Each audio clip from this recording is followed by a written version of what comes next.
of my sequencer, other than the drilling and the painting of the panel, because that took like 3 hours. All right, so I don't need this stuff. The way this is maths, what I consider a pretty large module for your rack, at least compared to a sequencer or something. And then, just for comparison, this is the PCB for the 8-step sequencer that I'm building for Cosmo. Yeah. Let me open up the YouTube chats. Copy link.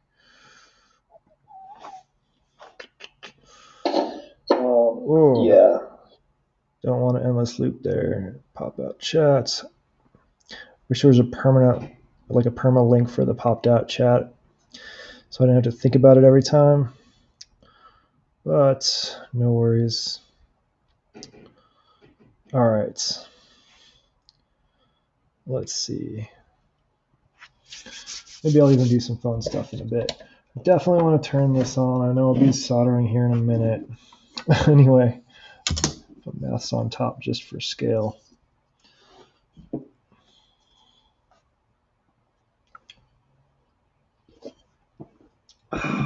This is a sequencer I got a couple weeks ago, and it is by Tim MJN. Listed right here, github.com/TimMJN. And don't sniff the magic smoke. Yeah, this is it. There's not much to it. I think it's just a Baby 8 sequencer. No, it's an Arduino Nano sequencer. I don't know why I said Baby 8. I have a Baby 8 sequencer I want to build, but not today. It's got some nice functions to it. We'll see how it goes and how it plays once I get it built. I'm not too far away. The biggest hurdle with this is that it the designer didn't make a PCB front panel, which, to each their own, which meant for me it was drilling 66 holes in aluminum, which I find quite tedious, just because aluminum likes to adhere to the drill bits. So that's all drilled and drying. I'll share that as it stops being shiny, but for now, it's time to get soldering. So I'm going to start with probably diodes. Let's see. Imagine there's a few. The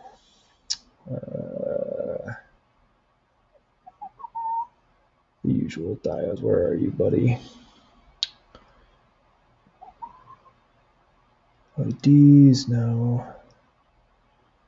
Oh, these are all.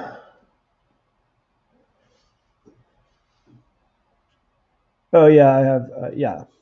So the 1N4148s I'll start with because they're my favorite.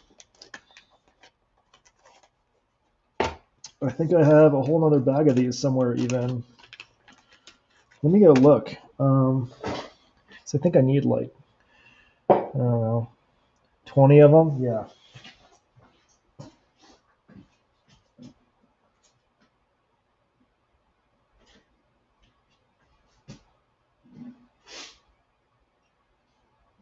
Where would I put that? 1N4148. Where exists?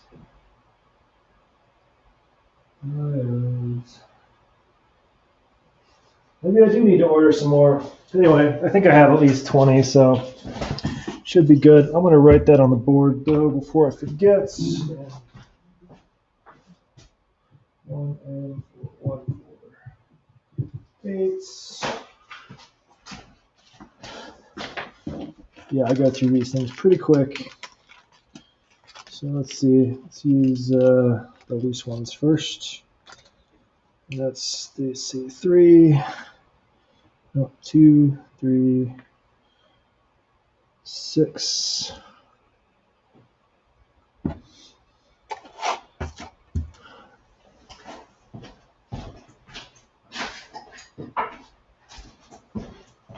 My tools got moved around because I was building the panel. All right, 6. I need another 4 for 10. 10.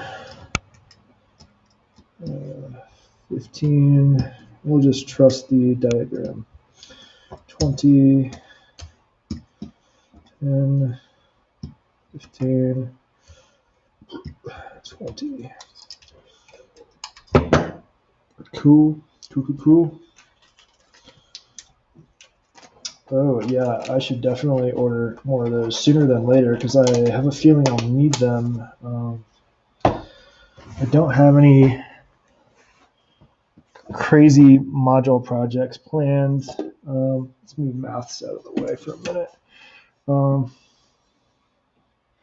That need them just yet, but they're in just about every module, so might as well prep.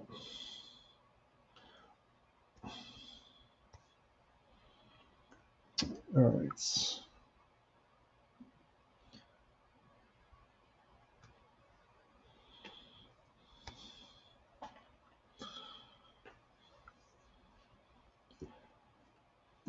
All right, now it's the fun time. Okay, let's highlight the row and start bending diodes. What footprint do you have? Oh, huge footprints. Perfect. Real easy. So I'm looking there. They're not labeled on here. They all have just like D12, which is cool. Just means I need to like let's see, D.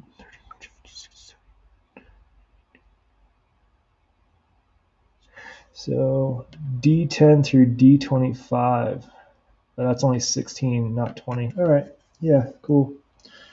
So D10. Where are you, buddy? Here's D12. We'll just do that one. 2 has the time to find them in order. And the little legs. All right, next.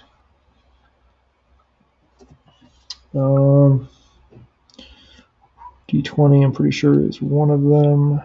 Yes. And since I grabbed 4 too many, I'm going to move 4 aside so that I don't have to count.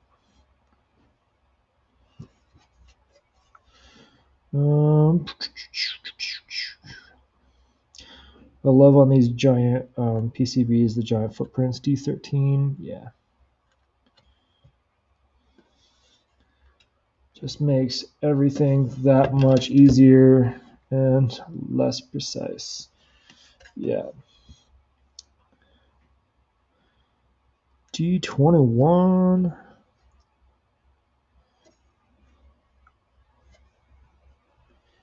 Hey, Schmooster, how's it going?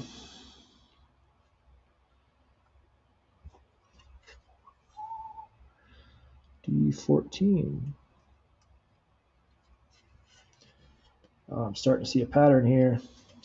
That if I looked more than 2 seconds at the PCB, predict where the rest of these are. So I'm going to go around the other direction. D19.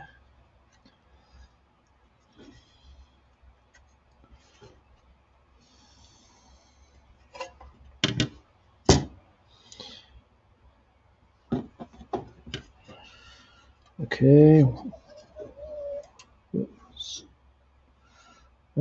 D11. I think that's still one. Yeah. Yeah.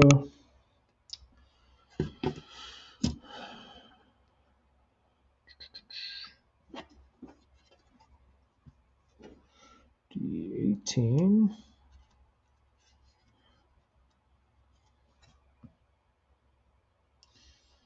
I feel like I almost went a little Bane there for a second. D18.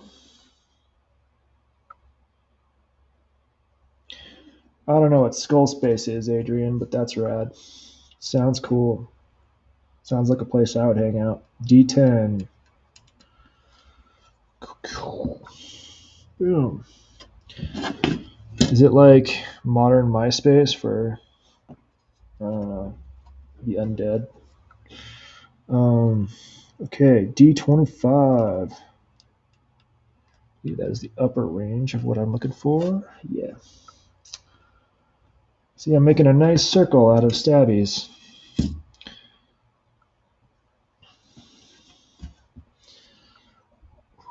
$17.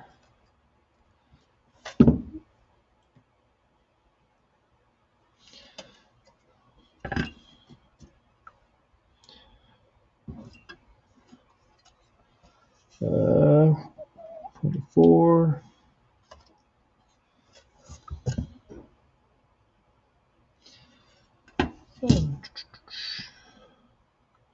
What's the huge hole for? I actually haven't talked about it yet. You're not that far behind, Schmooster, and I sort of just expect that you're a few minutes behind, which is no big deal. I get it. Not much you can do about it. So the huge hole is for, actually, really, if you look at this, I have to like back it up. The front panel for this is going to be 30 centimeters by 20 centimeters, so 30 centimeters wide and 20 centimeters tall. And there's bits cut out. And the bits cut out are for the quarter-inch jacks, because the quarter-inch jack footprint, or really the depth of it, is deeper than the potentiometers and the switches and everything else. So you can either mount them on a daughter board, or in this case, just have holes cut out and you just wire them on afterwards. So the hole is for a ring of 8 jacks that will be here, and then there's going to be, looks like, 7 jacks around the outside.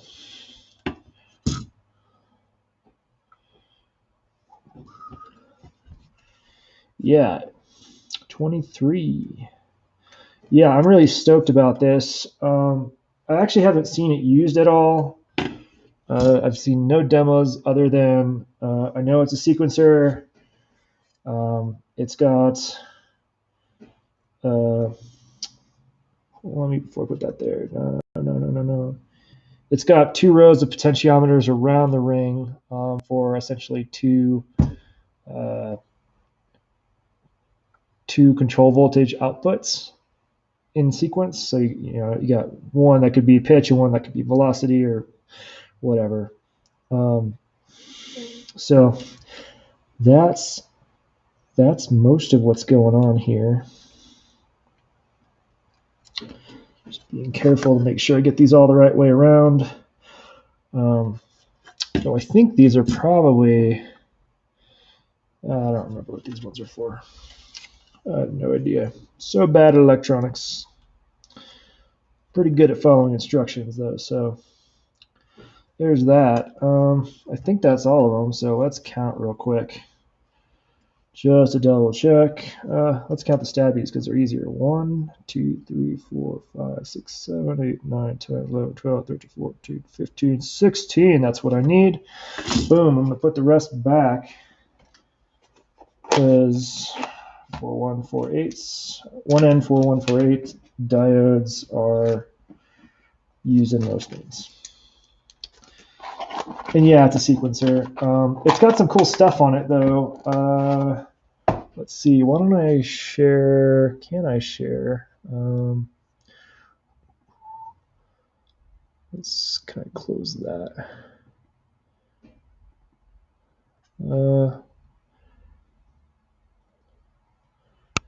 Let's drag that to, I guess, the desktop.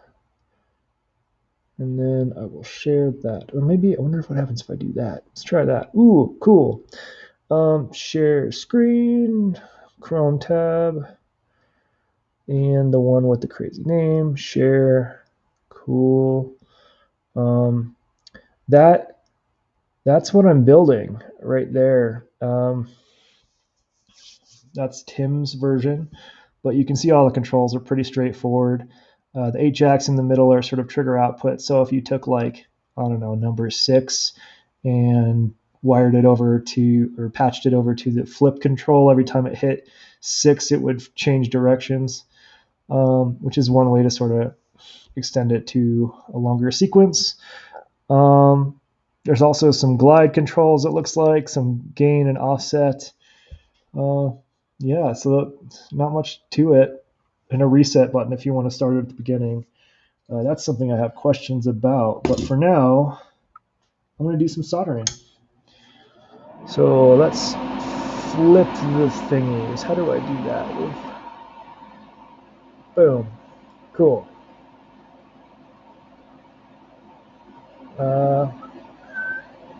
Yeah, that worked pretty well. My workbench is crazy clean. Yeah, right.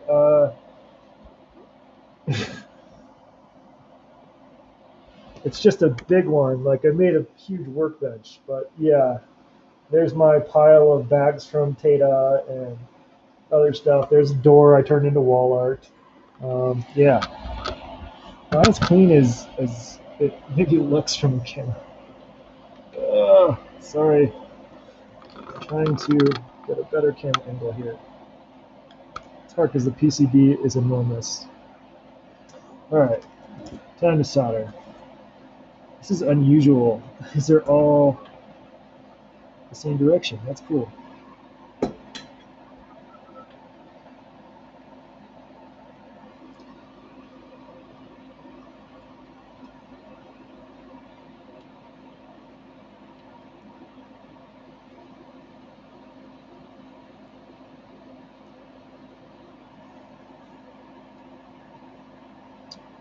Realize I'm being silent right now,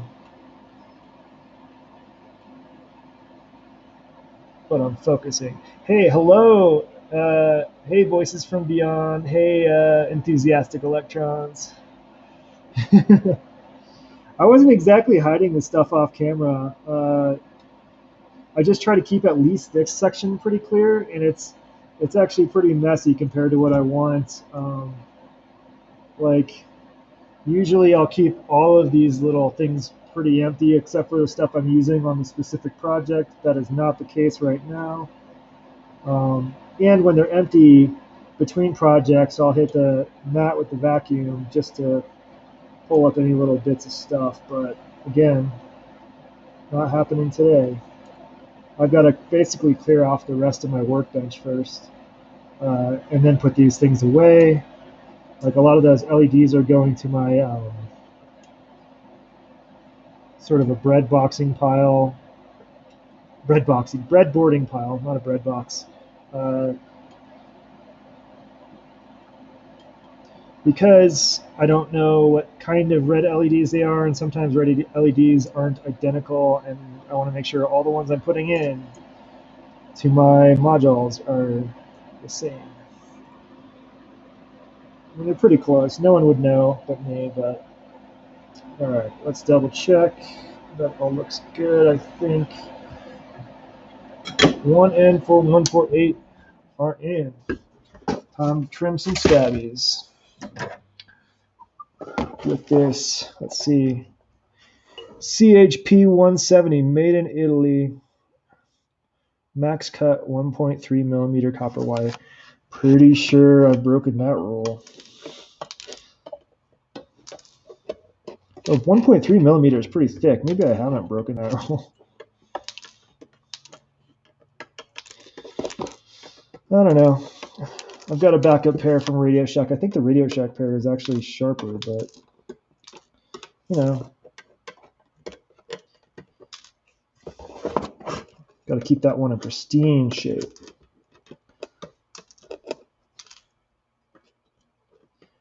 Really, though, it's nice to have a sharp one for when I'm making something that's like a badge that I'll be hanging around my neck, and I want to ensure that there's no sharp pieces on the back. I usually trim much closer than I'm doing now.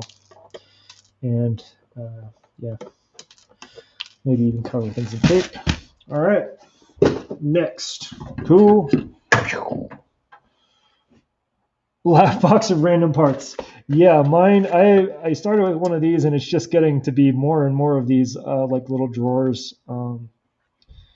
Yeah, this is my to put away pile.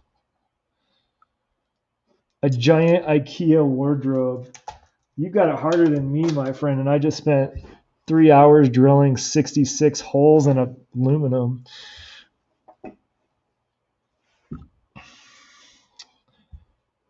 Starting to dry a little bit. I'm starting to see some matte finish popping up. All right, what's next? Let's see. Let's take that and make it green. I've got a bill of materials open, and I like to mark my progress so I don't accidentally look at the wrong row of stuff. So the next set of diodes are 1N5817.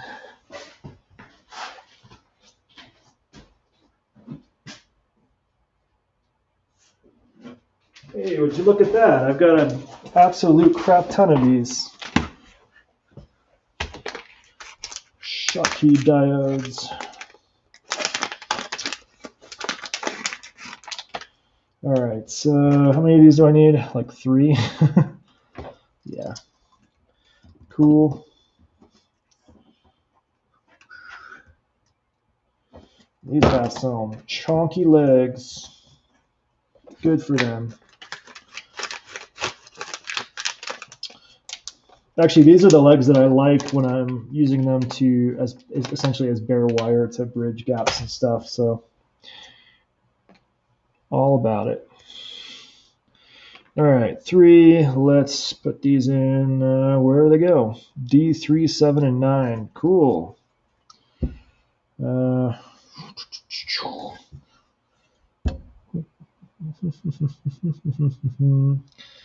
spy D9. There we go.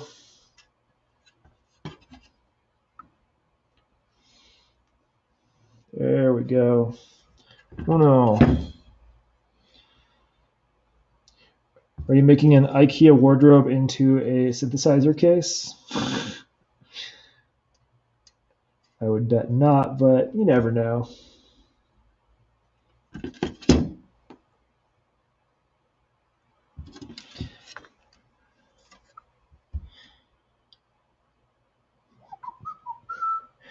Where is D? There it is. That's why you just got to give up. Once you give up, things show up. All right, next. Mark that off. Probably not going to jump straight into potential those until the end. Okay. I think I'm just going to look at the circuit board real quick. Probably a crap ton of resistors are next. Ooh, and the resistors and no, the capacitors have a slightly different footprint, so that's good. I'm just looking to see if there's anything else teeny tiny. Yeah, resistors are next, so we'll start with those. And for those who have shown up more recently, for scale, this is maths. All right, I'm gonna drink something.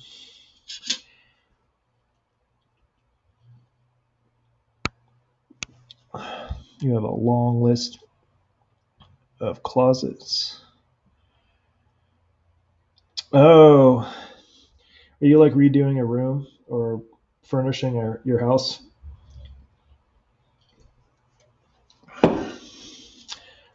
Well, I wish you the best of luck. I want you to speed through that stuff so that I can benefit from the time you'll get to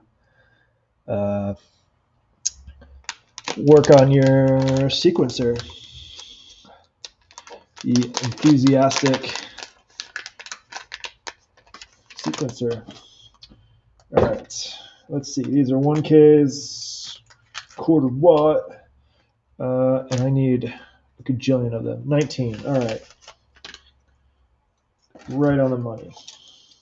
4, 8, 12, 16. Oh, geez.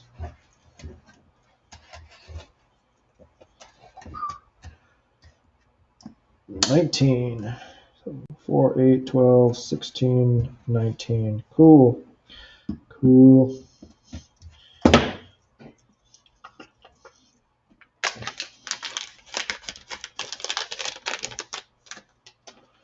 I don't know if I've ever talked about why I do this or why I count in fours.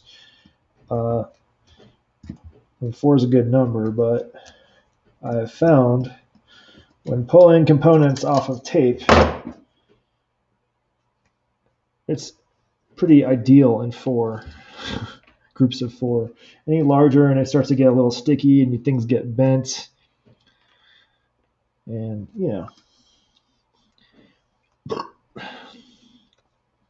having a Mountain Dew so that I get all chatty. Went snowboarding this morning,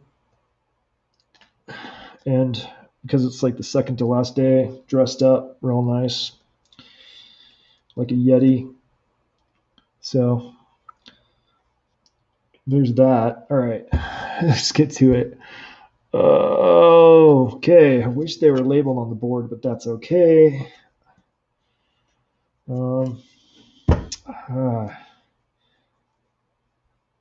They're all, let's see, 48, so 6, 40. So 42 through 49, let's do those first.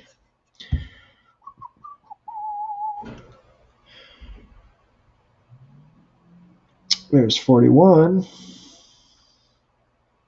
There's 48. Well, where's 42?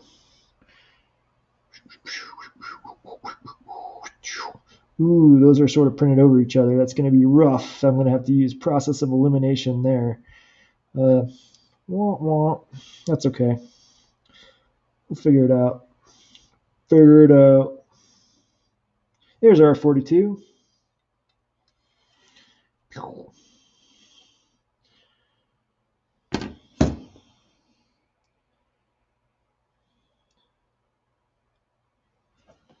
Heck yeah. All right, 43.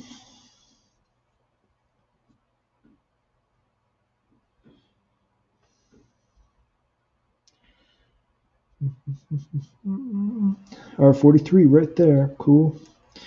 Cool. Oh, these are probably going to go in a circle too. I bet lots of things are going to go in circles on this one. Let's see. 44, there it is. Looks like you're this one. Yes, and you connect to that thingy. Cool. Just like the rest of them. Cool. The thingy being the trace that goes to the LED. Because these are dimming the LED, probably. Okay. So that was 44, 45. Where are you, buddy? I think that's 45. So I'm just going to put it right there. See, process. Actually, this is more deduction than elimination, but Okay. 46. Deduction's pretty handy, You stop and actually think about what stuff's made out of or how mechanical things are working. You can sort of figure out how things happen. All right, 47. Cool. That's a very terrible way of explaining deduction.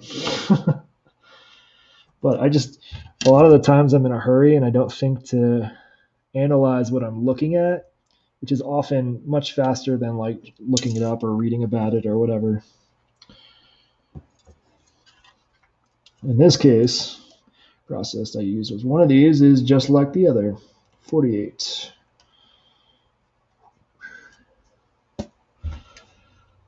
See, circles. And 49 is going to complete that circle, and then I'm going to have to look for different numbers. 49. And I think I'm going to solder these on at this point because it's getting sort of hard to handle. I don't want to knock stuff around too much.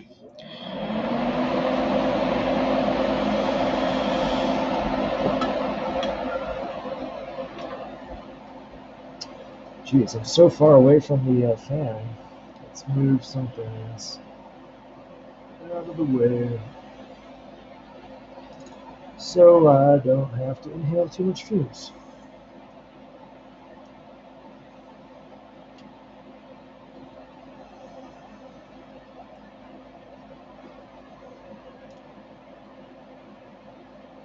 So what sucks is I think on my last 2 streams, let me check. I'll find out right now. Pretty sure my last 2 streams I streamed with I streamed with echo cancellation on, so the audio is all janky. So imagine just way harder hitting drums on that last one. Like they were like shake your bones drums. How many components do I populate before soldering?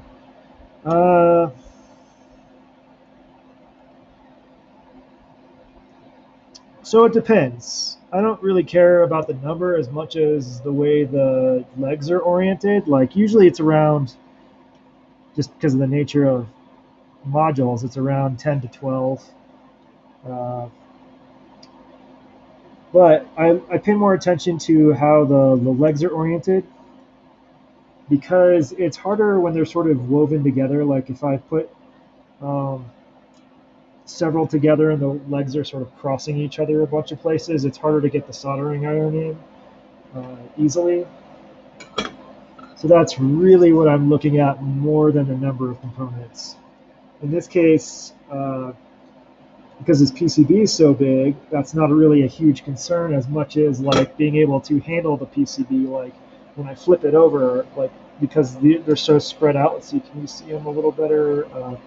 They're so spread out. I just risk knocking them out if I don't solder them on right now. So I'm going to trim those and then put more in.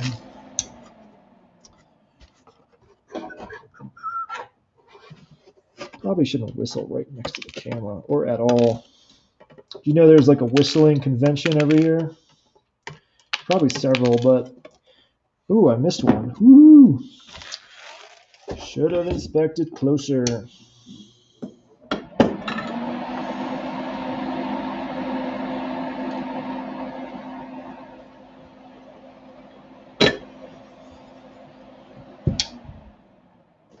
But I would say generally like 10 to 12. If they're in like really tidy rows, like a row of like 20, 100Ks or something, they all go in because it's really easy to get in there. They're all lined up. I think the most I've done is around 30 or so. And that was a situation where, again, they were all just sort of lining up nicely. In this case, there are rows, but they're different values. You can see there's rows, like here's a row, but I think they're all going to be different values. So yeah, it's all about being as lazy as possible. Whistle while stamp collecting. Ooh, that's like, I don't know, like flicking a lighter as a habit while packing bullets or something. Well, probably a little less dangerous, but your stamps are going to fly away if you're whistling. All right, next, 20. Let's just do the one off. 64.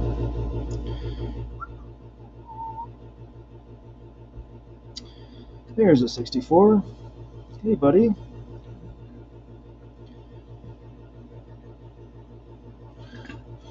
Next, I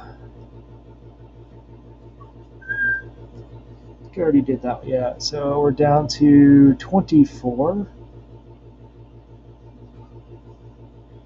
Which I think is somewhere over here. Nope. 23. 25. 24. Where are you hiding, buddy?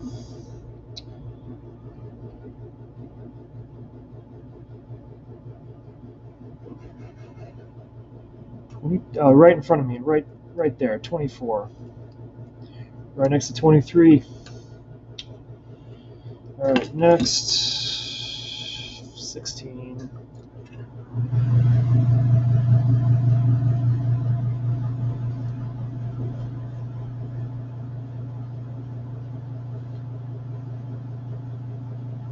Or 16.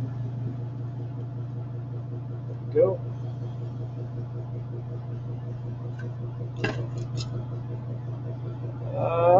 Or 11. Okay. Well, let's see here. 10, 11 and 10. So either one of those. There's 9. There's 11. No 10 though.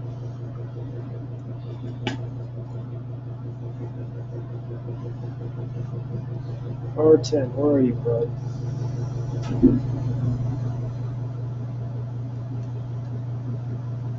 There we go. Right next to the Magic 8.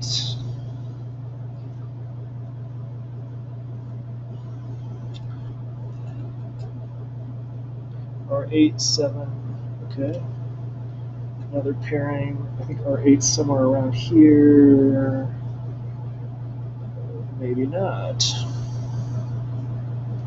R8 right here. Okay.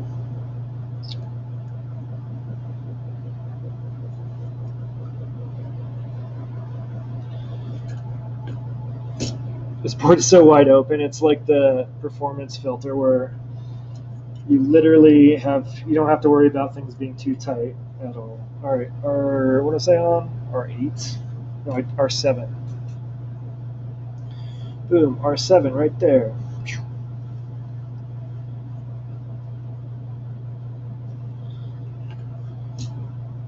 Next, R4 and 3.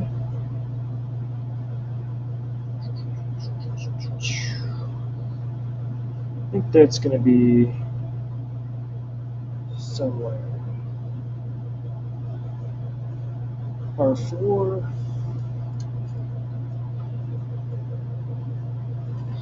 Because I've never designed a PCB, it's a mystery as to how these get numbered. I assume it's sort of an automatic thing, but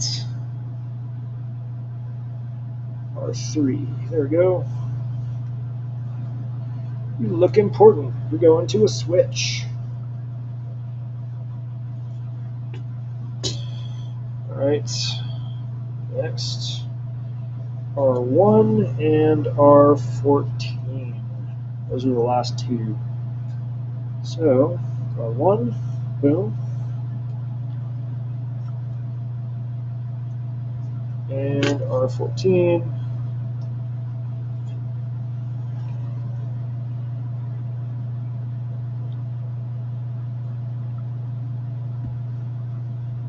There we go. And that's it for the 1Ks. All right, with that green.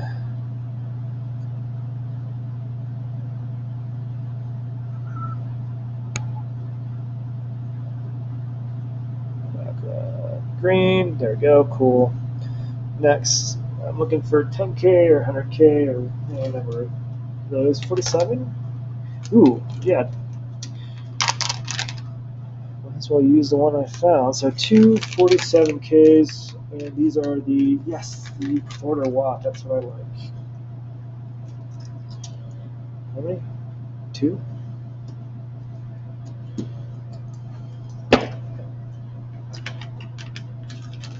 All right, 47Ks, check. Oh, there's some 100Ks. We'll leave those out for a second. Double check. That was 47K. Yeah, cool. Cool. What numbers? 59 and 20. 59. And 20.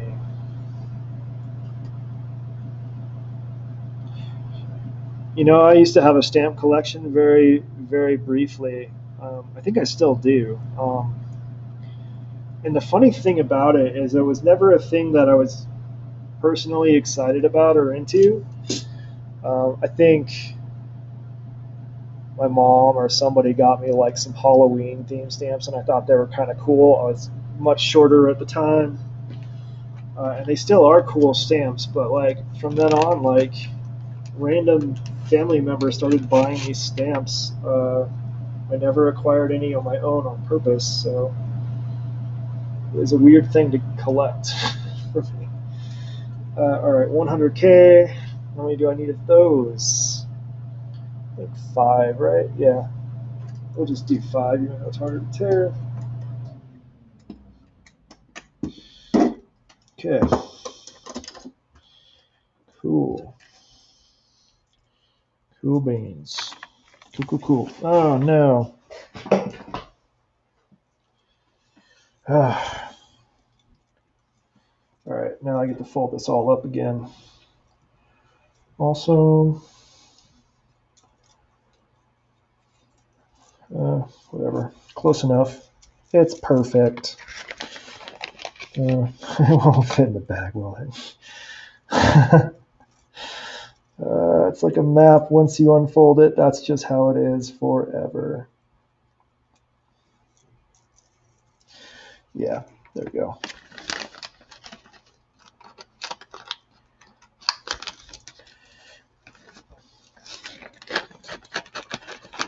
The bright side of getting these resistors from like Tata or whatever is they're much cheaper. Downside is it's really hard to get them back in the bags because they're very small bags. Okay, 1, 2, 4, 5. And we're looking for, again, a bunch of random numbers. Okay. R61 or R22. Okay. 22, check. Did I just get pinged? No, I don't think so. Someone ping me if you want to play. So R22, now I'm looking for 61 still. I think you're down here, yeah.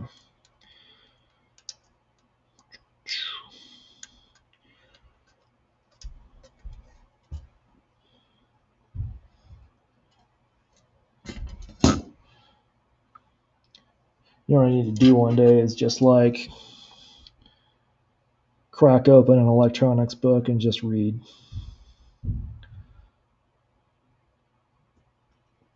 Or 17.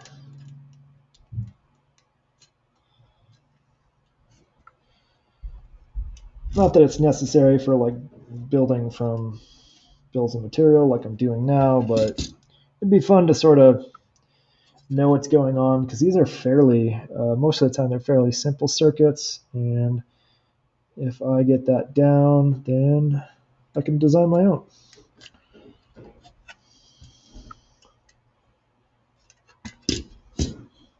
All right, last one, R5, and then I'll probably solder. Well, maybe, we'll see. We shall see. Again, these are pretty spread out, so it's not a big deal. All right. Just depends on what resistor value I find next. Hopefully, apparently there's a crap ton of 100Rs, so I'm looking for 100. There's some 10Ks. We'll just take out the ones I've used. Here's some 10Rs, aka, well, they're essentially used as ferrite beads in this case, most likely. Which I think is just circuit protection. Like these resistors will die to save other components, I think. It's always near the, always right next to the power header. Like I can almost guarantee that these 10Rs are going to be, let's see, they're 66 and 63. They're going to be over by this thing. And 66, 63, called it.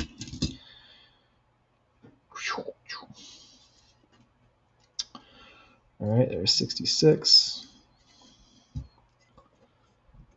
And then 63.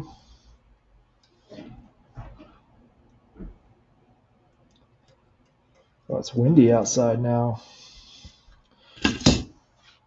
Doing that winter storm like whistle. Okay, next. Need a different value. We're good on that. What are you? 220? No. 470? No. No. 1K. I think we already did the 1Ks. 100s. I think we need those. 4K7? No. 2K, no. 10K, I think we need those. Yes, we need those. And then we need some M's.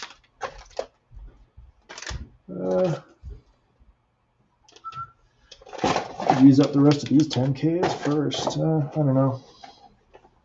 Maybe it's better to use all one kind. Doesn't matter. All right. Which one is not a high number of them? Okay. I guess we'll do the 100R. I'm pretty sure they're going to go in a circle, and then I will have to solder.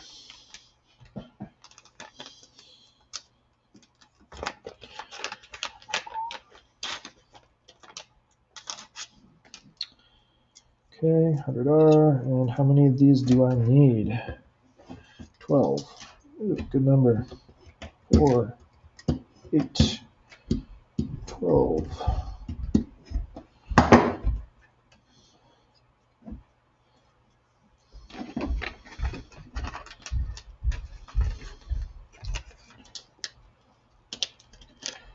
Come on, buddy. There you go.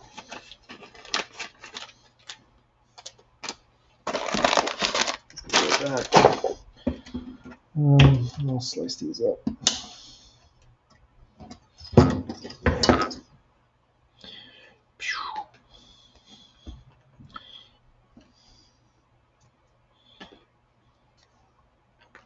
This thing still on? Yeah, I think so. That's cool. Let's see. We are getting there. Next is R60. These are going to be in a circle. I almost guarantee it. R62.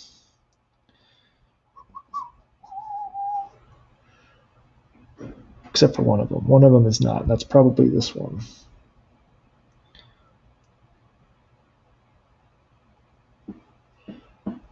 R62. There we go.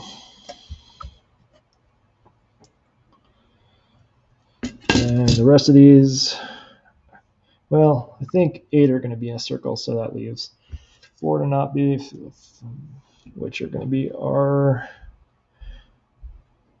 probably 19. Yes, cool.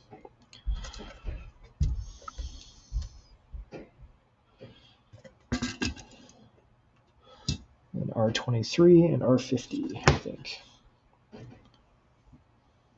23.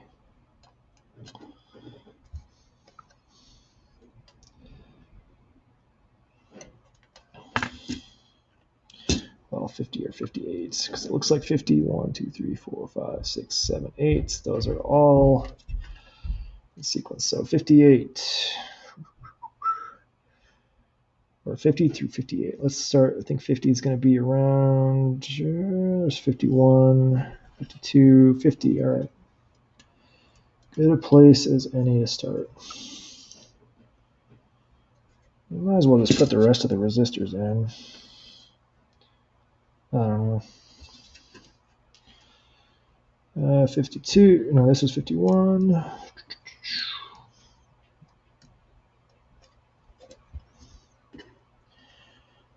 Making a stabby forest.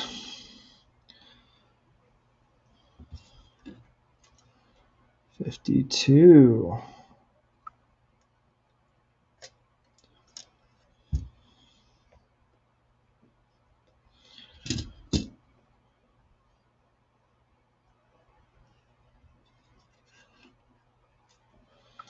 $53.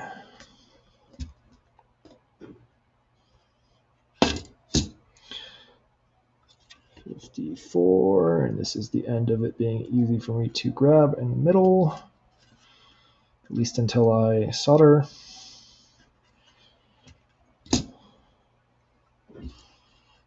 $55.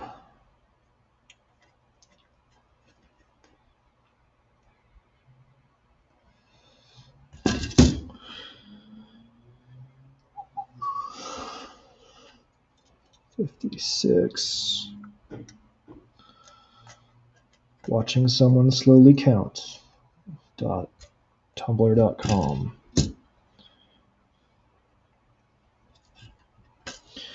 $57. And 58 is going to be somewhere weird, huh? 58. Because we've completed the circle. Right there. Boom. It's not that weird. Yeah, see, these are all in nice rows. That's pretty easy to solder. Maybe I'll keep going. Okay, next ones are 10K, and I need some 1M. Maybe I'll solder now to reduce the risk of missing stuff. Okay, at a nice angle, and it's go time.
Right, start circle.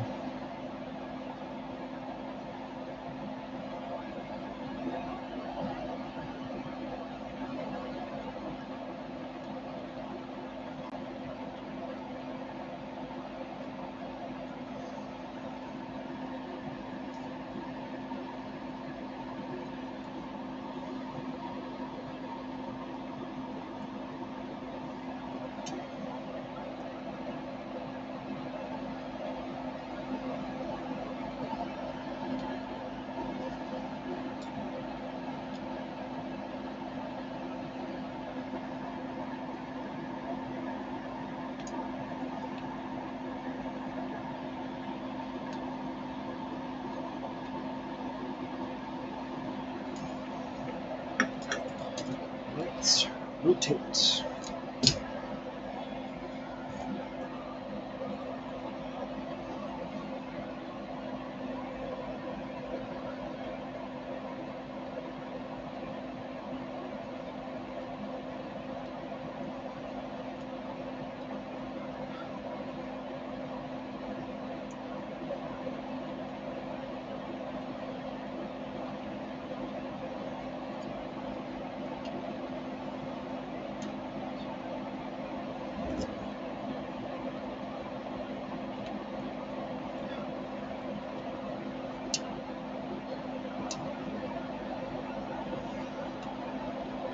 This PCB is so big I almost need 2 fans to cover that distance.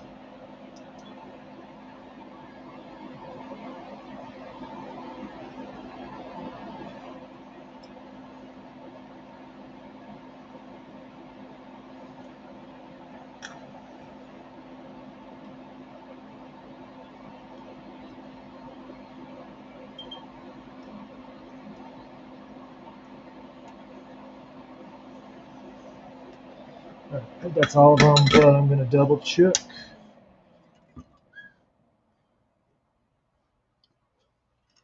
Let's see. Good, good, good, good, good. Good, good, good, good, good, good. Good enough. So sloppy. But pretty sure that just bubbled through. Yeah. Cool, cool. Cool. Plenty of. Alright, time to trim the stabbies.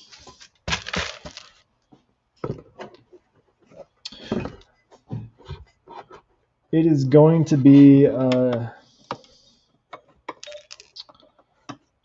Arduino sequencer, so an 8-step sequencer. It's called Evil Eye sequencer, and it looks like that when it's done. It took me several hours to drill all the holes, but that's pretty much done. It's drying. It looks starting to look matte finish, so we're getting closer. I bet we're done soldering before that, but I still have to like load code onto the Arduino and all that fun stuff. I've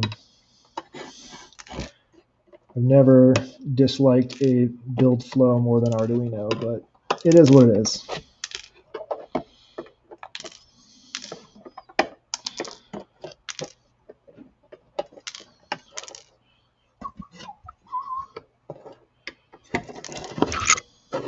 And sorry, I'm not getting most of this on camera because it's a gigantic PCB. PCB is almost 30 centimeters wide. I think it's probably 25 centimeters wide or something.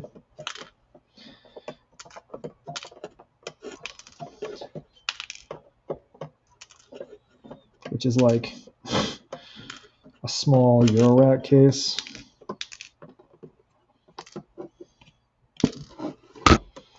All right. Last few. I used to cut more than one at a time, but it increased the odds that one would fly across the room to disappear into my foot in the future. All right. Getting there. Okay, next. 10Ks. How many do I need? 23. All right. Do I have 23 in this bag? No. So we'll use a new bag that has never been opened, which means I will be testing at least one of them.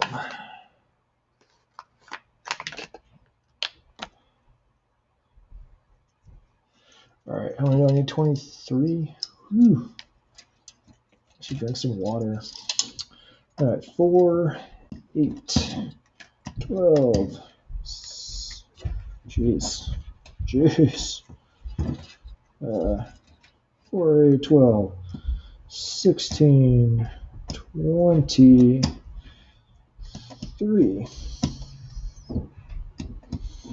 Cool. Easy peasy.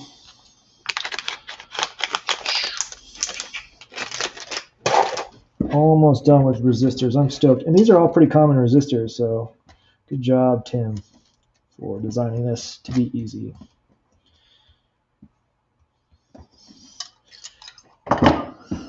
Okay. Let's measure one of these things. Make sure it's at least in the neighborhood, because sometimes they're not. What are these supposed to be? 10K? Okay.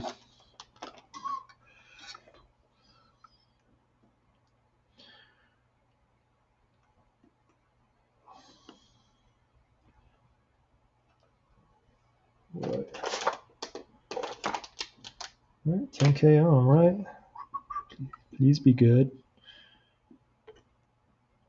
Something else is going on.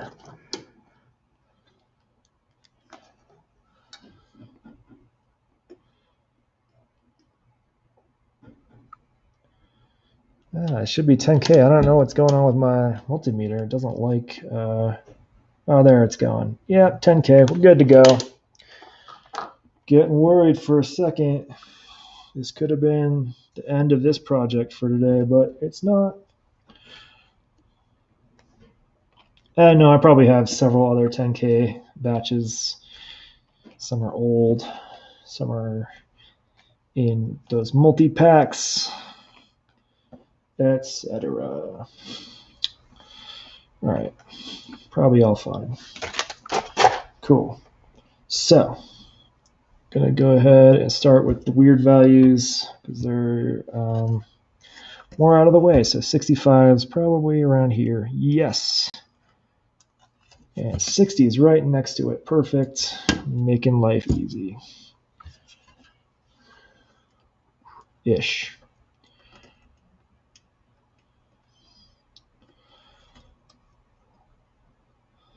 Also, finding stuff gets easier as it gets populated.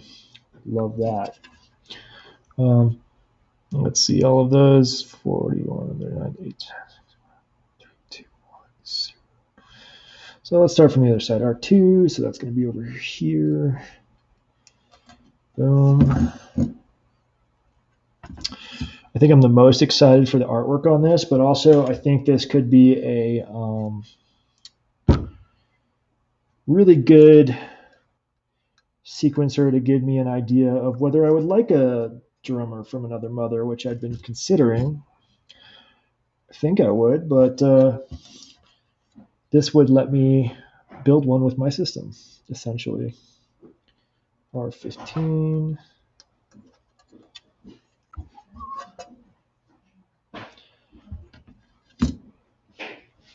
We going for a walk? Yeah. Cool. Second, I'm going for a walk. We'll be right back. Cool. 21. That's probably over here. Yeah, cool. 21. Boom. Next. 25. Oh, I think the rest are probably in order in the ring. So let's do that. What am I looking for? 25. 26. 25. There we go. Should just remember that top one's where things start. 25.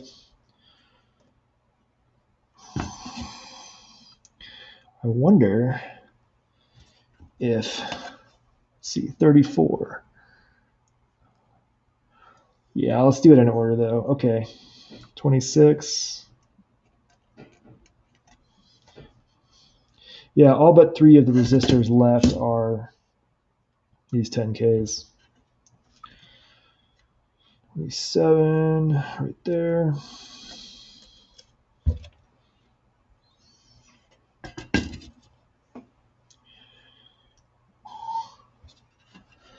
$28 right there, probably. Can't read it, but I assume that's 28 because what else would it be? 29.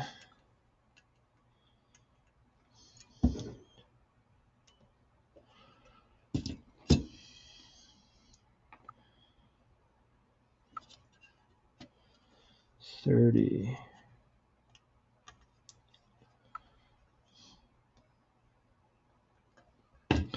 Should have just done drummer from another. Yeah, it's awesome. I got to stop watching drummer from another videos, but I love the sound of it. I just love some of the way things are normalized within it. Like the patch bay is cool and all, but that's not at all why I'm interested in it. 32, that just makes it even cooler.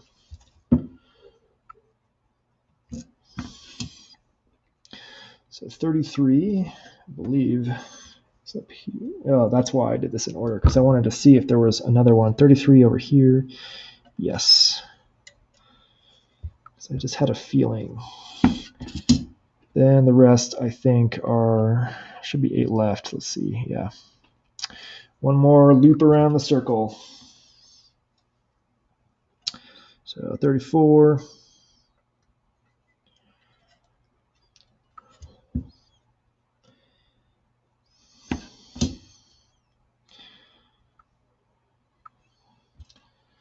$35. Like it feels like a really cool way to break me out of quantized sequences and I don't know, just get funky. 36. And rip on some drums, you know. Drum impact is cool and all, but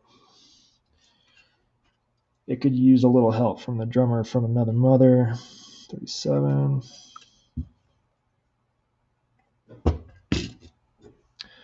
Also, when you've got more than one drum machine, you can sort of leave one on while you reprogram the other one. 38.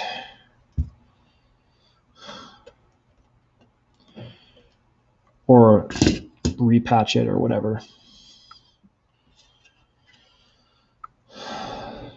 I'm going heavy on drums soon.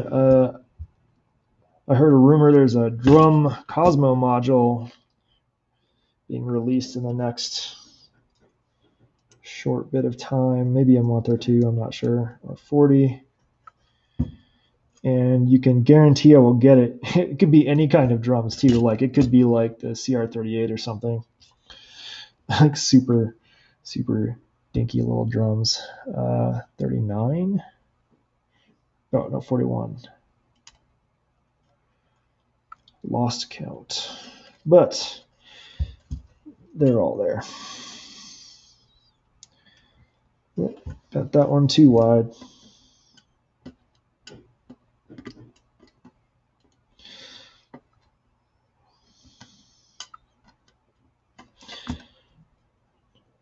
Okay.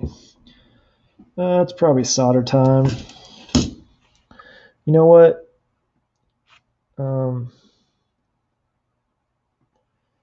I'm going to actually not solder yet. I'm going to get the last three 1M resistors, which I only have in this. I should really get more 1M. I think that's on my list. 15K.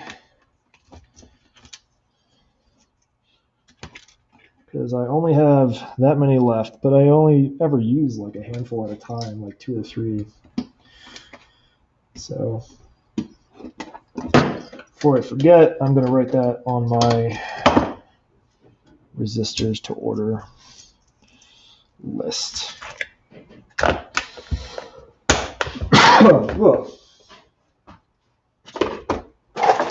before I do that, I want to make sure I didn't already order more. No. Okay, cool. 1M. 1MR. Okay. Let's measure.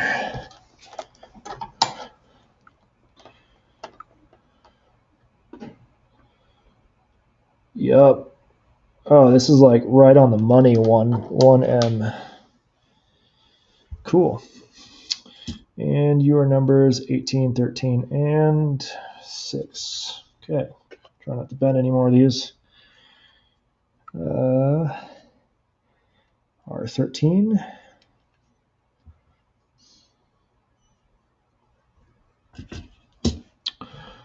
R18. Where are you, buddy?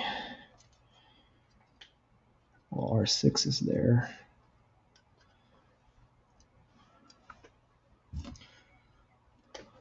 And R18 should hopefully be the last resistor, but maybe not. R18. All right, let's just do a quick look. I think every resistor is populated, and there's only a handful of capacitors. That's awesome. All right, next, solder time. Well, let's do it at this angle. Just slightly better for me.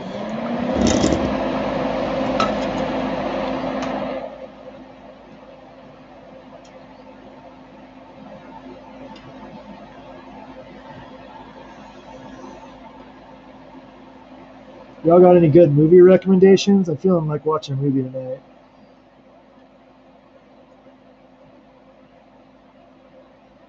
And I don't expect you to pick movies that I haven't seen, because how would you know?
those in minutes.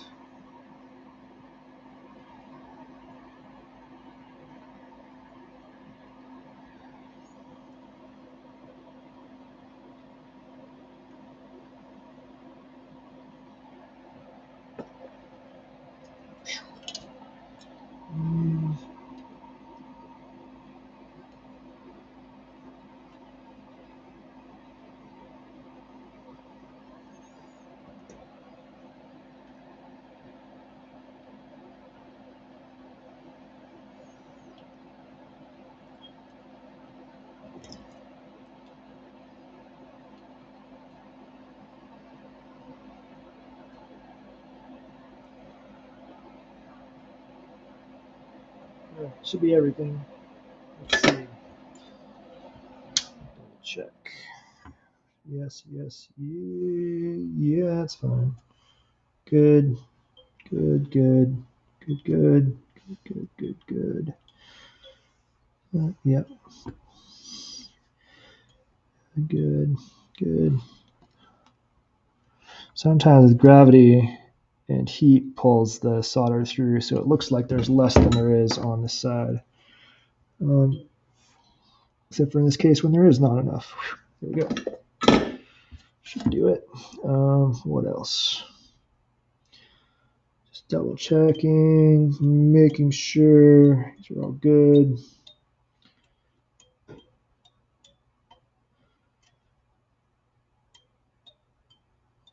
Some of these have nice pitches.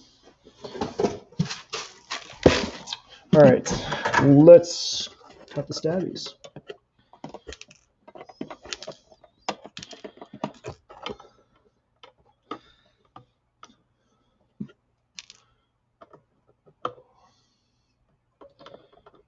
Gosh, there's so many. Oops, sorry.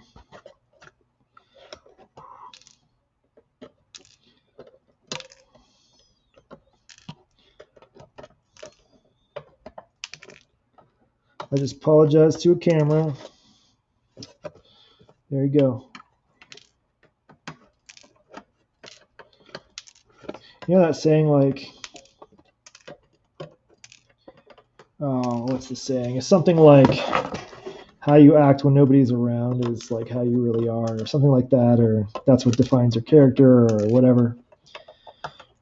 I think that could be extended or modified to be how you act when talking or interacting with robots. Really says a lot about your character.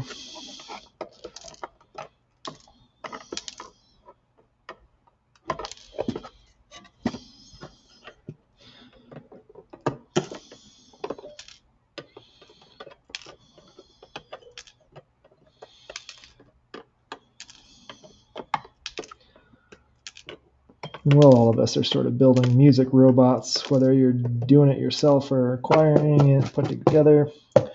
Still making a robot. Modular just takes the soldering out of connecting stuff. All right, I think I need to drink some water because that was a lot of solder dust flying around.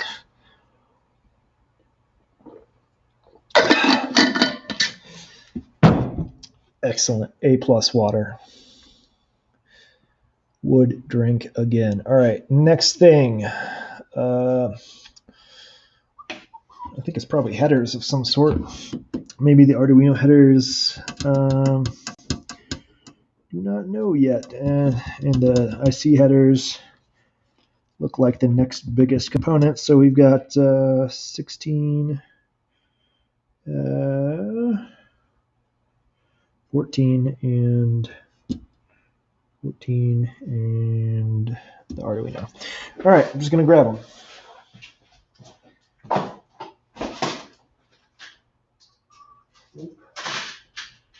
Yep. Yep. And where's the Arduino?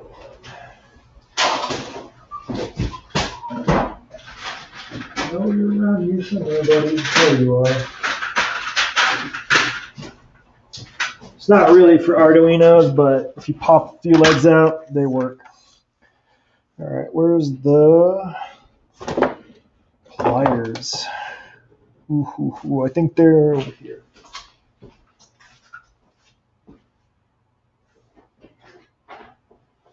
Nope. No sign. Maybe they're right in front of my face somewhere. Yep, right here.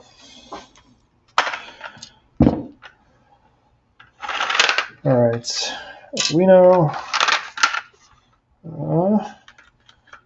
This was actually pretty cool. Other than the PCB, I had to order very little. I think the most expensive bit was the aluminum.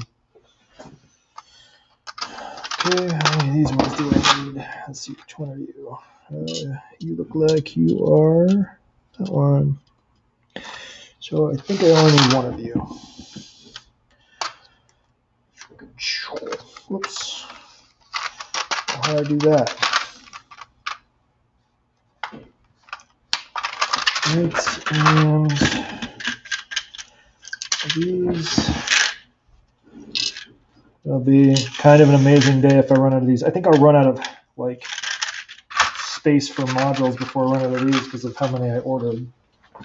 Actually, I'm gonna keep these handy because sometimes I've F them up. And let's just double check sizes.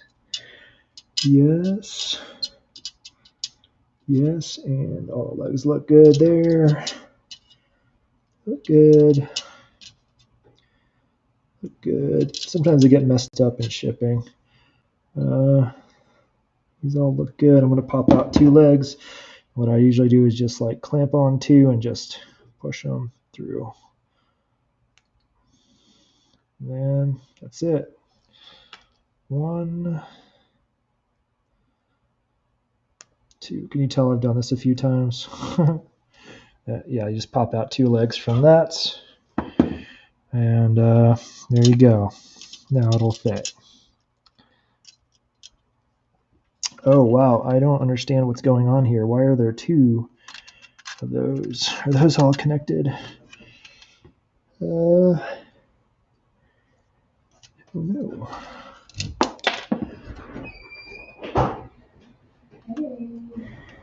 Hey. Do you want me to leave the door open so it airs out a little bit? Yeah, sure. It smells pretty. Smells like spray paint, huh? That's why it's so nice in here. Yeah, it's pretty strong. Yeah. Maybe, what about opening this window? Oh no, the crank's not there. Well, yeah, just one thing, because if it gets windy, it's gonna make a mess. All right, here we go. All right, I have the door open. All right. All right. Let's double check. I'm gonna look at a photo real quick. Pretty sure.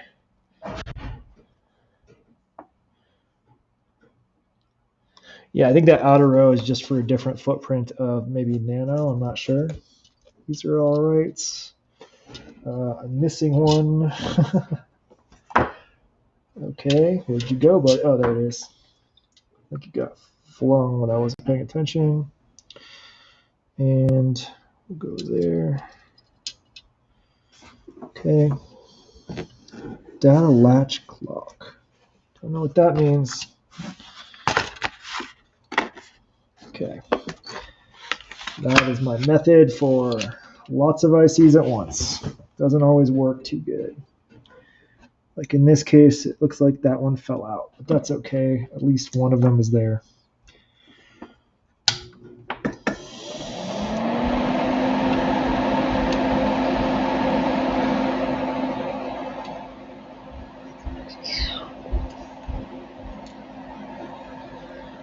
Just pin them down.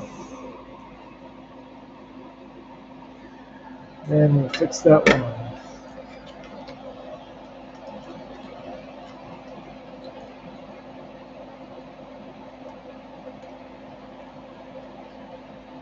There are other ways to do this as well, but this is the one I like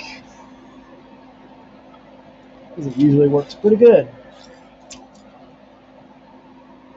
And it's faster than like folding legs usually, or bending legs. And then I just spend a couple seconds Make sure they're all lined up right. Nice and flush.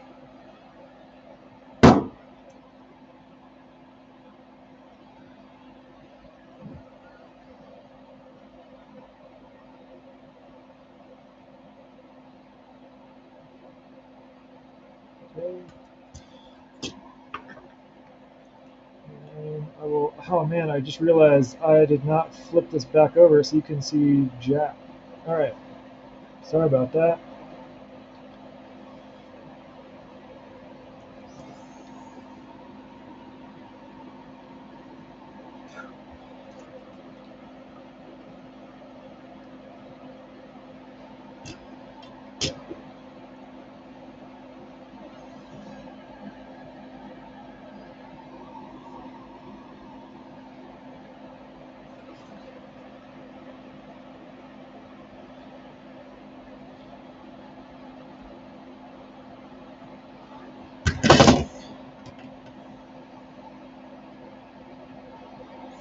All right, now I can just zip, zip, zip.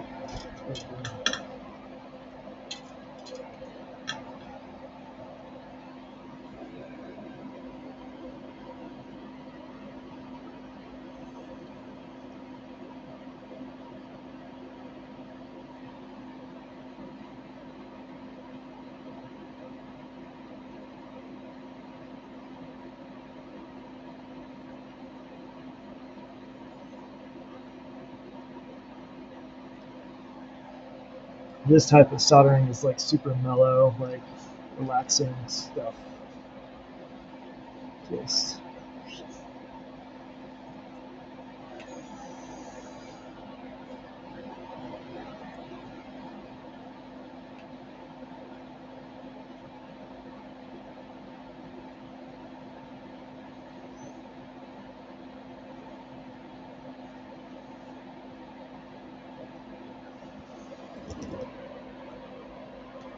actually flip it around so I don't breathe too much more fumes. Other than a huge amount of spray paint fumes floating around.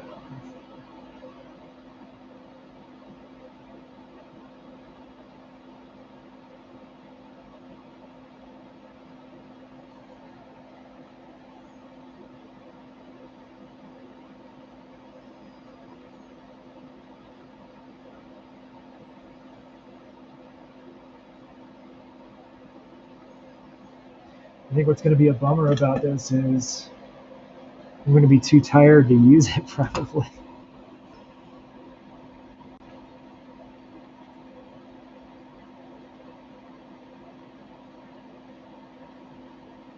Because it means installing it,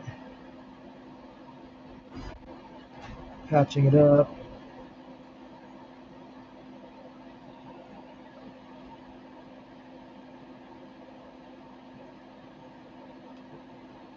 Well, first unpatching the rest of my system.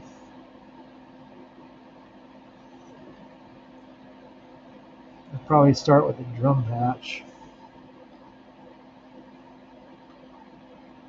I don't know. Maybe I'll start with just like a basic sequencer patch or synthesizer patch. Just to make sure everything is working the way it is supposed to.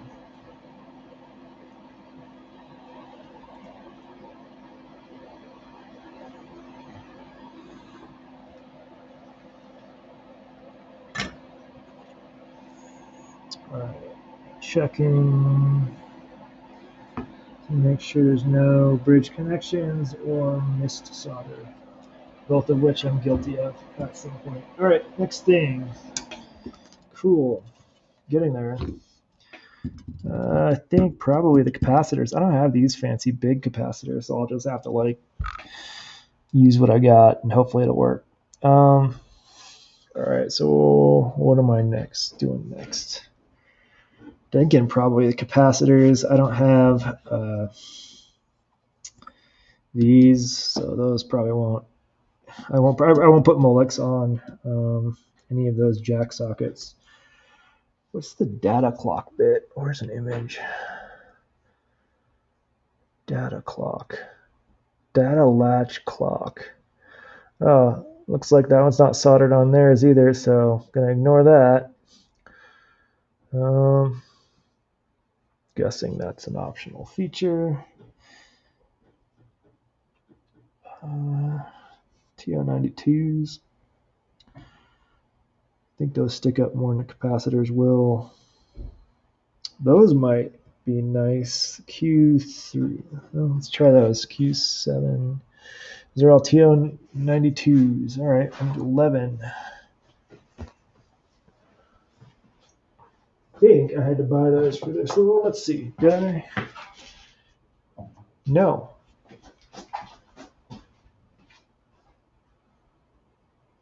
So they should be over here somewhere. Maybe.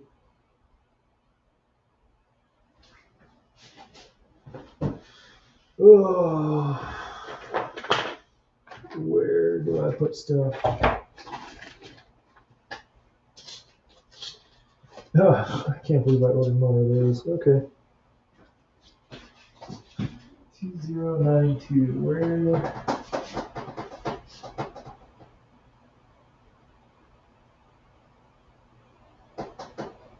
74s. Huh.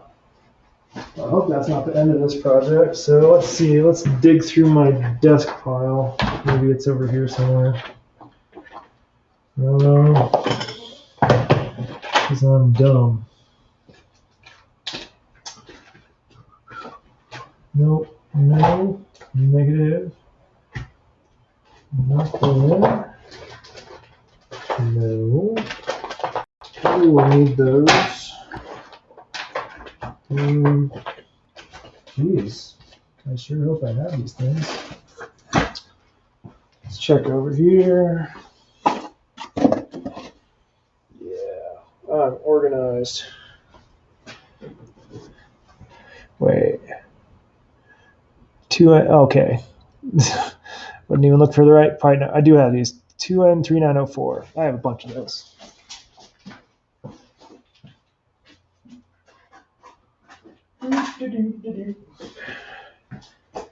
Well, I have enough. This will significantly reduce my supply. So 2N.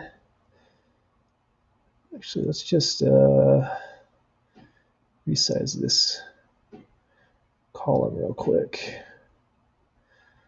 Okay, 2N3904, I need 11. So 3, let's just double check.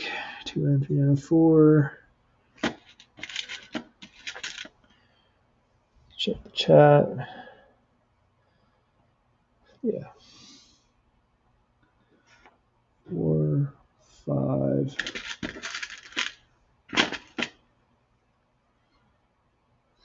6, 7, 8, 9. I guess I still have plenty, at least for a few more modules. So cool. And this footprint is unusual. I don't see this one too often. All right, let's see. Q1 through 11. All right, so basically all of these, just because they slide in so flush, which is awesome.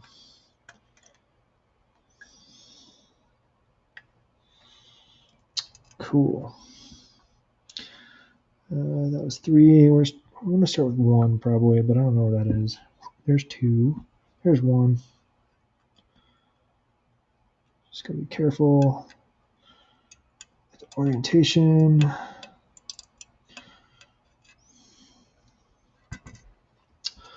One and 2. They go all the way around, I think. Yep.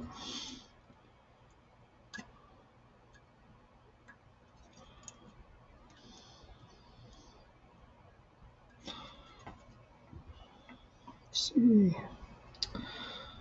3. Where's 4 start? Probably up here. Yep. 4. 5. 6. Probably should just, yeah, let's just be lazy. 7. Let's try the cardboard thing with these. 8, 9, 10, and 11.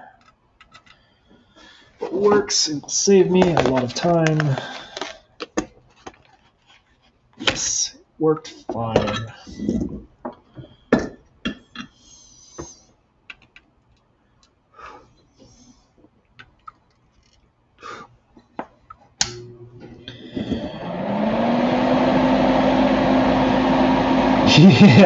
Yeah. How's it going, Device X? I'm stoked to be building this sequencer finally.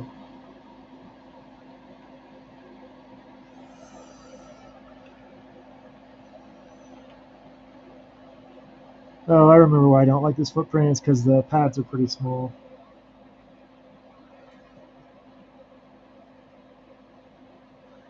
But it's okay. Alright. None of them fell out, right? Yes, 1, 2, so 8, 9, 10, 11. Okay, cool. Let's make sure they're all nice and flush because I can.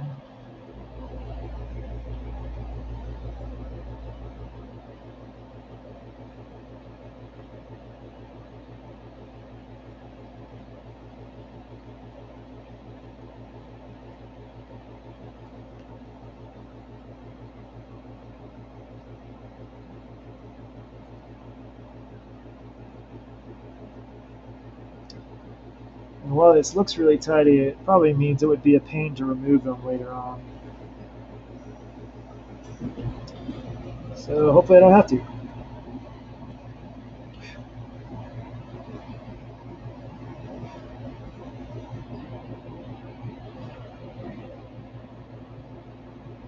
I think a couple more.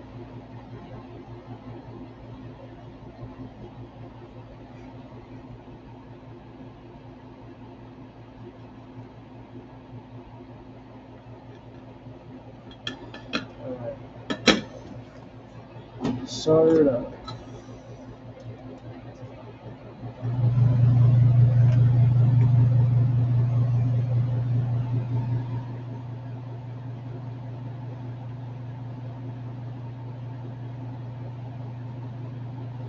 Because these legs are so close together, I have to be careful to not do what I just did, which is solder them together.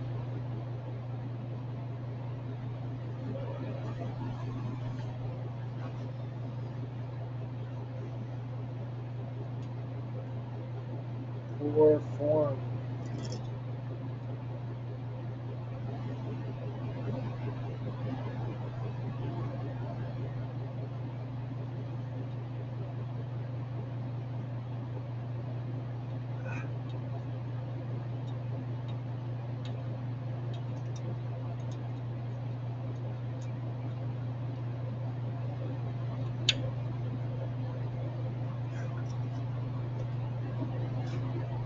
I really need a different solder. I need a different tip for these.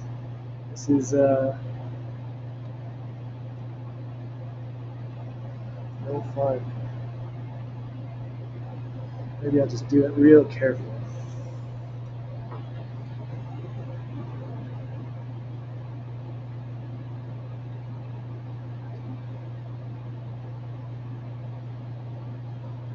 Yeah.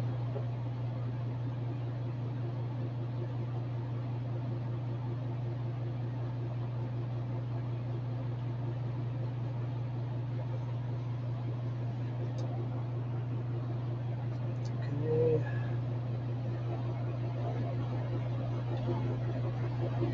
There's another one that already is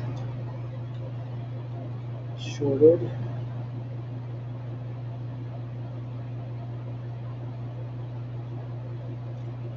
Okay. Oh, still not fixed.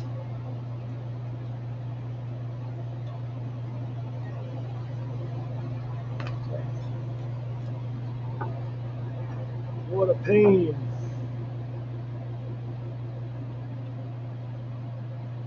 Oh, I did it again. Oops, wrong one. There we go.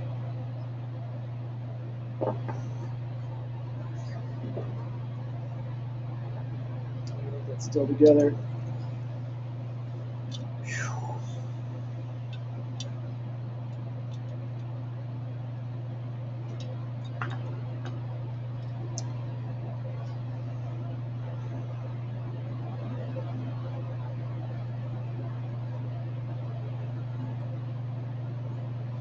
Probably should use the thinner solder for this.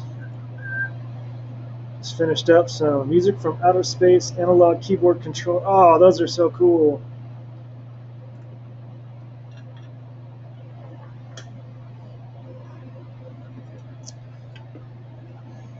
Keyboards are definitely on my envy list.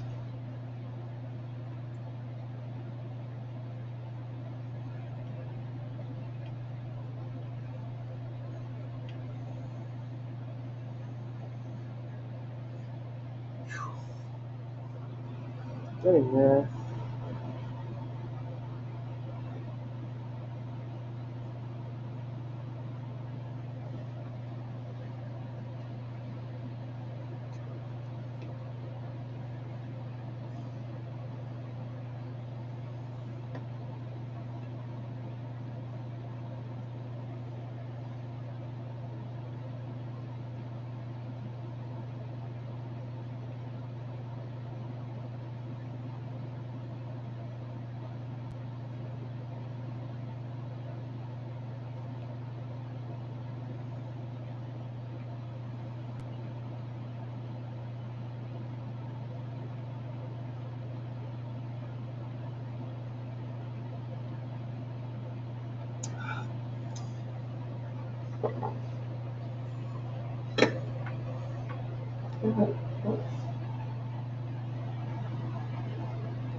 No. You learn the side cutters there, don't you, Jack?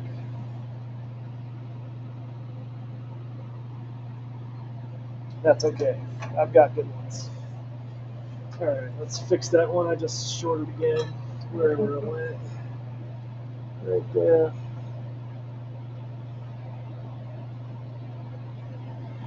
Okay.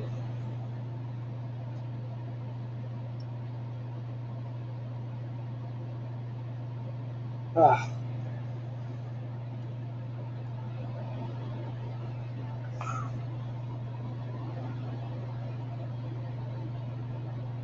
Really what I should be doing, if I was doing this right, is changing the tip on this soldering iron to be a finer tip, but, you know,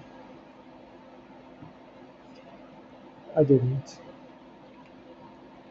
Well, really, I'm just too impatient for that.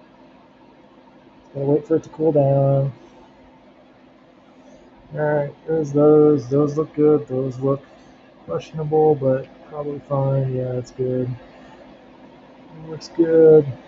Good, good, good. That one's not soldered yet. Okay. Oh, that one's already shorted. Jeez. Cool. Spectator soldering. Yeah. Hey, Electric Kitchen, if you want to make some noise, just let me know, and I will stand back.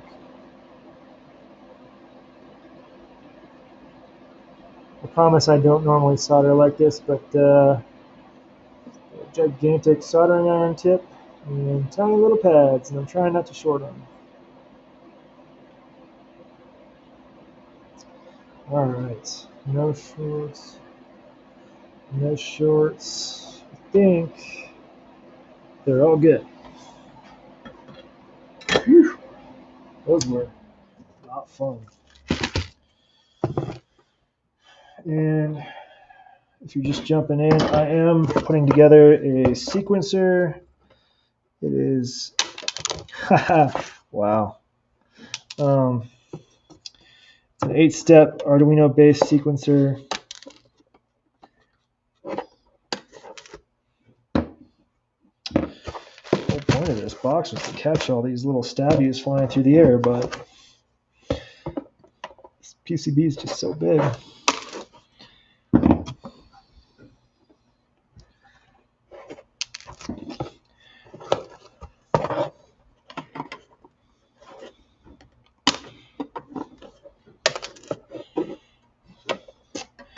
I'm just going to do it like this.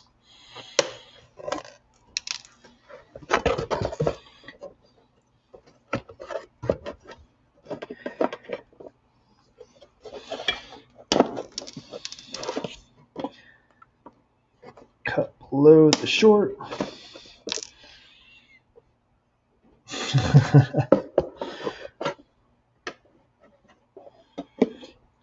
Yeah, okay. Now I remember why the other footprints you use. It also is easier to remove them later on if you use the other footprint. Okay, cool. All right, getting there. Let's see.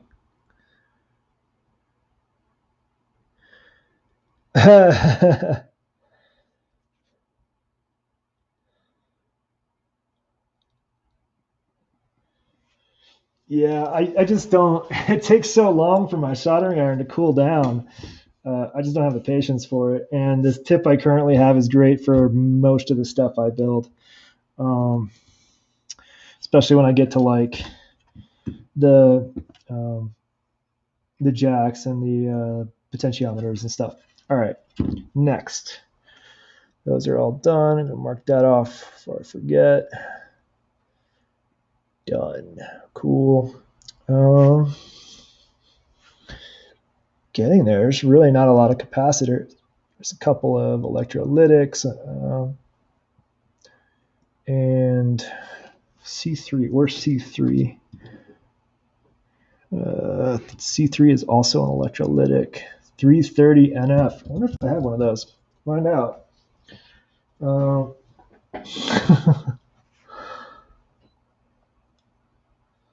The random machine. Sick. Okay. What else do we have? I think there's some ceramic capacitors I want to solder on.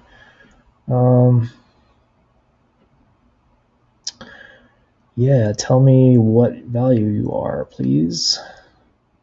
This is a weird bill of materials.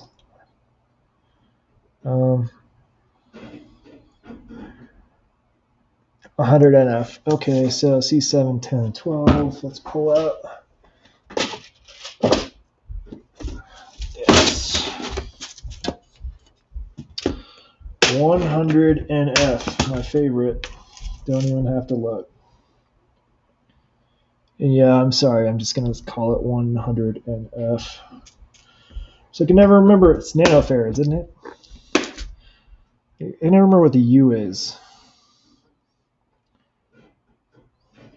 Make sure they're all 104s. Yes, they are. Cool. And these go C7, 10, and 12. I spy. So there's 3 of them. I assumed they would be pretty easy to spot. Let's see, 1, 2. There's 10. Okay, yeah, they're going to be next to the ICs. 7, 10, and 12.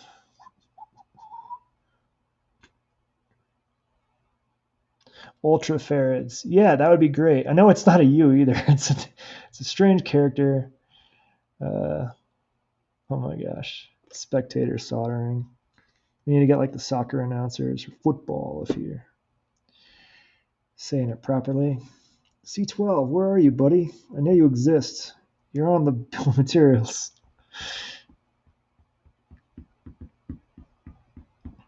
Oh, right in front of me. There we go. And then bend all the stabbies. Get the next value.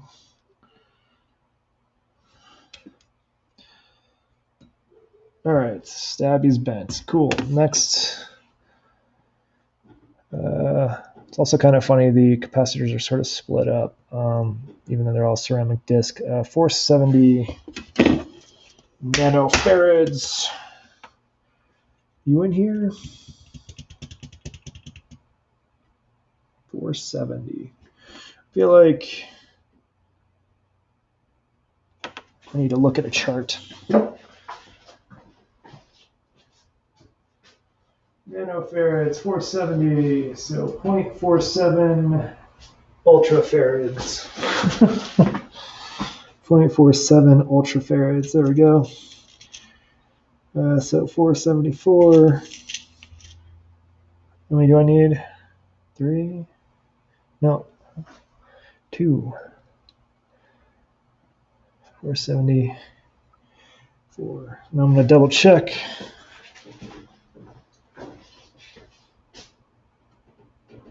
Yeah. 0.47 ultrafarads. Okay.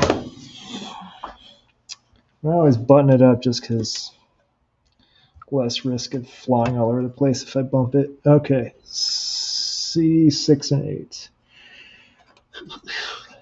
Oh, these are giant, giant footprints. I think these are the wider versions, but whatever. Hey, they'll work. C6 and 8. We'll make it work. It's all just electrons. It's a mu for microfarad, but I always think ultra.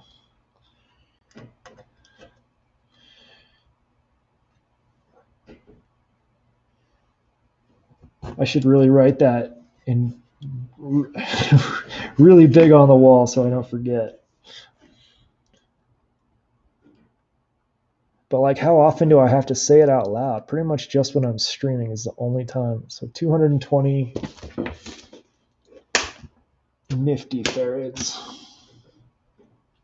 220 is not going to be in the, oh, maybe it will be, because 220 would be 0.22 ultrafarads, I think. Yes. Cool. I love all the different ways of writing things. Makes it so simple. Okay, 224. Really, though, metric is way better. 224. Imperial. I'll take metric any day.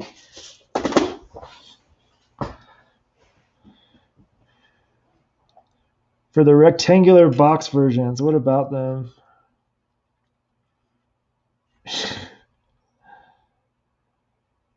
Yeah, I don't really know. I think it's just a different. Oh, I lost one, I think. Got so excited, one disappeared.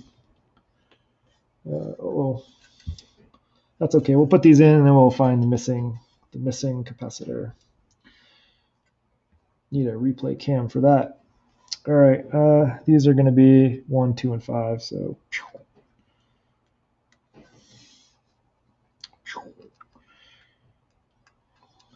Hey, leg. And 5.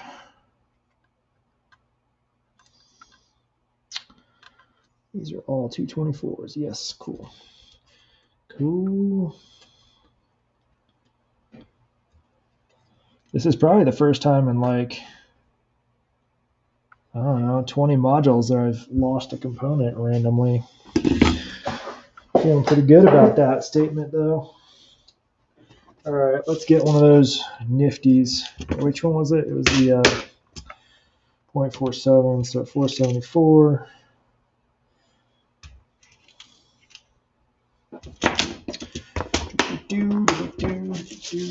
Okay, cool. You went on C8 right here.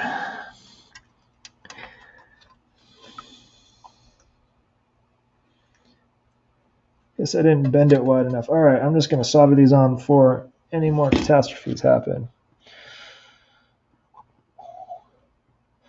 Okay, because I also think that's the last of the capacitors, so might as well. Big outlines Yeah, they're the ones that come in the big box format, right? Like I've seen them in photos of other folks that have built modules, but I've never owned any. That's not true. I probably have a few from like Radio Shack kits, but I've never sought them out, I guess.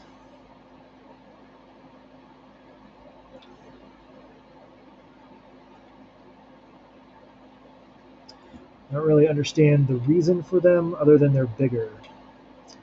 Maybe they're more reliable because they're bigger. Or maybe they're just bigger. Alright, that's all the capacitors? Nope.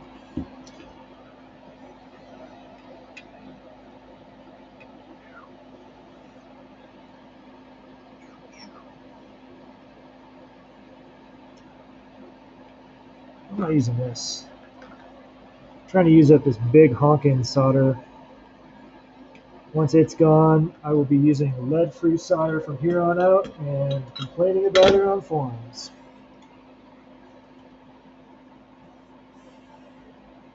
So that's what you're supposed to do if you use lead-free solder, as far as I know. All right.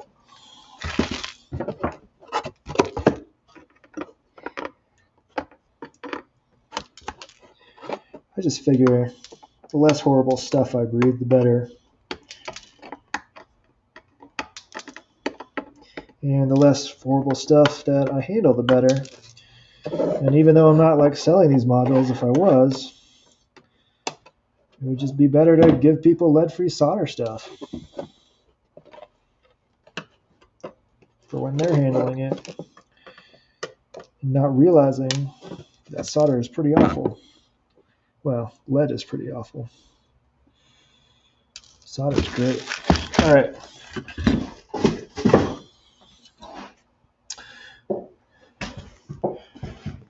Designing PCBs like this crazy. Yeah, using both metric and imperial. Like I feel like the 1/4-inch jacks I use imperial when I'm looking for drill bits for them, and almost everything else uses metric.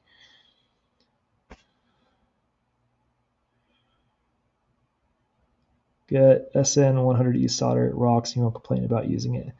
Heck yeah, I'm writing that down right now because I do not want to forget that. That is awesome. Heck notes. Where did I put that? Rando. Yeah. I will 100% be ordering that later. SN100E. I might have even ordered it. I don't know. I'll have to check to see what I have. I do have a roll of lead-free solder somewhere. Oh, right here. What are you, buddy? Lead-free.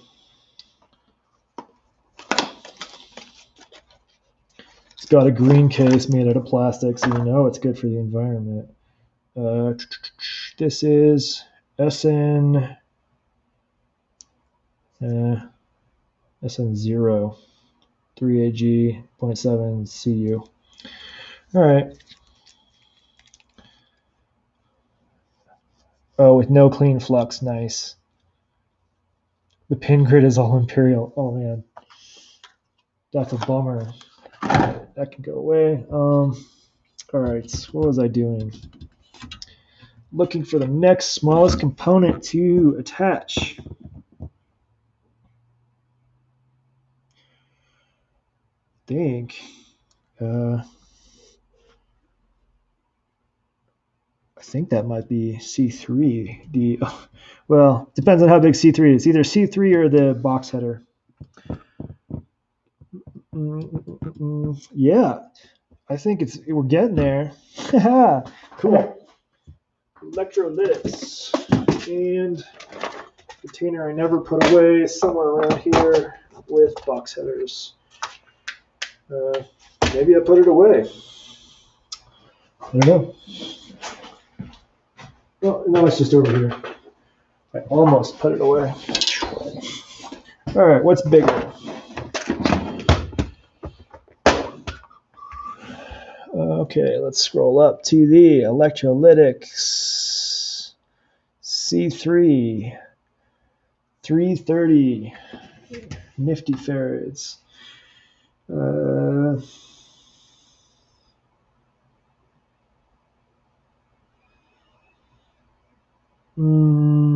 That seems kind of like a strange number for an electrolytic.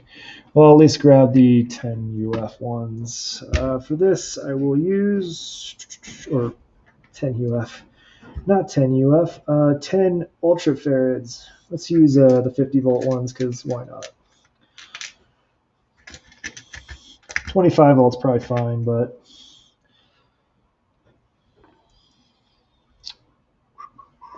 I also have 35 volt ones, but I'm not using those right now. I don't have 330 NF polarized. I don't think.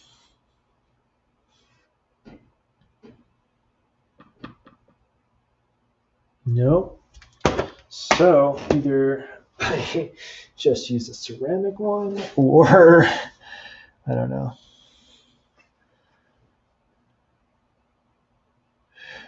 Is this sort of obsession with doing them in size order? I guess it really doesn't matter with a board this big, huh? You're right.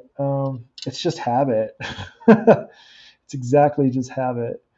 Yeah, I don't know. Should I gamble and use a... Well, let me check my other stuff.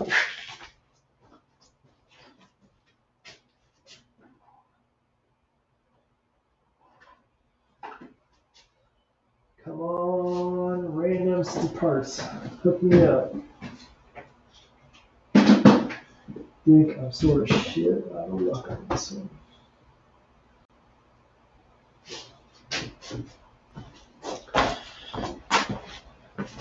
Whew. Okay. I guess I can just ask the person if I need a polarized capacitor here. I guess what 13 and C9, yeah. So in the meantime, I will do these. But that's also like one component. Oh my gosh, if I'm one short, gonna be a bummer.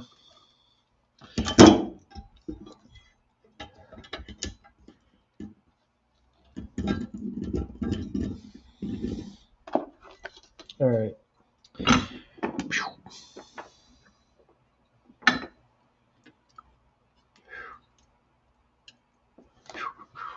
Turn you back on, buddy.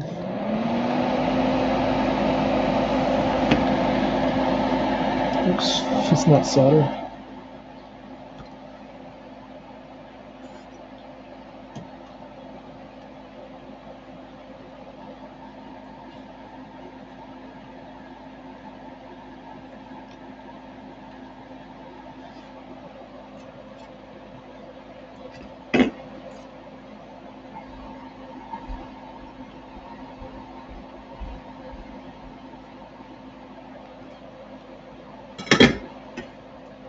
Yeah, I don't know what to do about that last polarized capacitor, but in the meantime, I'm going to put everything else together and send that person a ping like, hey, can I just use a ceramic here? Or do I need to order a random 330 nifty farad ceramic capacitor? Probably the latter, but it's fine.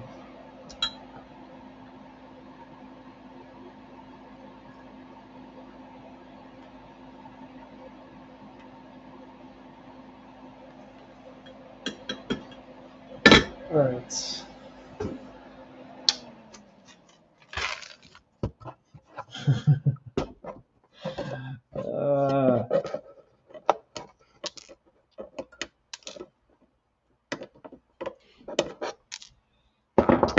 I wonder.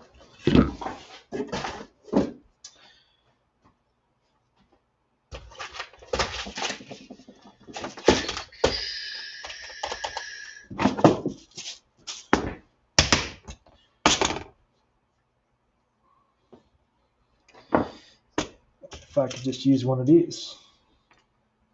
I don't know. Turns out I don't know the difference between polarized and unpolarized, other than one will explode if you put it in the wrong way.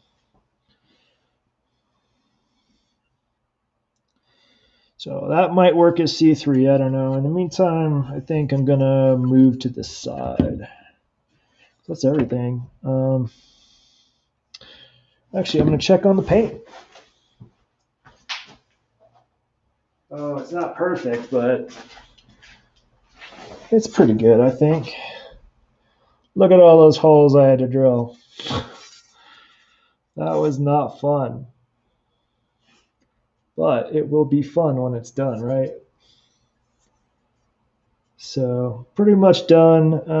All the imperfections will only show up now when it's well lit, moved around. Probably do some designs on it before I bolt everything on for the final time, but I don't know. Meantime, moving it over here.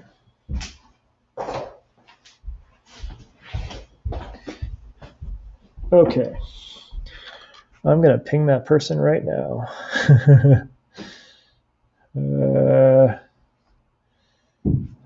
Does C3 need to be a polarized capacitor?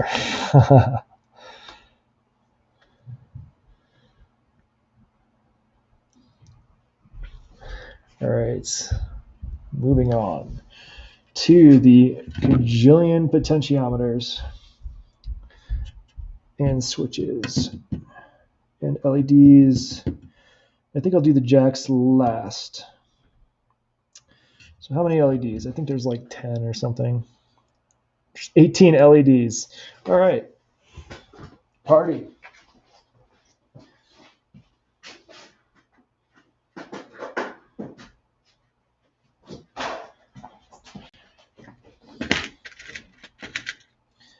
Two, 4, 7, 8, 10, 14,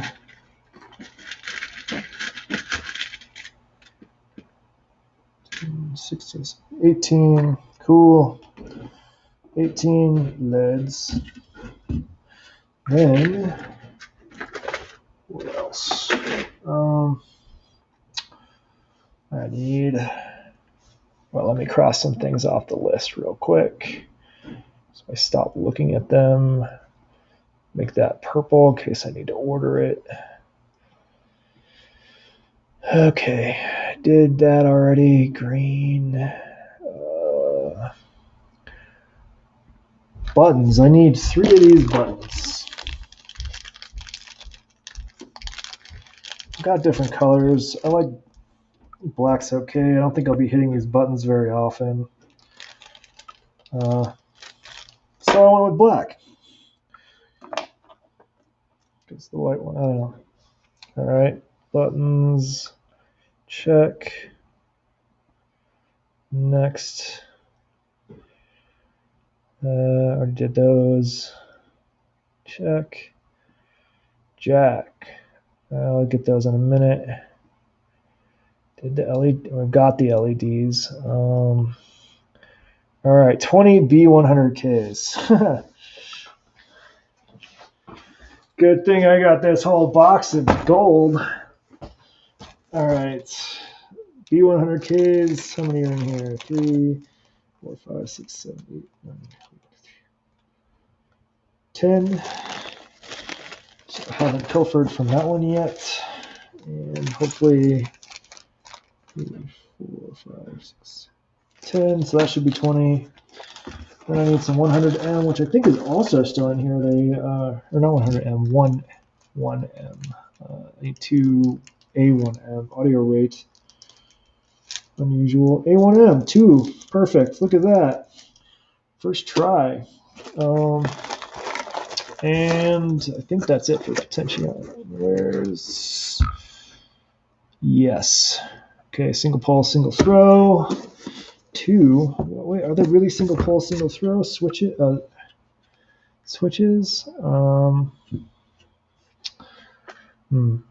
Let's look at those. Oh, those are. I don't know. Let's do those. Okay. All right. Let's just start populating stuff. Figure it out. Is that a hiccup? Have I been drinking? No. All right. Okay, LEDs last, switches second to last. Let's do the 1Ms first because they're cool.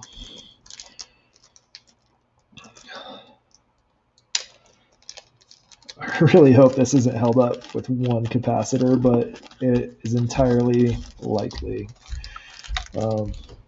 That's okay. In the meantime, I can put the rest of it together and do some fancy artwork and stuff like that. Take the time to really envision success. A1M, RV 17 and 20. So I'm guessing you're not in the circle. 17 and 20, right over here, right next to each other like pals, little buddies.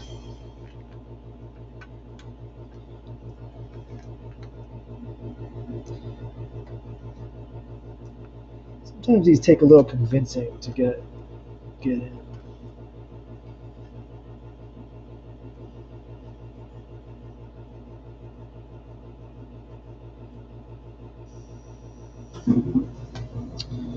Huh. There we go.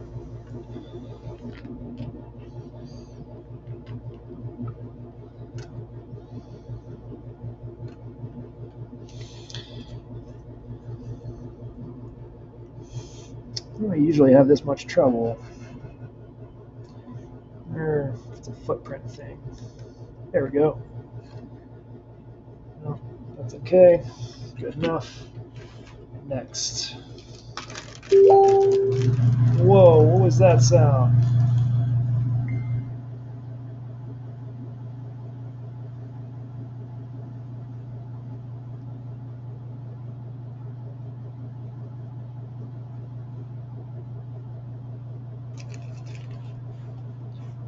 Is that my phone? Oh.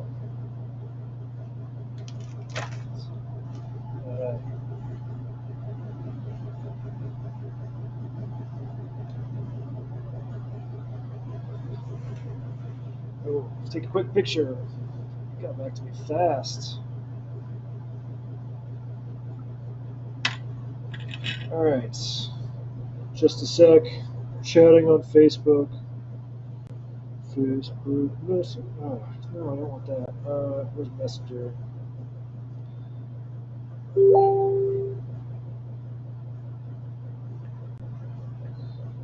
So, add a photo.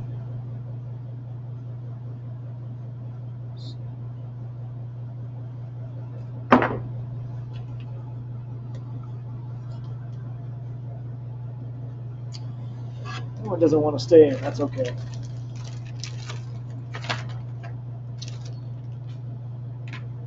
Super thankful to have somebody local to get potentiometers from.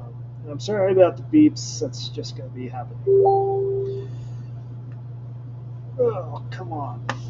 This footprint doesn't like these very much, but it's okay. They'll work. I'm missing the product. Swap it with non-polarized or bigger value.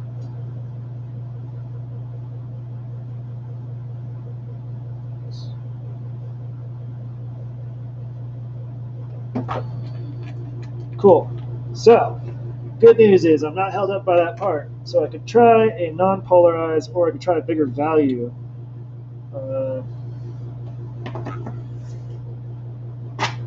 My instinct is telling me, completely arbitrarily, that a bigger value might be the way to go. So it needs to be what? 330 nifty farads, so 0.33 nanofarads, so maybe 0.47 or 4. No, we don't have that. Oh geez, I guess the closest I would have is 1 UF, 1 ultrafarad, which is significantly higher.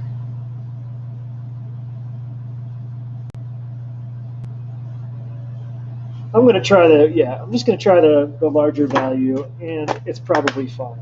It's a capacitor. For, what is it for? It's a bypass capacitor, so I assume it's not for, we're just going to put it in. It's going to be fine. Yeah, look at you, buddy. I'm going to leave it popped out just a little bit so that I can remove it easily if I need to. Pro tip.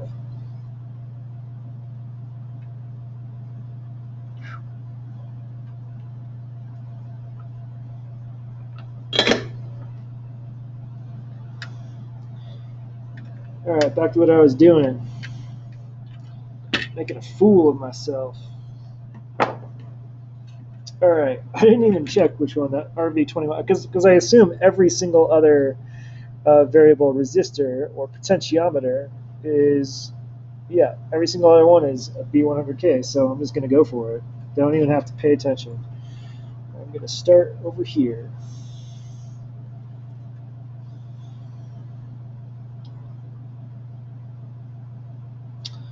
Oh, does not like this footprint, but that's okay. Oh, wait. Oh, no. These ones all have the doobly-doo. All right. Time for some side cutters and a trash can. Oh, sorry about that. What I'm doing now is cutting the little piece that's used to align potentiometers off of them because they need to be flush with the panel. They don't need to be, but it's nice if they are.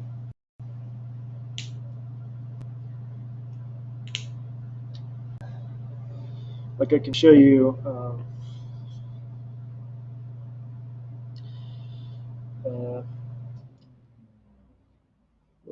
That's what I already did. I'm cutting off that little piece you see right. Let's see, how can I do this? Right there. Sort of key for alignment purposes. Not often used in any of my modules, or really never used. So let's cut them all off. I used to file them off, but that was messy. And the side cutter does the job really nicely.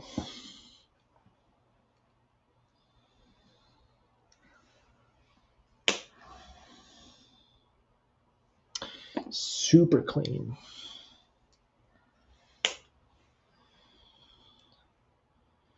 Cool.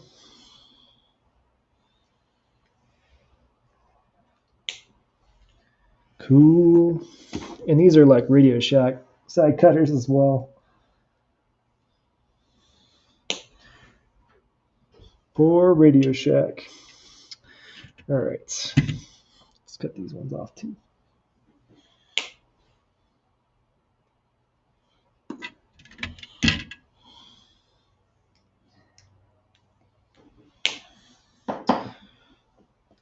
This is a pretty intense module to build, actually.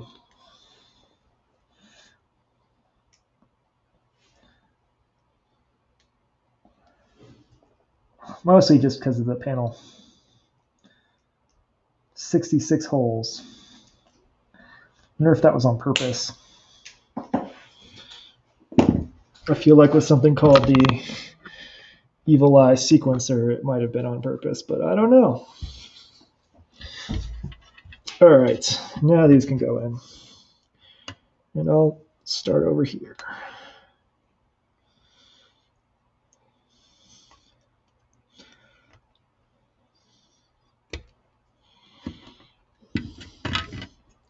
And Pop Flyer, if you're watching this, thank you so much for these potentiometers. They are the best.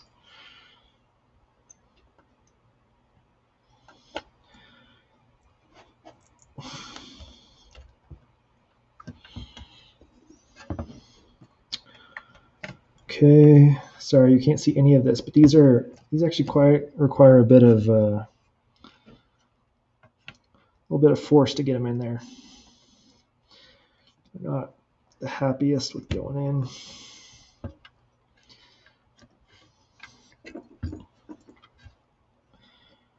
But they will be happy once they're used constantly for sick synth patterns and stuff. I don't know. I also do kind of like that it is an Arduino sequencer because while I'm not an expert and I don't love Arduino programming, at least I have the option of modifying the code if something is not working the way I would like. As far as the hardware, I'm kind of stuck with it, but that's cool. Can't complain. It is great to have all this. All right, these are also B100Ks. Yes. These have the tabs. No tabs. This is the new batch. Cool. Oh, and it really, that one just went right in. This is the start of a beautiful friendship. Oh, these ones just ready to go.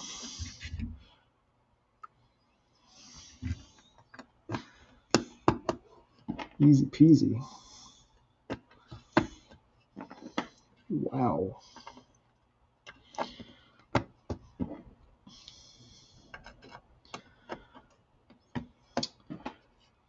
Hey, in other news, I sold my first ever Bandcamp song. Not that I was trying that hard. I think I only have one track on Bandcamp and I don't promote it ever. But somebody paid $1 for it, so that's a milestone there.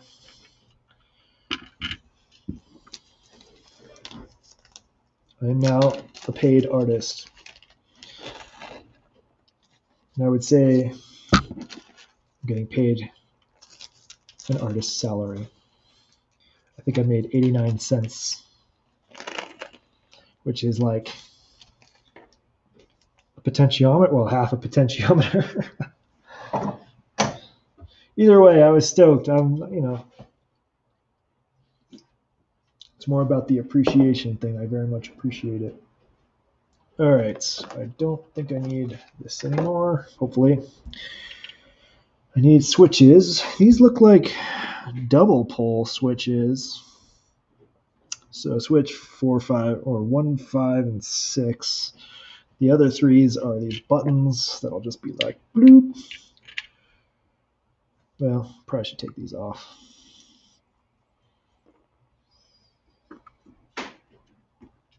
Yeah. Bloop.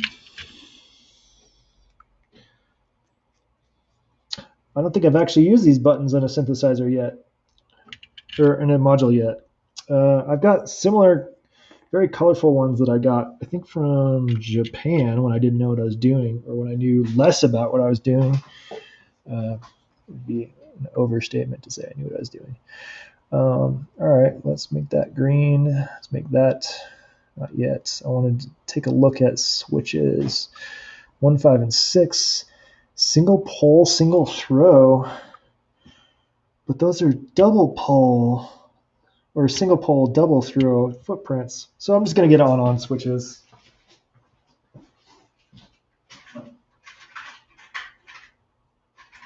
They're probably fine. What could go wrong? Do I want those or do I want the other ones? Let's see. I want the other ones. I like those slightly better. And my favorite drawer, toggle nuts. All right. Yeah, these will probably work just fine.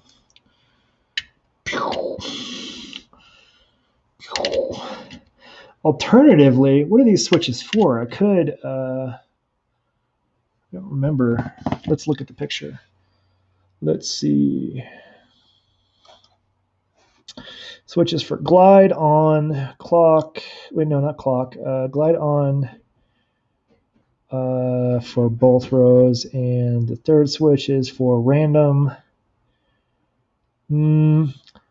I don't think I want to swap those out for momentary. Like I have some that are on, off, and then a momentary on, so I could make that do a little wiry doodad to make that a thing, but none of those seem like very performable controls.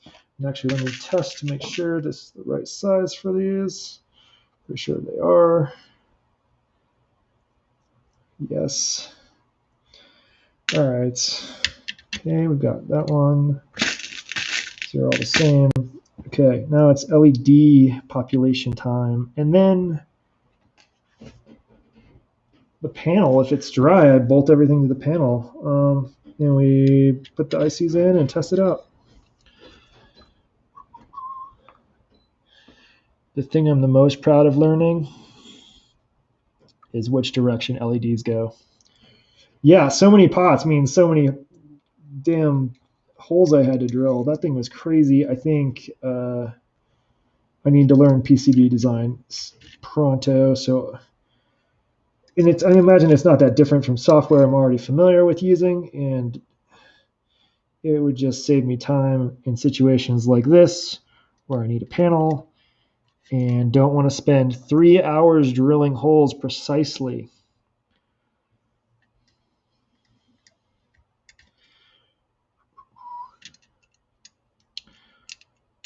Not that I'm mad. I actually think I'm really super thankful Tim made this and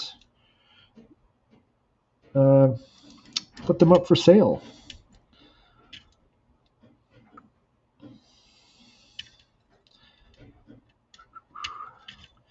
Now we'll be double checking all of this stuff.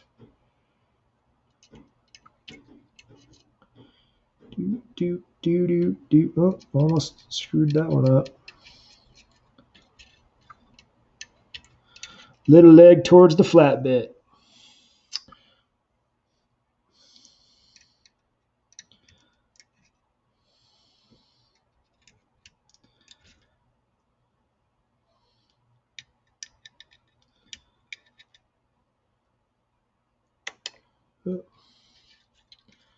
Oh, geez. Okay, well, I can't set this back down for a second, so we'll set those down.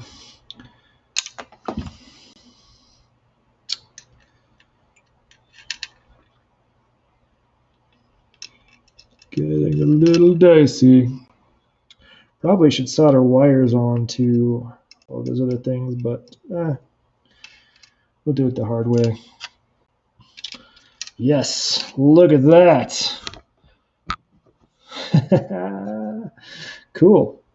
All right, I'm going to double check the legs on every LED. Okay, did those? Yes, yes, yes, yes. Yes and yes. Okay, about you? Yes. Yes. Yes. Yep. Good. Good. Good. Good.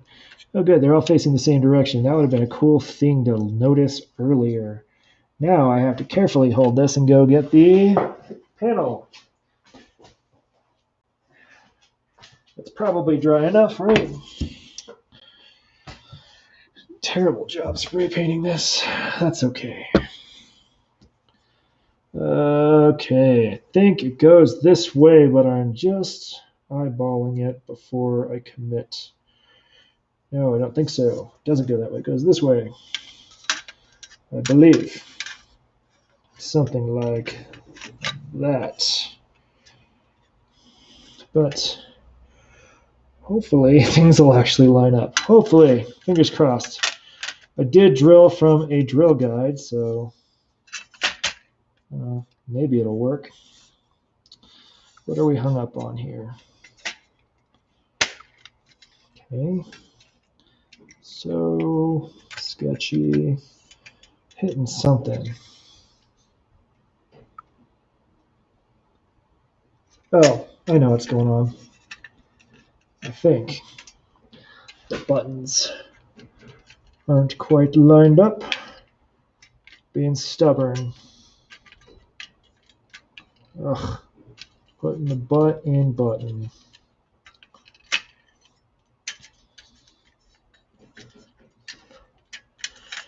Okay.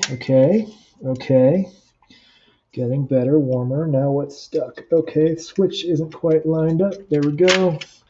Oh, getting lower, warmer, closer.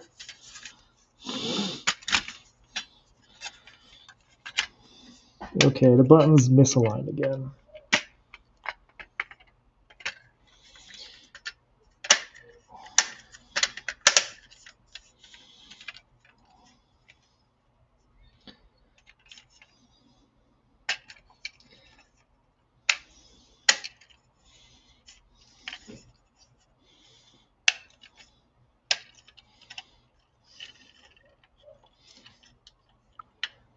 Okay.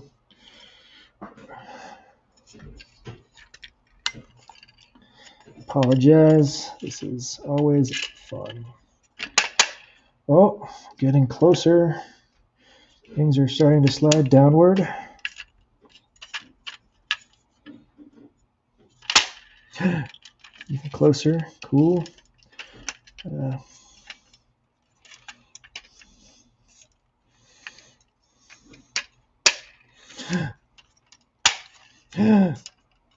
That might have been it. That might be it. Oh my goodness. This thing is awesome.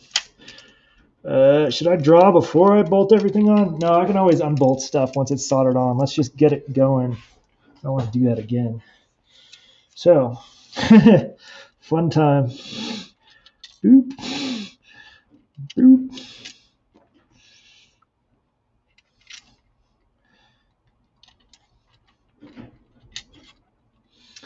And this is where having these handy comes in handy.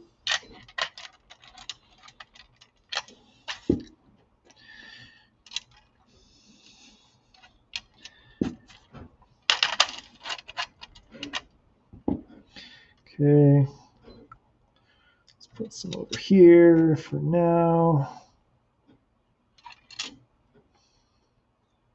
just to spread out the load a little bit. And hopefully I got all those LEDs in there. I think I did.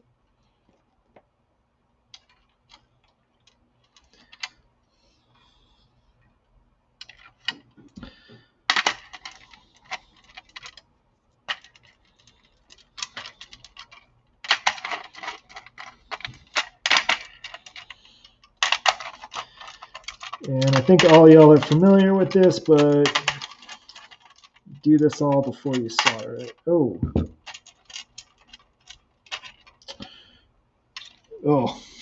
paint's not quite dry. It's pretty close there. It's just slightly sticky if I grip it too tight. That's okay. Not too worried about that. More excited to see if once I get these soldered on and the code loaded up, if it fires up properly.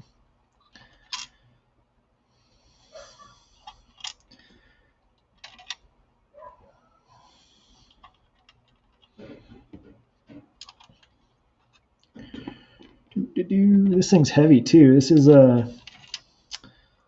not as thin of aluminum as I would have liked. It's like 1.3 millimeter maybe. It's pretty chunky. Also cut real funny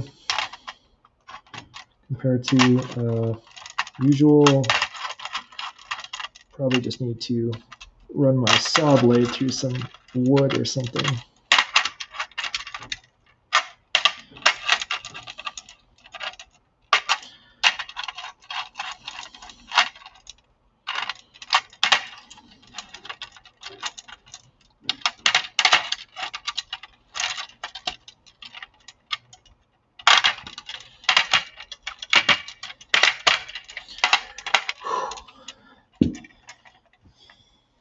Tiring. But I should make myself at some point. Well, I'll probably have to order it from somebody who has a 3D printer because I don't have a 3D printer, but I would love one of those like circuit board holders that sort of look like a screw and a bolt. Very simple thing. All right, that makes sense. Okay, cool. Going to need to find those 1M. Oh, not some stuff. So close.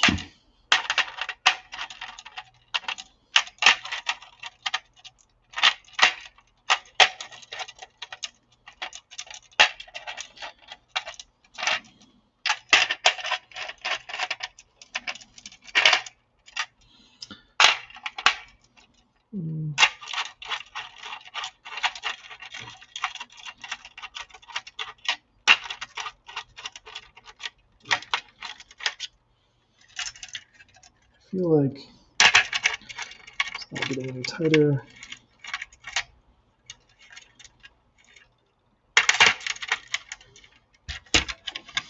Oh, that's what I should have been doing, but why aren't you threading?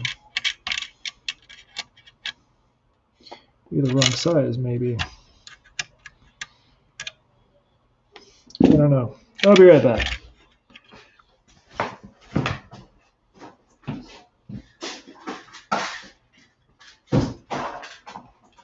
Second favorite drawer, pot nuts, potentiometers.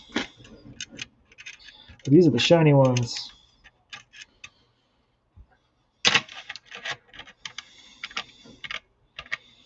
Yeah, that works better. Okay.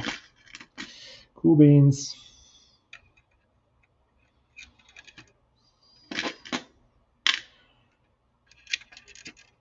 Sure, this is probably not a good camera angle, and I'm sorry.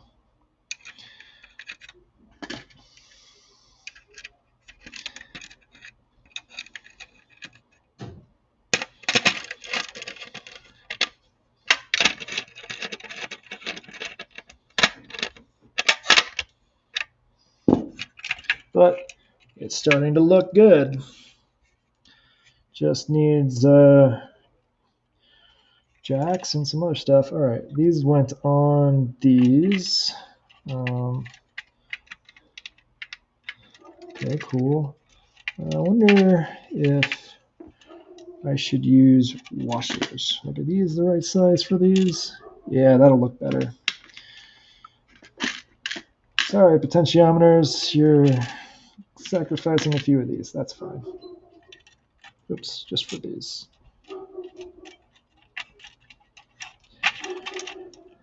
And I wonder if these are the same size nuts as on the potentiometers. Hopefully.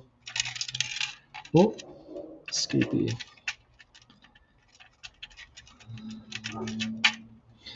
Let's find out. Oh, I think so. Oh, that's awesome. New favorite buttons right here.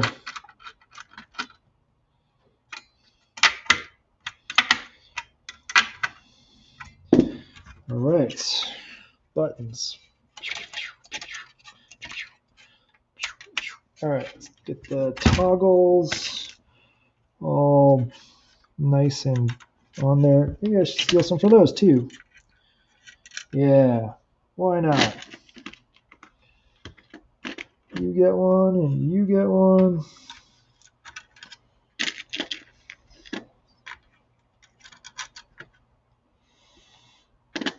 Just because it's a sequencer, I kind of want it to look as cool as I can make it.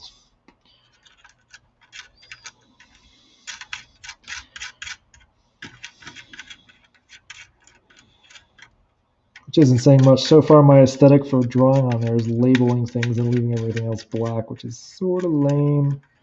I can do better. This one's the evil eye. I feel like it just is begging for some crazy cool stuff on it. So we'll see. And for these, I do need to use a wrench because I don't have that socket handy. Oh.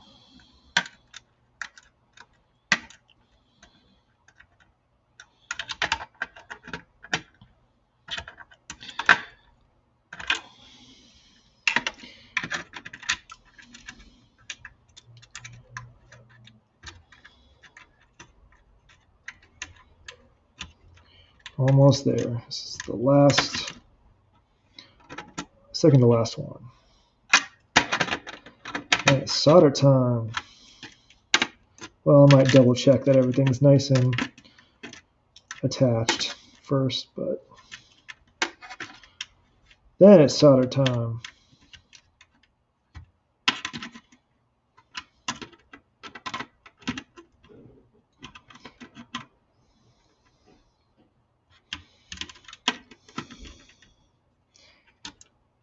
Okay, cool. Look at that. Yeah, I wish that didn't look so janky, but that's okay. Oh no. Some of these LEDs don't want to go through. That's okay. Let's see how far they go.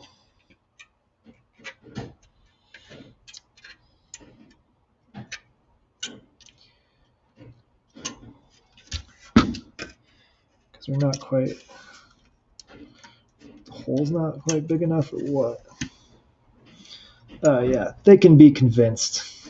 They just need persuasion. Cool.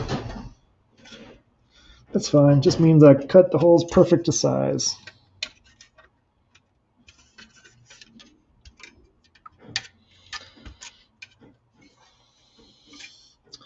There's my, there we go.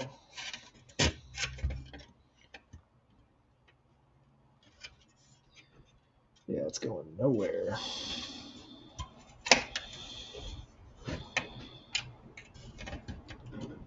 Sure hope that capacitor works. Otherwise, problems. Oh, where's my feedback?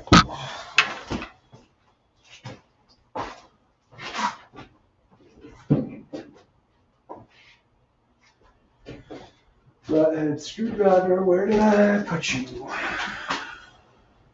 Might be inside. Usually you're right there though, so. Oh, right here. Right in front of me. I just need its help persuading an LED to be flush. There we go. Well, a few LEDs it seems like.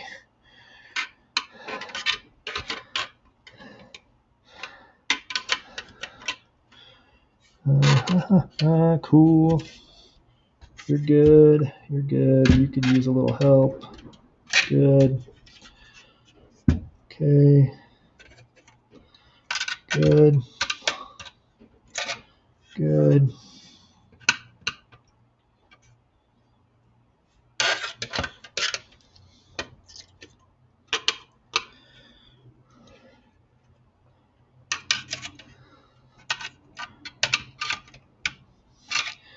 Okay, double checking everything.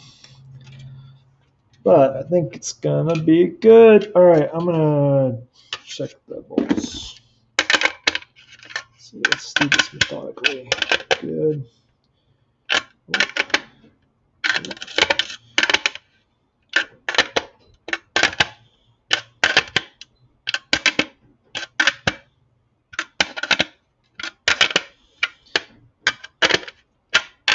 So there's a lot of benefits to using a socket instead of a wrench.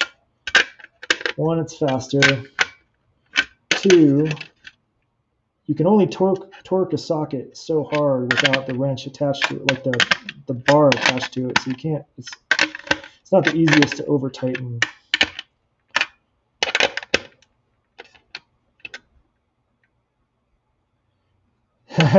Hold on, Frederick, just a second. Check it out. This is pretty stoked at how this is looking. Let's see. Let's zoom out a bit. Boom. The Evil 8 sequencer. Or reverse. Oh, this one fell out.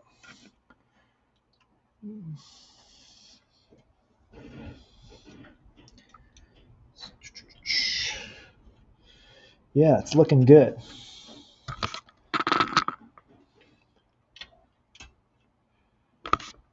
Pretty much all that's left are some soldering and the jacks. There's only I say only. There's only 1, 2, 3, 4, 5, 6, 7. There's only 15 jacks, so not too bad. Anyway, it should be done tonight, assuming the capacitor that I randomly dropped in does its job, doesn't break anything. And also assuming the Arduino works. There are many points of failure, potential points of failure. Okay, solder time.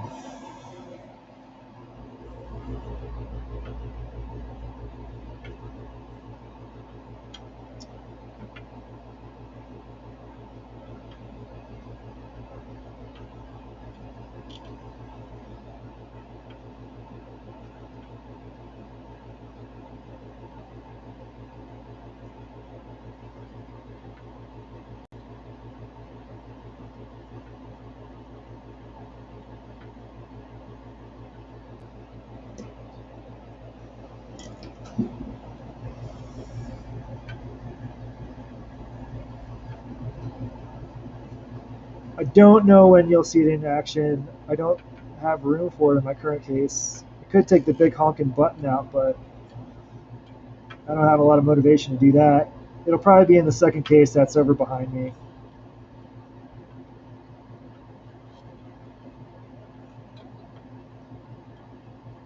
Which maybe I'll bring back inside. We will see.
Soldering like crazy.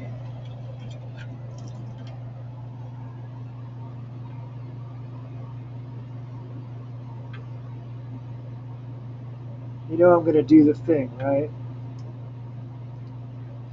I shouldn't do the thing, but I'm going to do it. I'm going to test to see if it works before I go to sleep.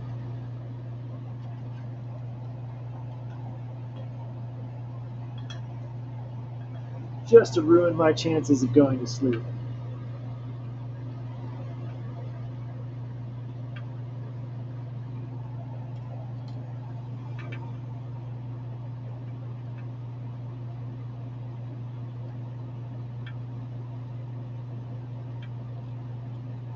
Oh, did that one self-separate? Heck yeah. Happy accident. Alright, let's do these IDs because they're still in my way.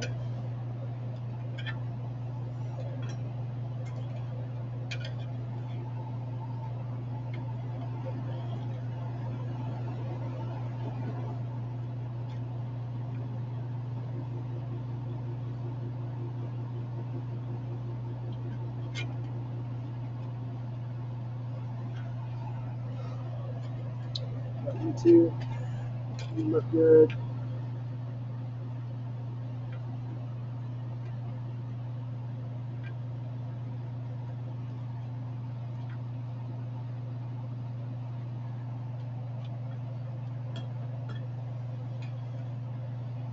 Okay, let's check some of those IDs. You're good. You're good. You're good. Let's solder those.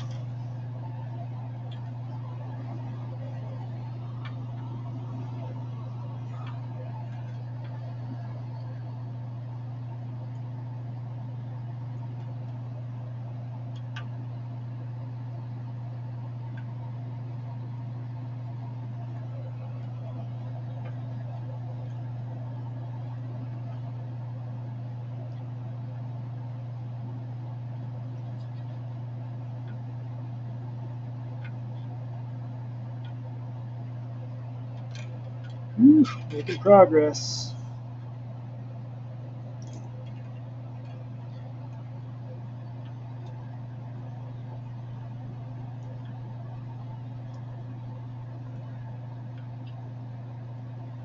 I wonder if anyone else has put this together other than Tim.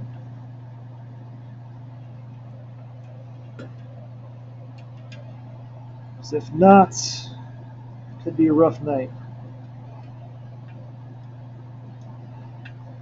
But it's probably fine.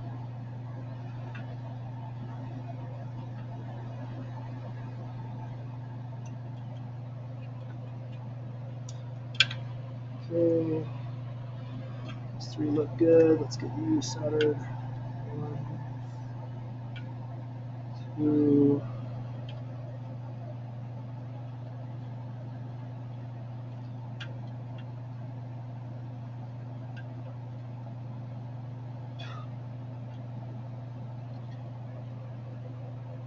The jacks are going to take so long too because there's so many.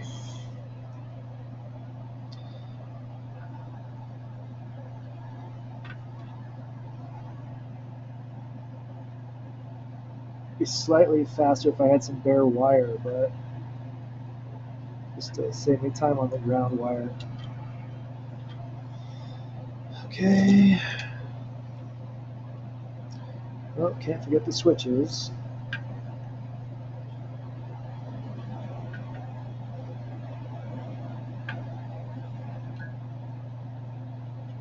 Or buttons, rather.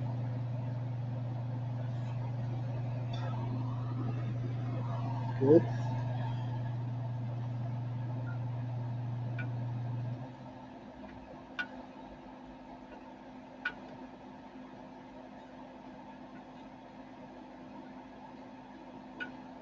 Oh.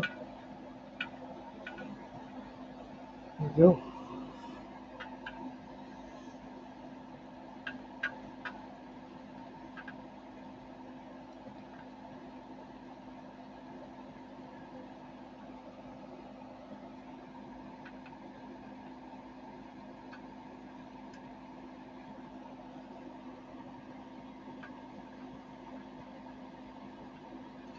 I can't believe no one has taken over the stream yet.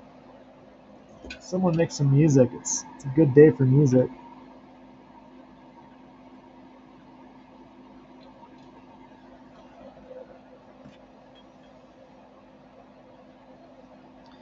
Alright, let's check the LEDs. We're good, we're good, and we're good. Let's just do you two real quick.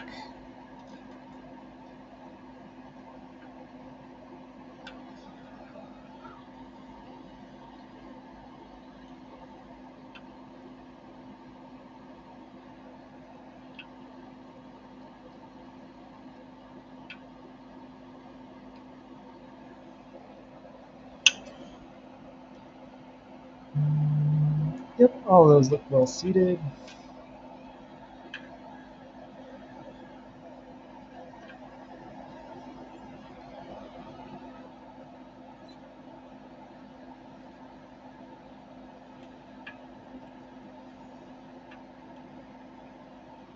Oh, you know what? It's Saturday night. I should go check out and see if I can drop in on Saturday night synthesis crew if I'm wanting music, which I kind of do.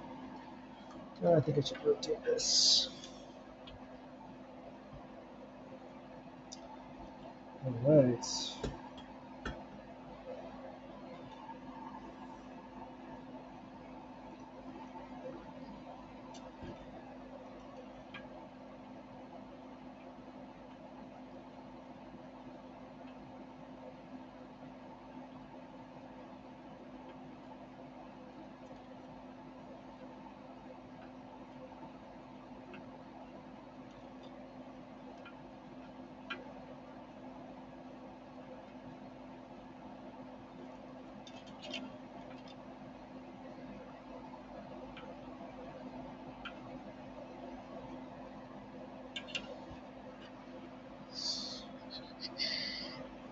Okay, I think it's just that one LED. All right.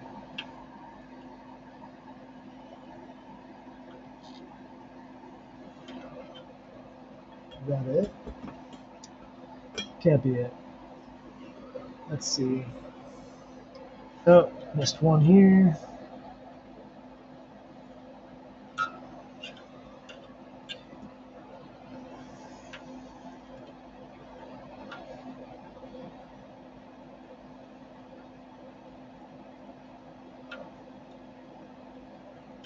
Okay, oh, one over here.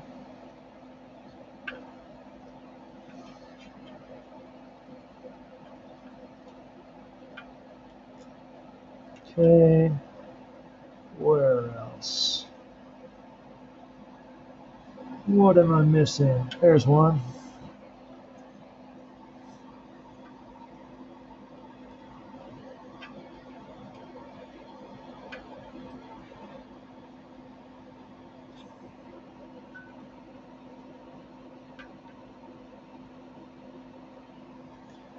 Okay.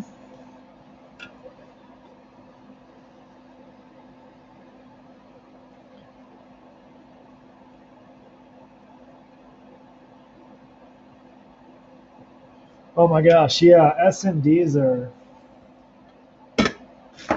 well, SMTs or whatever the acronym is. Those are a pain. Um, if I was working in Eurorack a lot, like if I was building smaller things with lots of SMD, there's just I would have an oven by now, or be using my oven, because holy crap. All right, I'm just gonna double check that all the LEDs are soldered on. Then I'm gonna trim those legs and flip it over. And then it's just jacks, I think. Just jacks.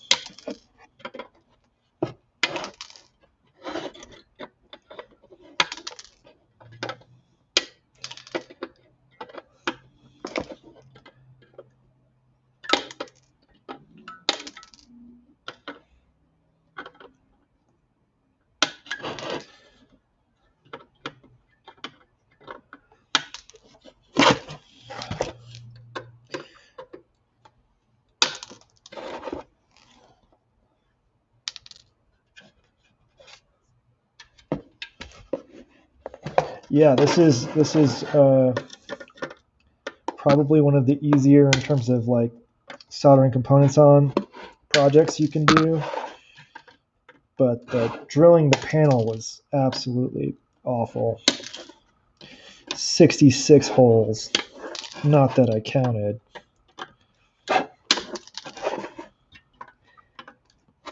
But there was a drill guide, so everything lined up nicely. Or at least nice enough to where I didn't notice if anything was way off. All right. Look at that. Oh. 66 holes. And again, for reference, maths.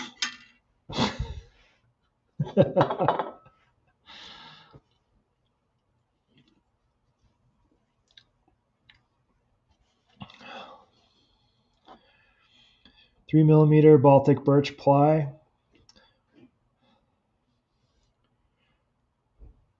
Drilling is way easier. I don't love working with aluminum, especially since it likes to adhere to drill bits.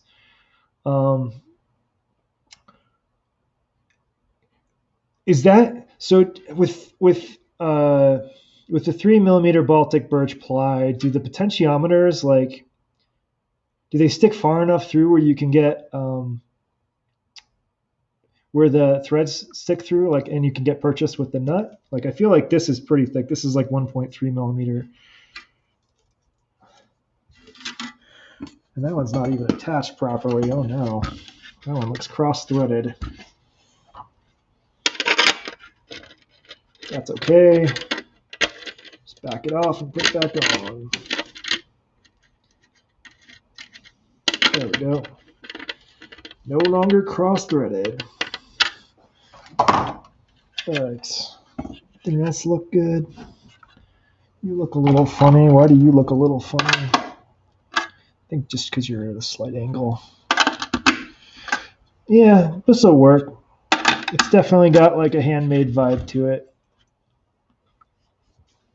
Yeah, I might consider switching over to like something like birch or some thin plywood, just because I don't love aluminum at all. I mean, I love it as a metal. I just don't love working with it. You don't use the washers. You use thick acrylic paint with a clear sealing layer, so you're not concerned. Okay, yeah. I guess the main reason I use washers is because you can see actually. I don't know if you can see it. Let me zoom in on just a part of this. Like these holes that are exposed here, like you can see there's like little rings of things around them. They're not like the cleanest holes, so I use the washers to hide that, and nuts would do the same thing. I also used washers here because the holes were kind of wide. I didn't want the nut sinking down. And I'll align that nicer later.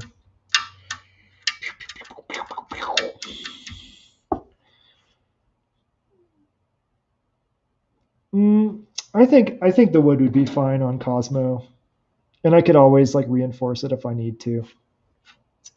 Next, I need a kajillion of these.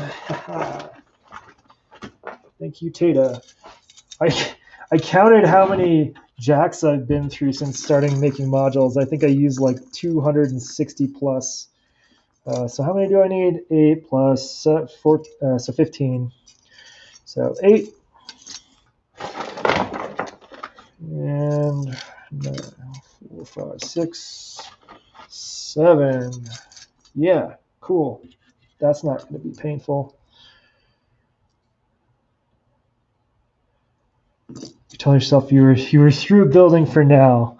Yeah, I think it's good to balance a bit. At a certain, like, I definitely do have a size, like, scale of studio limitation. Like, I could go to a different room or something, but I like the limitation in that if I want to keep building, I need to get rid of stuff first.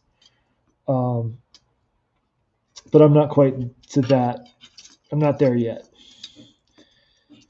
But I have been getting rid of stuff I don't use. And in fact, there's even some Cosmo modules I'm thinking of selling that are built, which is like, I don't know if I've ever seen a fully functional Cosmo module for sale. So that'll be cool, I guess. Maybe I want to solder these first and look at the photo. So I think I can be lazy with the ground and just, yeah, I can connect. Yeah, all I need are ground and tips for these. So I'm going to tin all the jacks first. It's so huge. It's so heavy. Oh my gosh, this one's really on there.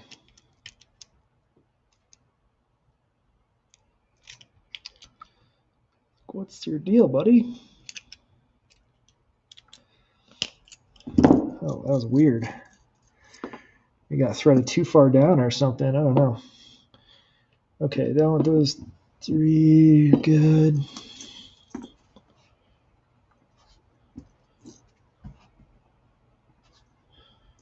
Is there a market for Cosmo DIY? I don't. Yes and no. No, in that I don't think there's. Well, I don't think there's a market for folks like trying to get into Cosmo. Like if you're not into doing stuff yourself, like if you're not into soldering, you're never going to be able to like buy what you need to build a Cosmo rack, like off the shelf working. So in that sense, there's no market, but there are folks that build Cosmo, and I'm sure one of them would take those modules off my hands, pretty much at cost and shipping. Because it was fun to build, but if I don't use it, it's time to get rid of it. proves they work. I mean, they are Eurorack compatible, so if you bought one Cosmo module from me, you could like build a single single module case. Yeah, trades maybe. Trades might work too, because a lot of the folks on the forums are designing modules, and I absolutely am thrilled whenever I can get a PCB from them, which is how I got this. Um, Actually, I found this one on Facebook, but that person popped into the forums too afterwards. Uh, Again, shout out to Tim, MJN. It looks like I'm playing Lego, but I'm just like, this is what I do. I'm just getting ready to tin them all the grounds, legs, and then I'll do all the tips because it's just easier to do when there's no gravity involved, or when gravity is working for me instead of against me, I guess is a better way to put it. What am I going to offload? I'm thinking of offloading a funky filter because it's an awesome filter. I just don't use. I don't think I have a use for two of them. I built two functioning versions. Maybe an ADSR and maybe what else do I have not in the case? Like an LPG, a dual LPG slim module. Like I have a handful of stuff sort of out of my cases right now. Just trying to decide if I want to use them because I have a 2-row case that's empty right now that I need to plan out.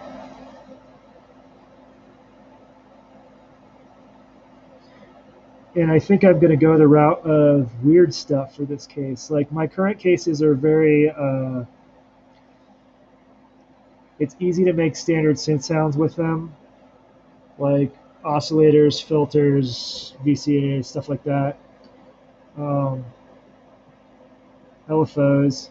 But I was thinking with this other case, making it something that's more self-contained and like experimental, like the R2D2 case or whatever, you know?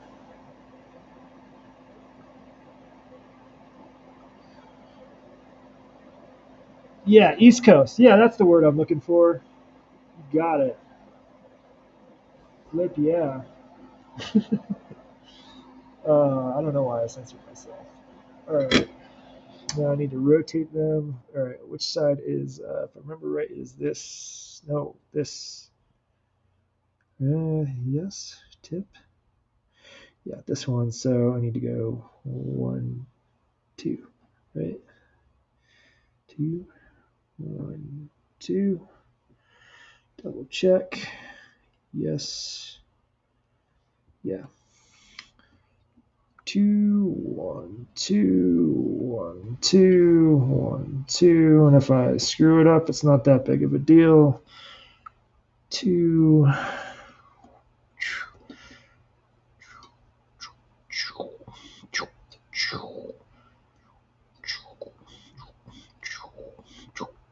All right. I can talk again. Yeah, East Coast. Like that's something I've never had a good setup for is like East Coast style synthesis. Like I can do it. It's not. I think part of East Coast is that like some of your modules have to play well to it, so be a little unruly in terms of standard synthesis stuff, but that unruliness I think plays well with East Coast. So like Morphogene's a really good example, or like random voltage generators and stuff like that. Quantizers. Well, maybe not even quantizers. I'm not going to touch a quantizer on that one probably.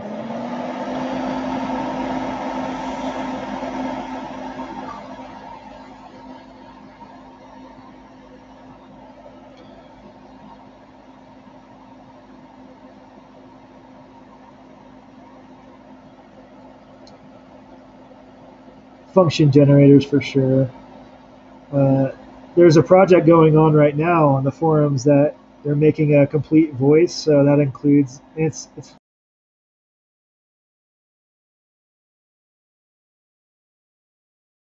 they're like also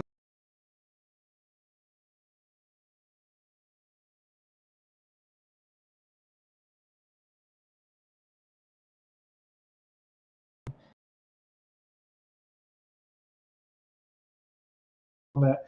So then I can put this panel back on instead of the black panel and sell this, and then have room in my Euro rack for more stuff, more cool stuff. I love Euro rack. Okay, these all have been tinned. I think I'm going to bolt them all on now.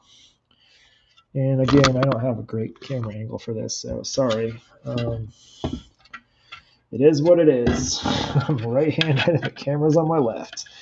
Let's see, what's the, I don't know. I'll just rotate them afterwards. Also, this is the first panel where I drilled all of the holes correctly, well, probably, before painting. Usually I forget the mounting holes. Let's see. Yeah, that looks fine. Let's go that route. Get the other one of these. Tighten that real good.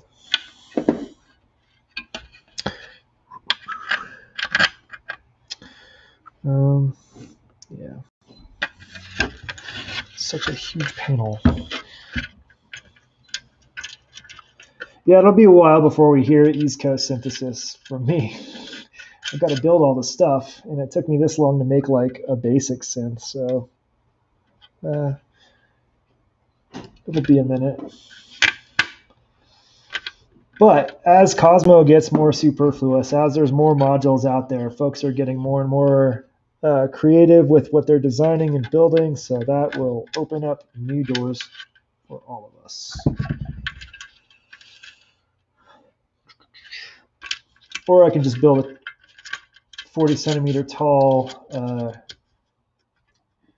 case with 3 rows of Euro rack that's 80 centimeters wide to complement my Cosmo and my Cosmo East Coast case is what I'm calling it, I guess now. That could be fun too, but expensive. Okay, let's make sure these are all oriented the same, just for my sanity. Okay.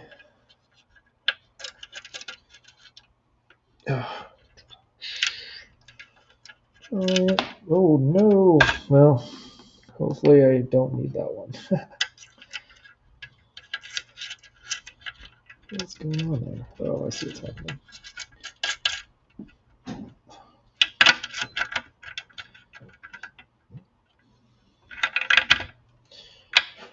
All right, let's see if I can find where that nut went before I forget. All right.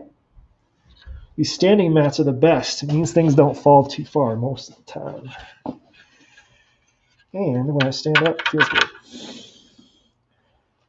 Cool. Cool.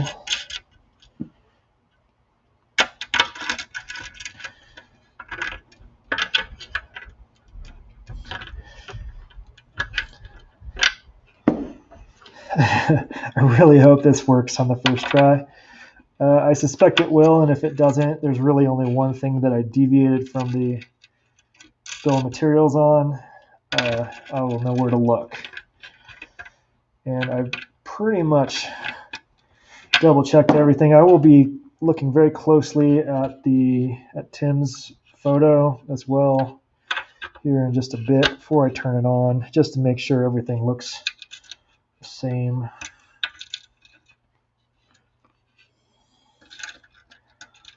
But I think it'll probably be fine.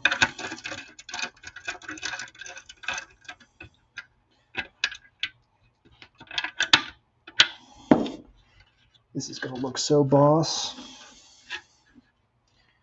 Yeah. All right. Middle row, I guess.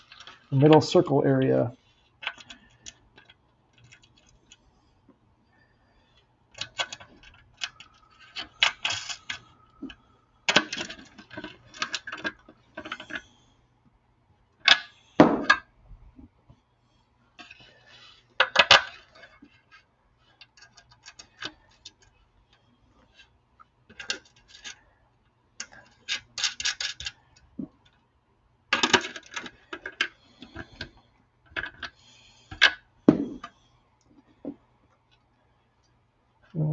this actually.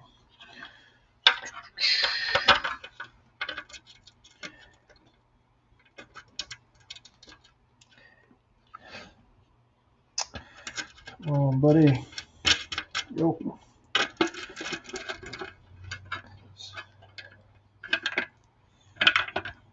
Still waiting for somebody else at EMS to kick me off. Play some music.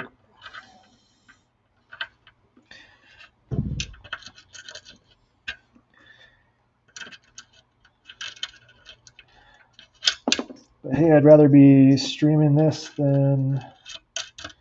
I guess, I don't know if this is more interesting, the whole music. The whole music is pretty wild. But this is more fun for me because I get to talk. And I'm not just talking to myself sometimes.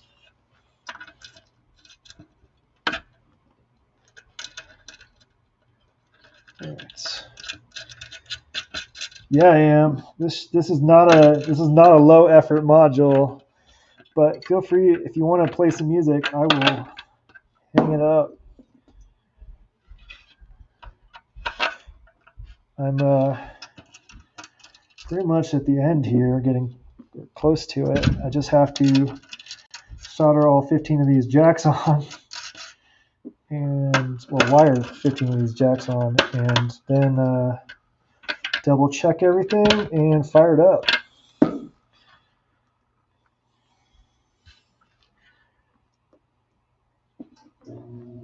Wonder how I could do that easily.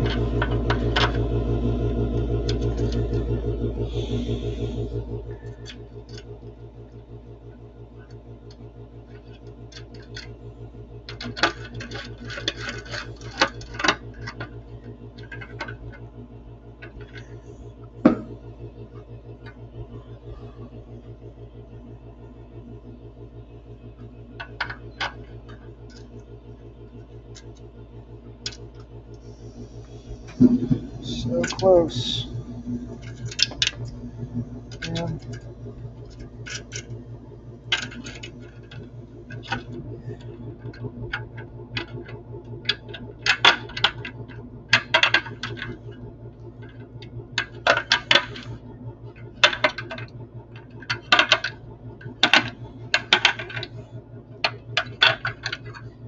all right, here's almost what it will look like.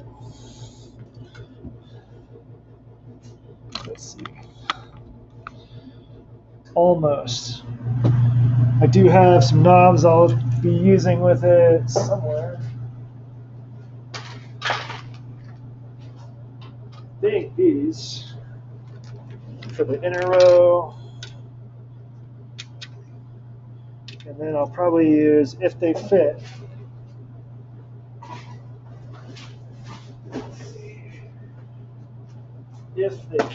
I will be using, oh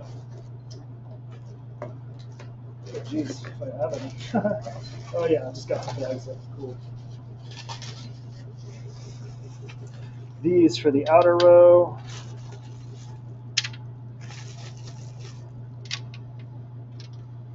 Yeah, that feels like a good inner row, outer row, and then whatever will fit on the rest of them, probably these. For some of the controls, some of these might be too small, so I'll have to use these knobs again. Yeah, it's going to look boss, I think. But I'm not going to put those on until I know it works, because it's tedious. All right, next. I could probably even test it out. Well, yeah. Let's just do this part now. Okay. I wish I knew what this 8 meant. It's kind of cool. Cool. Cool. Wire time.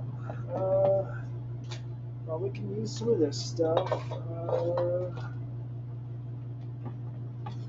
Oh, here's a module that I might sell. It's an LFO, but that might be useful in the East Coast case. The East Coast case. Wire bits. I don't want to use purple wire bits. Yeah, we'll start with those for now. Yeah, cool. All right, so the first thing I want to do is wire them up. Probably the ground. Let's start with jack.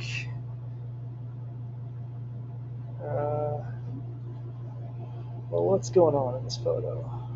Oh, that's a shadow. Cool. Yeah, they're all grounded the same thing. So we'll do the same exact thing as in the photo. The ground goes to this side. And goes to here. And everything else connects to each other. I wonder if that's easier or harder than just doing both. Do not know.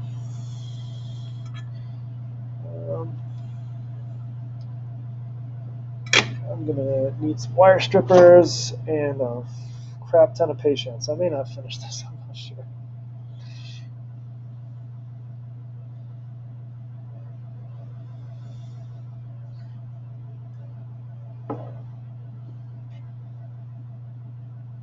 I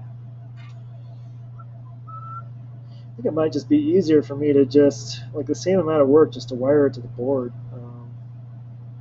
Well, let me think about it. No, let's get some bare wire. Let's do it the lazy way. All right. First, let's solder this.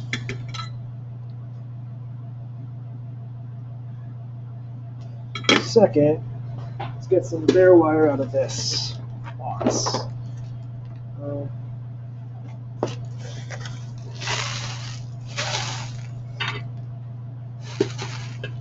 Okay.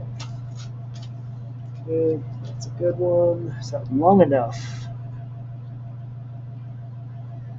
Ooh, it's going to be tricky when I get to that long stuff with these. I could put the grounds. That's what I'll do. Put all the grounds near each other. Make it easy.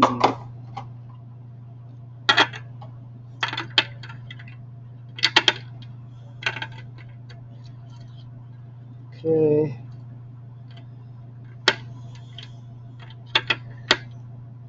Okay, 1.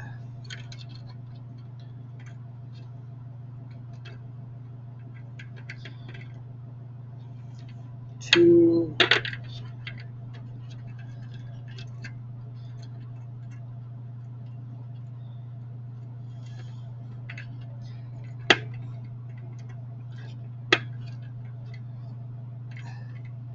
Oh, cool. That makes me feel better about it. Mostly I feel like I'm just getting in people's way.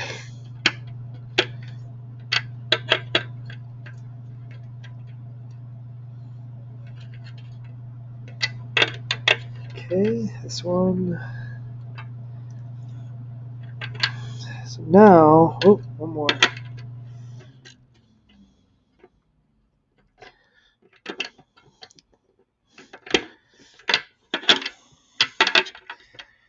Now all of them are point. That's actually a cool pattern. That's cooler than it was before. Like makes a like a 8-sided star. That's cool.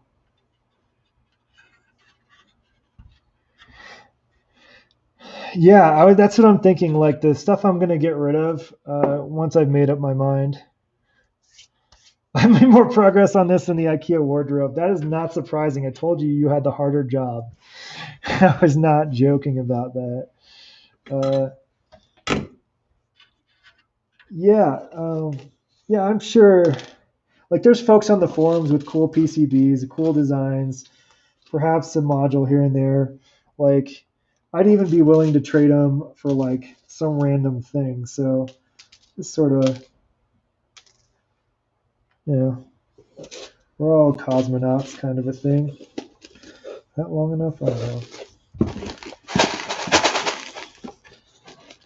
What I'm doing now is getting my version of bare wire, which is old, like chopped off legs from resistors and capacitors and stuff. I usually look for thicker ones because they're tougher, I think. Maybe not, but there's the one I was going for. Okay, there's a good one. Let's try out a few of them first. Let's see how it goes. So what I've learned doing this is use pliers or you get burnt.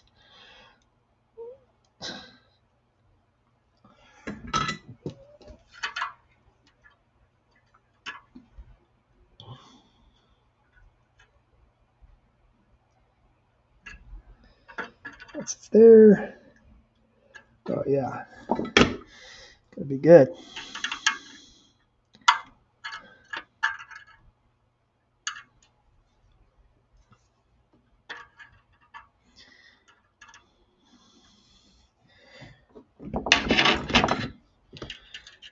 Then, once I get that going, it should be pretty straightforward. Just keep chaining them. Because I don't have any like bare wire lying around that I can just use. It's one of those things. All right, is this one long enough? Yes. Beautiful. This is going to be pretty. Should I cut that a little shorter? Maybe it'll look slightly... That's fine. Adds character. Let's make you there.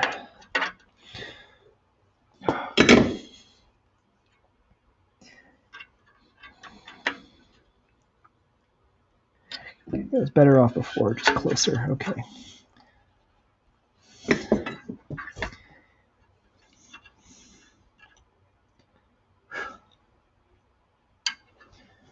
Cool.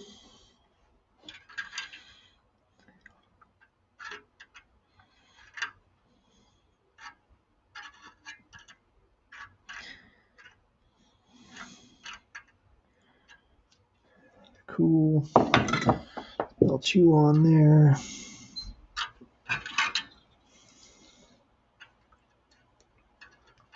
Let's turn the fan on.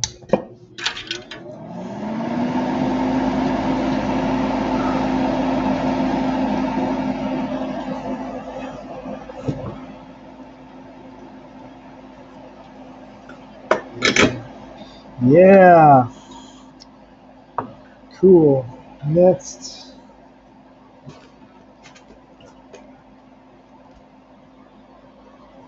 Looks like a good leg.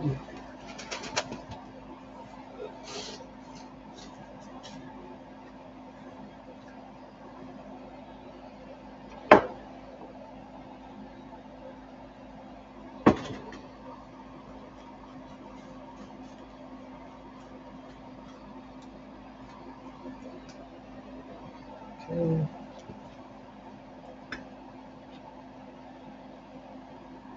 Long enough? Yes.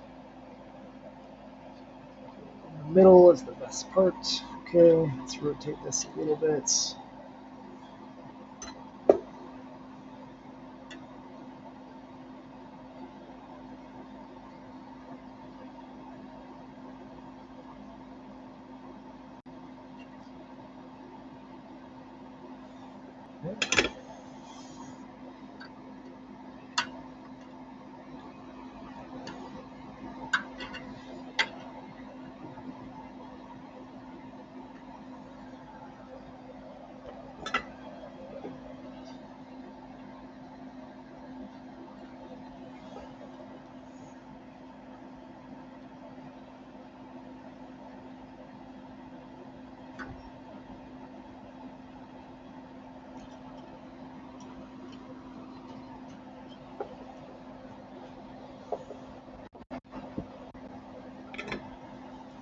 Okay, next one.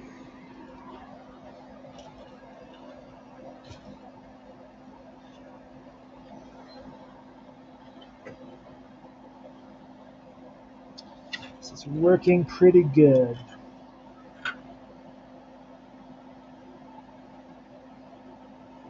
Even though it's slow and painful compared to like probably a good piece of bare wire.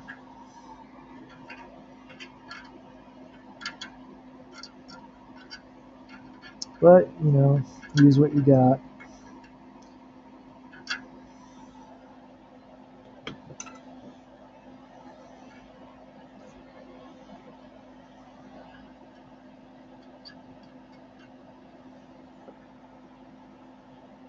Also, it's making sort of a nice little flower pattern, so that's cool.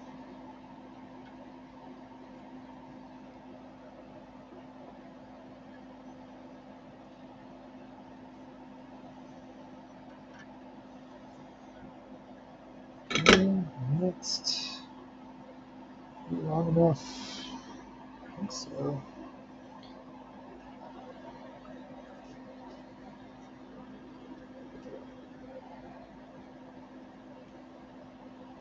Yeah, this one.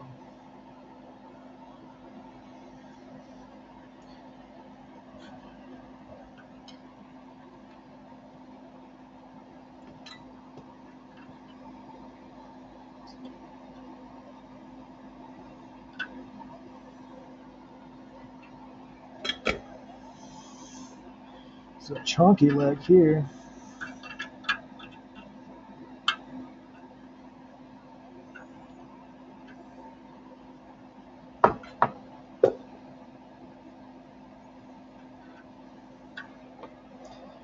Okay.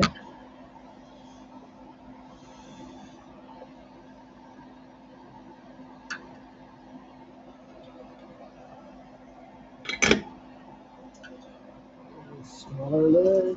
Bigger leg. Let's see.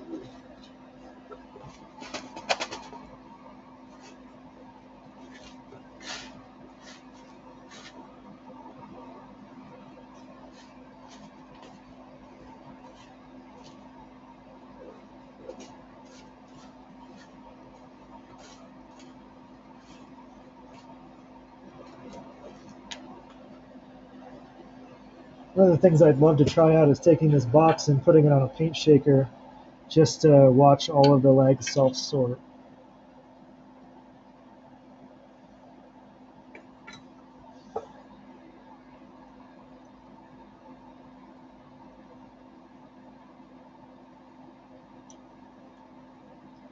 There we go. Cool. Couple more.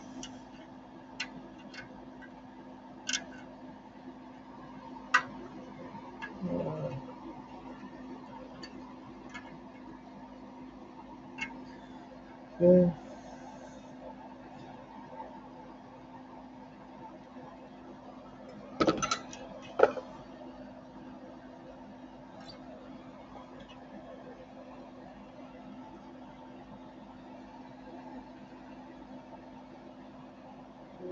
Let's see, what's next? This doesn't really work. Well, let's see if we can find a bigger one. Maybe. Um,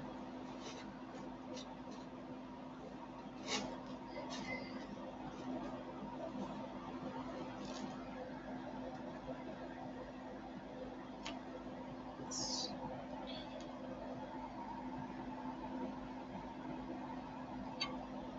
okay. This one goes up top if I remember. Yeah.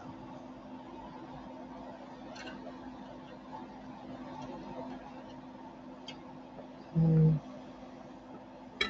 It's okay, we can do better, but meantime.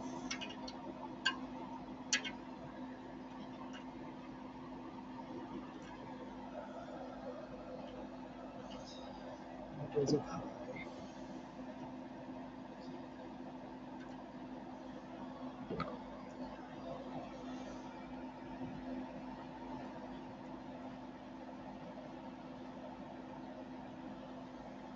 Okay. One more, I think. I remember. Oh, yeah.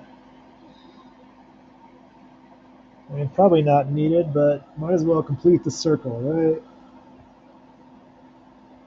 Come this far.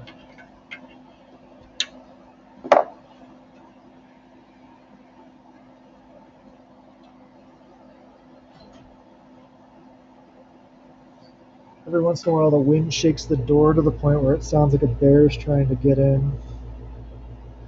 Very comforting.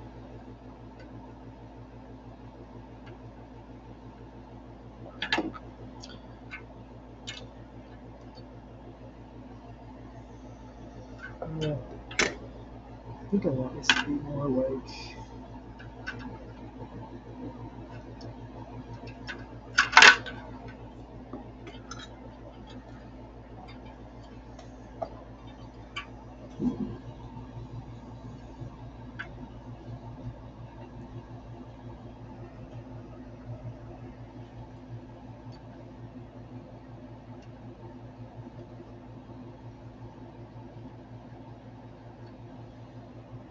And I did my job right. This should beep no matter where I touch these.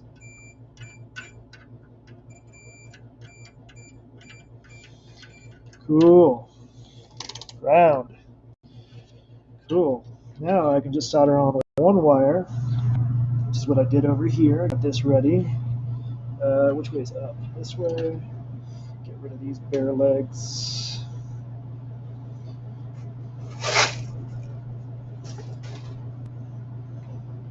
Oh, some skates.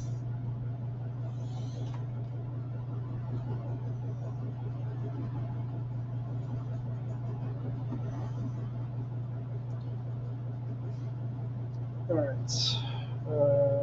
That has some tang on it. Yes, okay.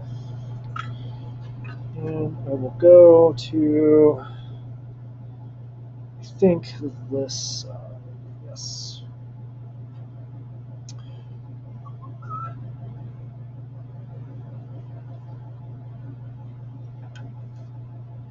Okay, stay there, buddy.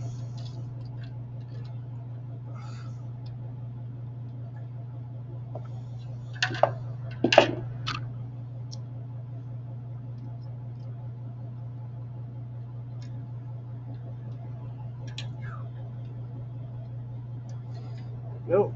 Nice.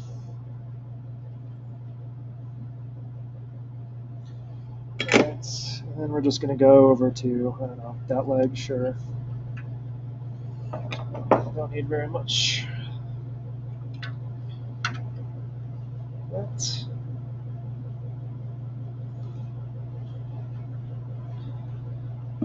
And check the chat.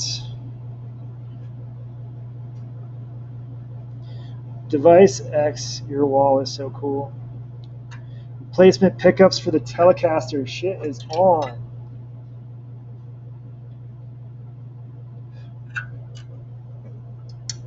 So you're replacing the neck, you're replacing the pickups.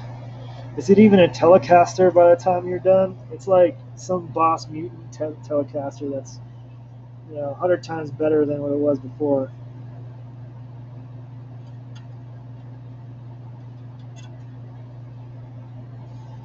That's it, one wire. Yeah. Wiring and tuners. Oh, you ordered a wiring harness too, that's right. Tuners? Oh, yeah, the tuning pegs. You're getting some nice ones.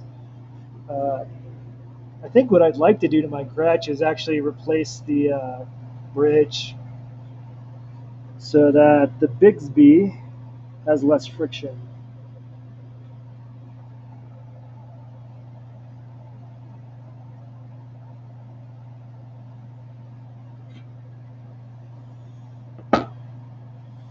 Alright, now I need to do a bunch of wires.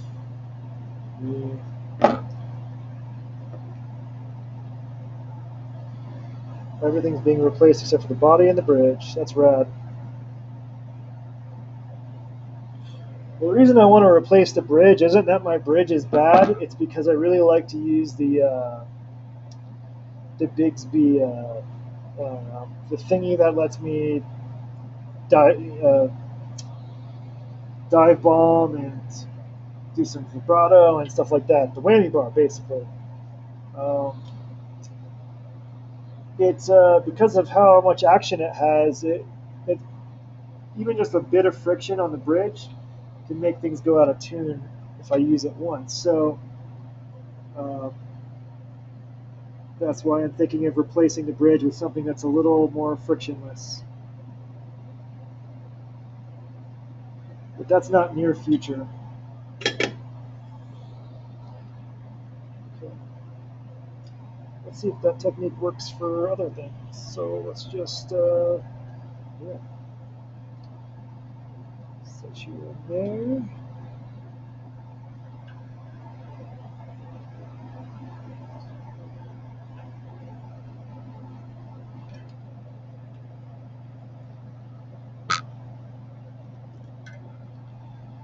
Squire, yeah, I'm very familiar with the Squire. That was my very first guitar.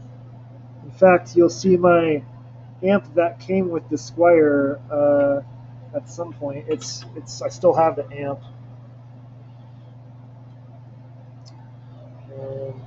Okay.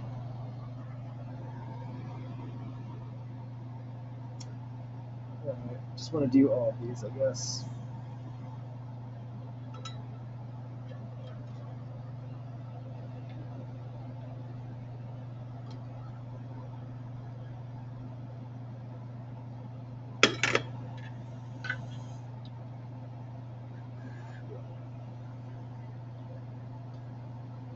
Sample, always the one on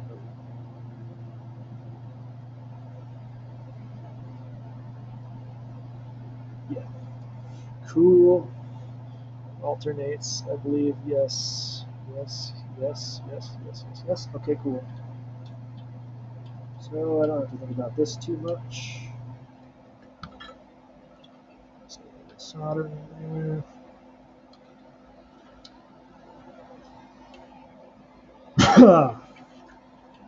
Cool. Check the chat. All right. Now I just need these to go to like, which one of these buddies? This one? Yeah, just needs to go there. All right. I can go really short with that.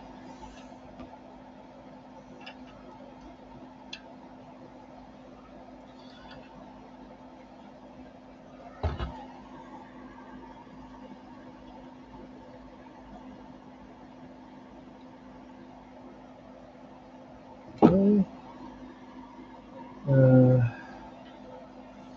Well, that's a good question. Which one goes where?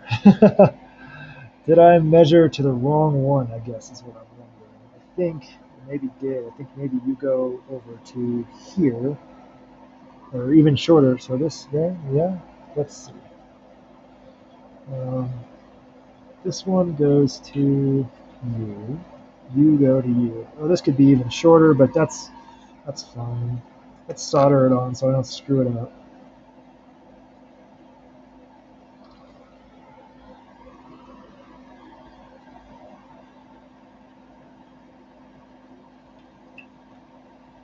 Make this look pretty.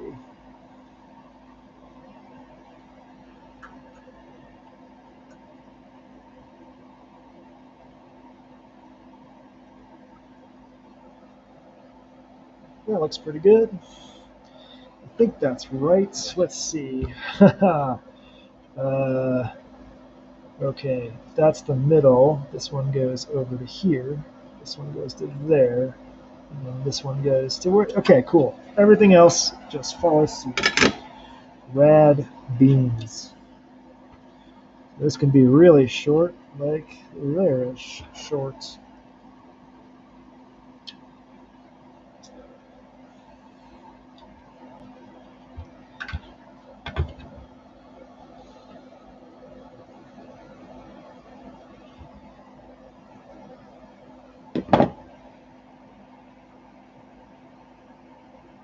You're gonna have to build yourself an amp, aren't you? I don't know.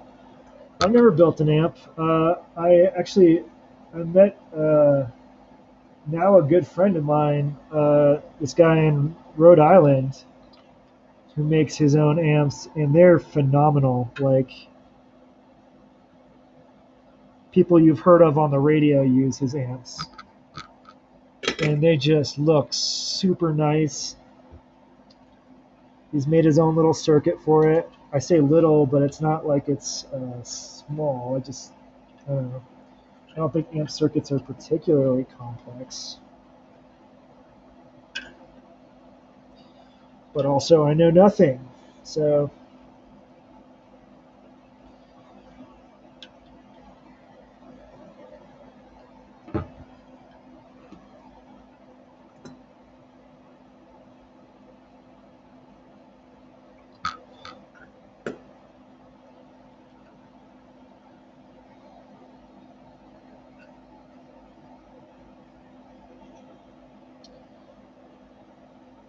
I mean, I've never made an amp. I did heavily modify an amp. That's what you see in the base of my Cosmo is one of those belt Marshall amps that was broken that I repurposed and swapped the speakers on.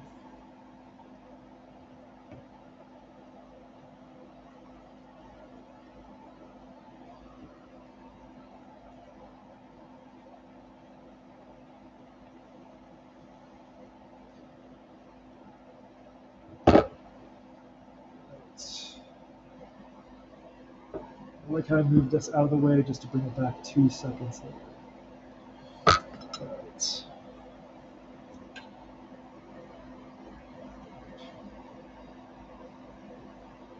Like, I thought it was so cool that Cynthia and a lot of those other older synths, well, even some newer synths have it too, but like they had the built-in speakers, and I thought this would be a really cool way to get that uh, with minimal effort.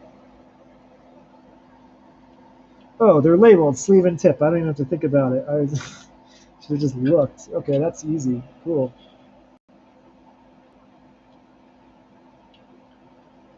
Good job, me, for reading.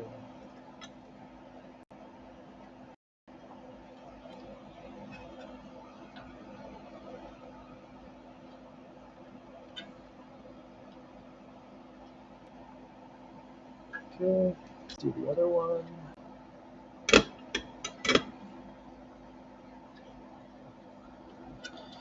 Really, what I should have done is soldered the wires on before I got this far, but whatever. It all works. Just got to go with the flow. Yeah. All right. Yeah, this is going to look pretty cool from behind.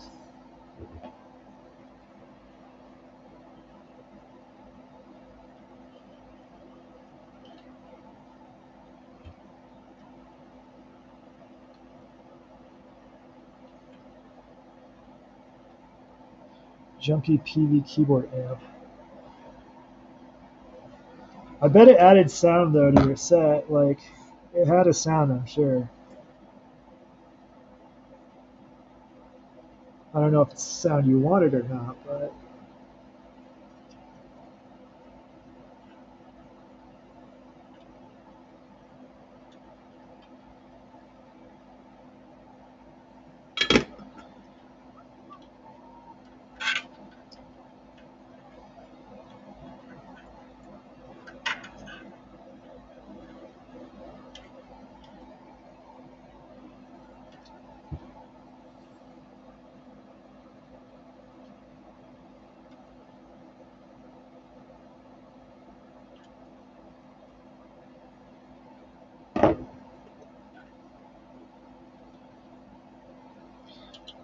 I also haven't figured out what to do with my Marshall amp. I have this Behringer amp from back in the day.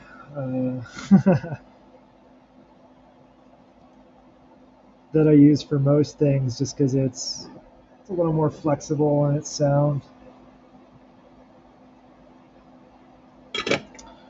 And it was inexpensive when we got it, Behringer. It's a good job at that. Okay, and I think these bits are too small, so I'm going to toss them and go find some more wire.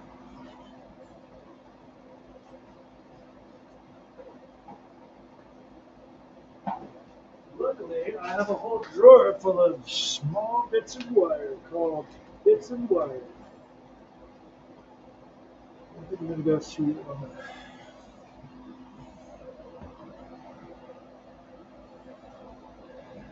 oh, oops.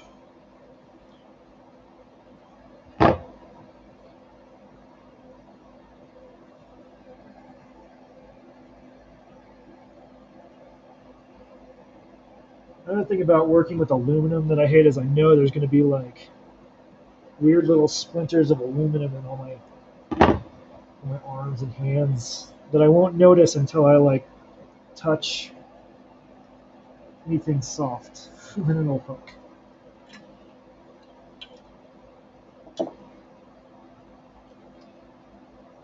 It's almost time to rehydrate that and myself.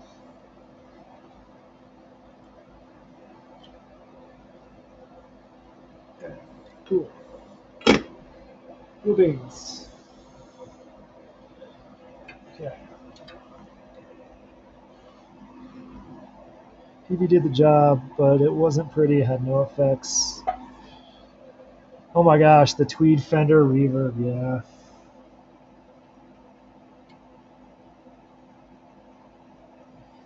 I know, this one's too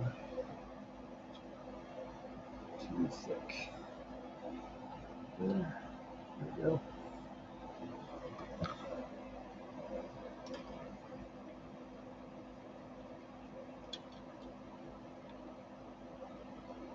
Well, hopefully that one's a connection.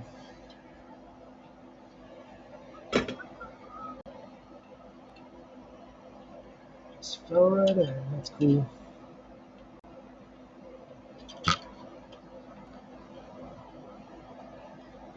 Okay, and uno más.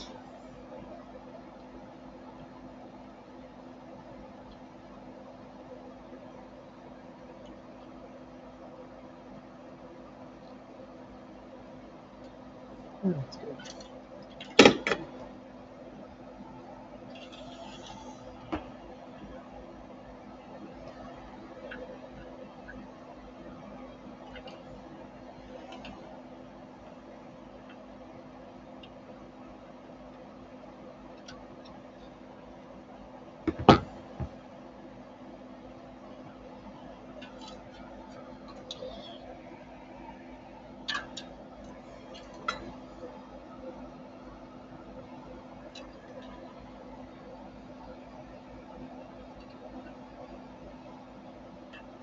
Cool. Next. Okay. There.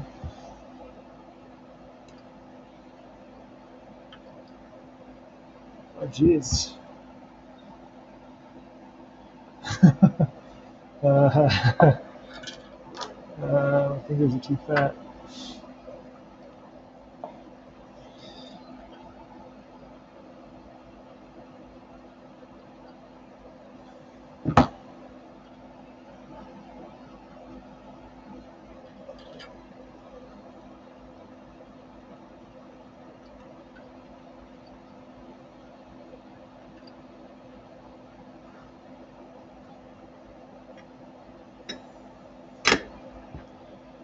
Right, last one. Let's see how long. About.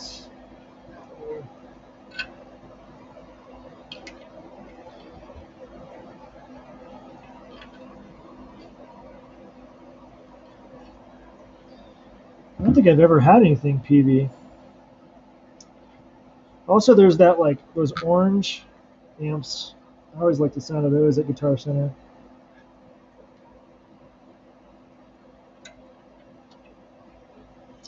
Marshalls, obviously, as well. Oh my gosh, it's getting there. It's so close. I think 14 more wires, something like that. That looks pretty cool, I think. It's a nice pattern.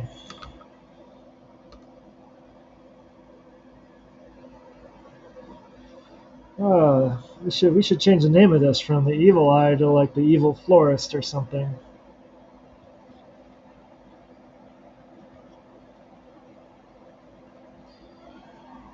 Okay. The orange stack, that's awesome. Alright. Yeah, they're all labeled. That's so nice. Good job. 10. Alright, so let's make some wires.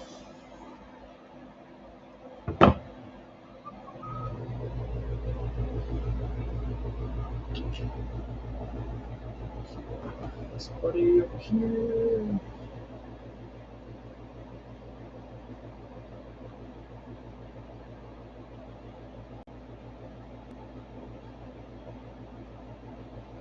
Yeah, this is it's pretty cool. Like I almost wish that the backs of that circle could be visible from. Like I should have done a clear panel or something. I actually do have that as a backup. I have some acrylic. So if I ever want to drill 66 holes again, I could do it.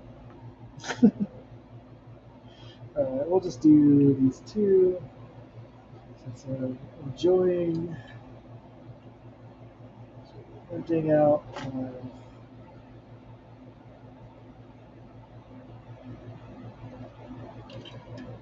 bits of wire supply. Alright, sleeve is what I want to do first.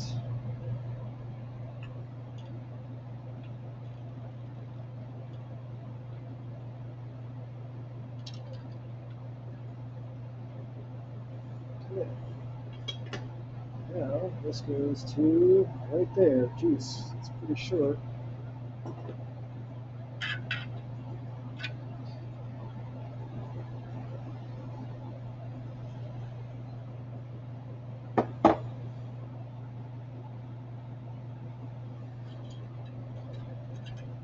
Not 69 holes.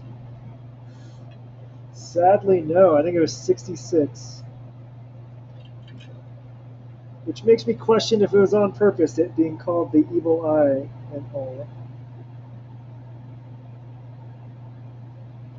Like, is this going to summon a demon into my house and I don't know it? I hope not.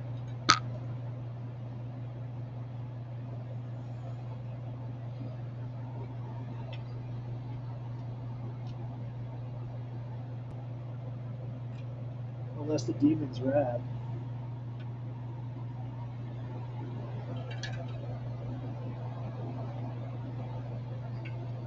Okay.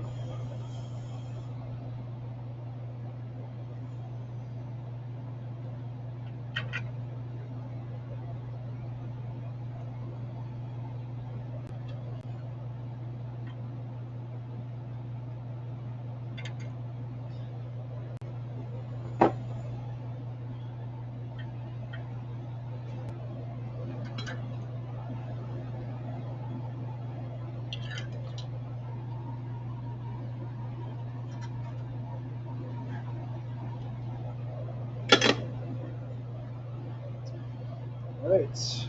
Time to a few more.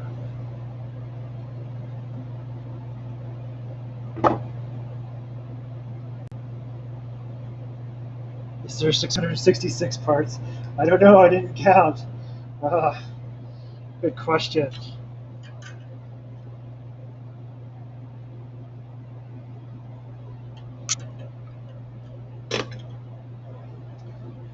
You seem. I think you're just a bit short. Like a little wire. A bit longer. Manageable.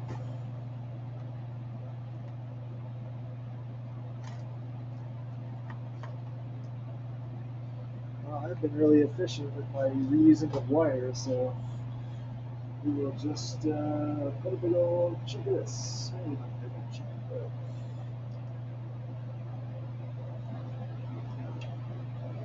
but we're going to be extra clever too.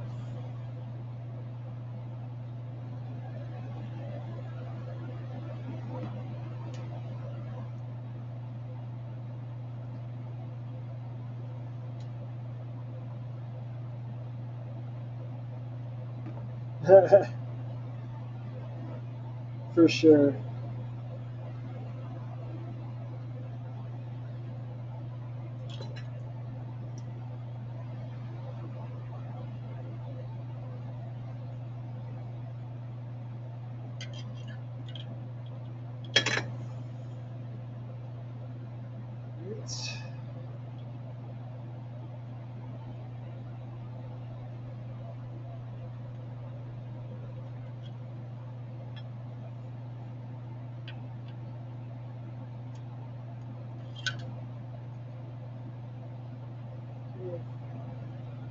Right. Good.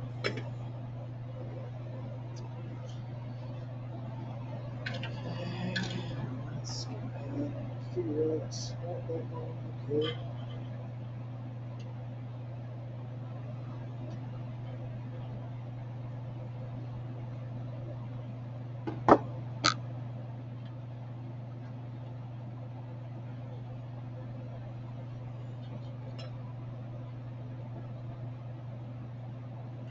Okay.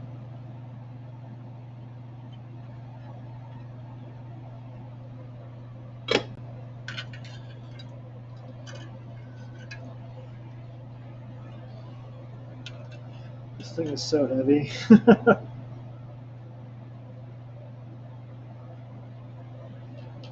Alright. Oh shit. Good thing I double checked.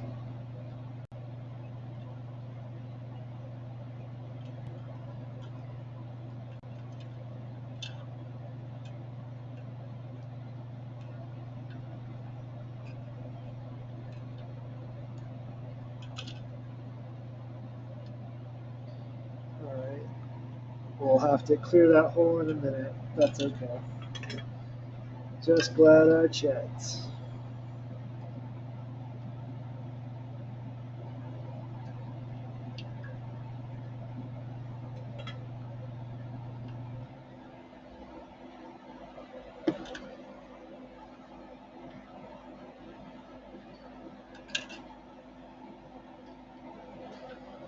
Then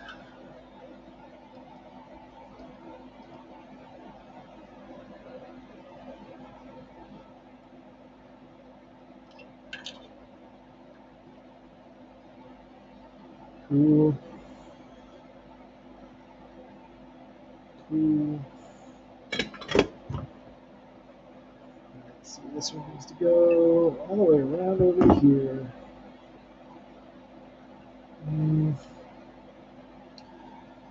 Maybe.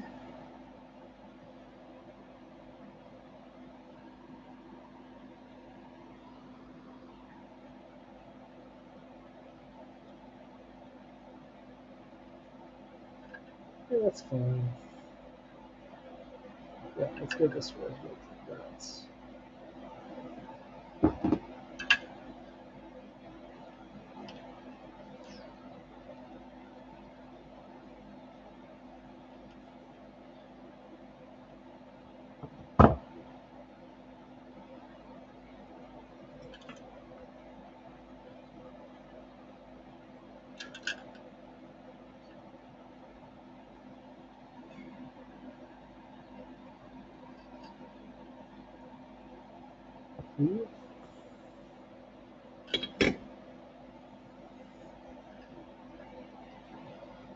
cool.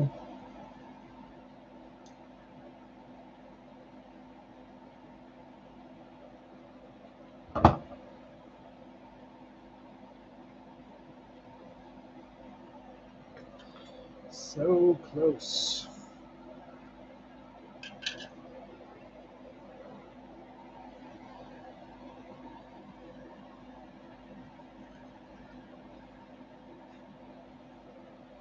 Cool. next.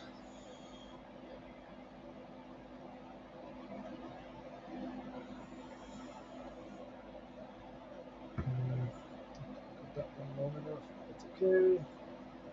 It's probably fine. I'm fading. I think I need to eat food soon. How many hours have gone by? Holy crap. A lot of hours have gone by. I definitely should not turn this on tonight.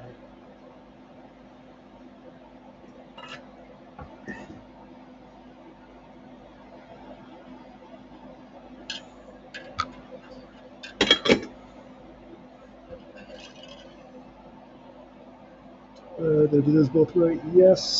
Sleeve, sleeve, sleeve. Alright. Let's do this one on first.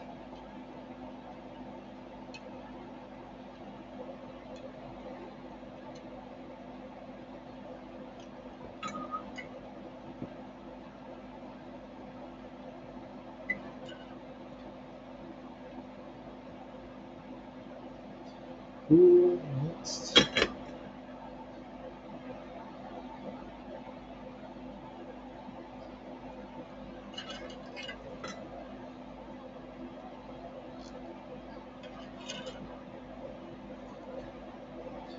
Cool. Alright. This one's go here. So about that long.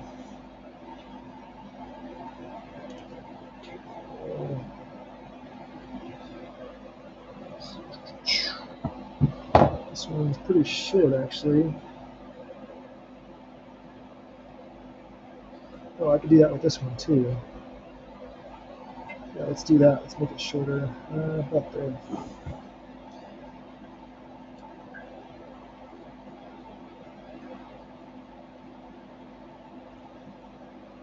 Cool. And about there.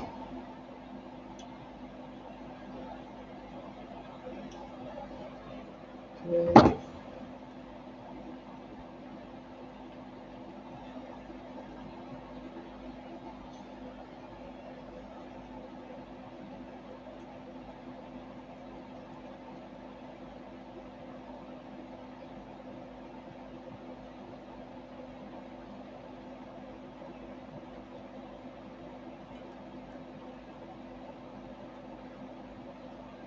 Alright. Tidy as heck. Alright, now I need more yellow wire. While I've been doing this, you've found a bunch of obscure Soviet switches and bulbs for power. Oh, cool. Spare parts in those panels you just left. That's cool. Yeah. Soviet stuff is rad.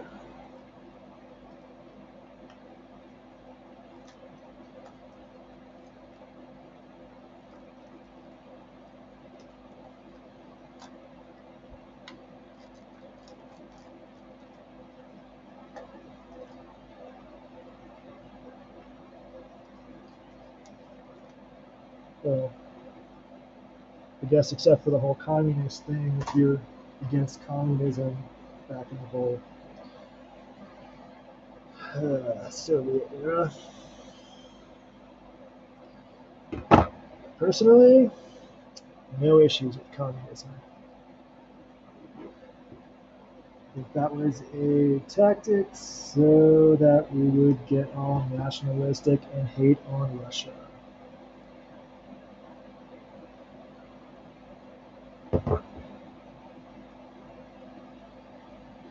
I haven't seen the panels. Show me the panels.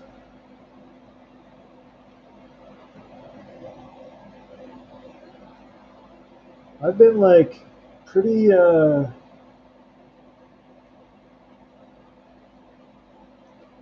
focused on other stuff recently, so I haven't had a lot of time to see what folks have been making.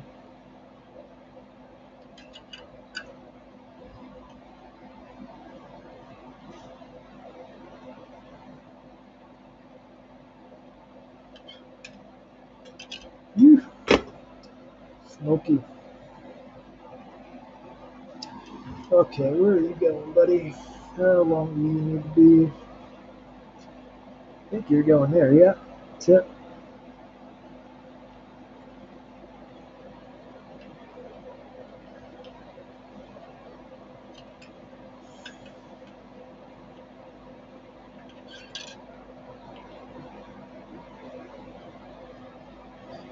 Okay, and since you're so short, you can just go like that. Careful not to cut wires intentionally.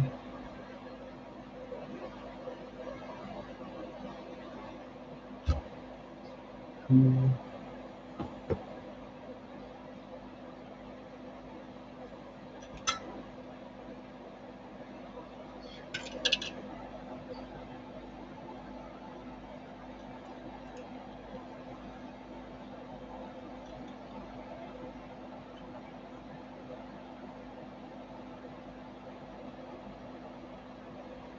Cool.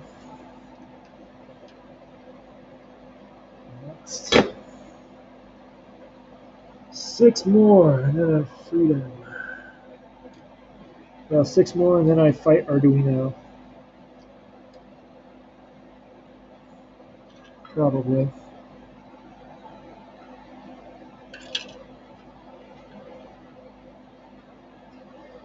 Okay, and then you go the same spots.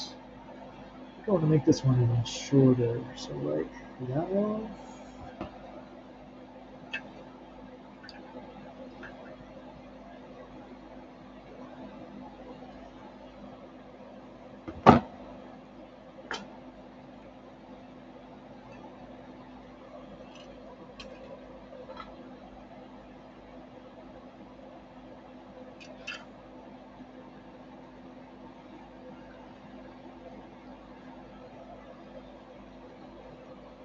I hope this capacitor works.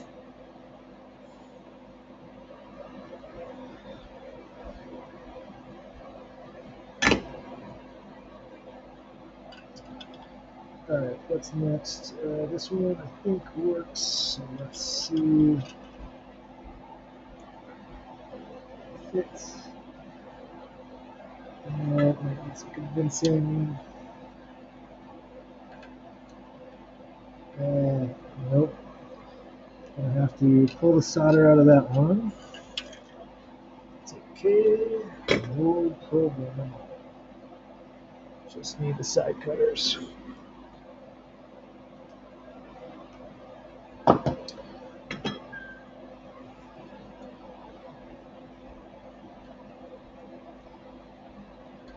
Cool.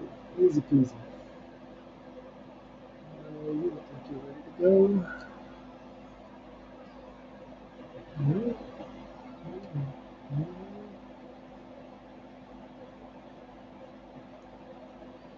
Yeah, barely.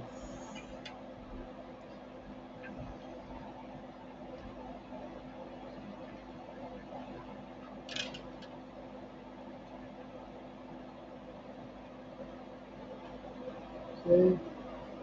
And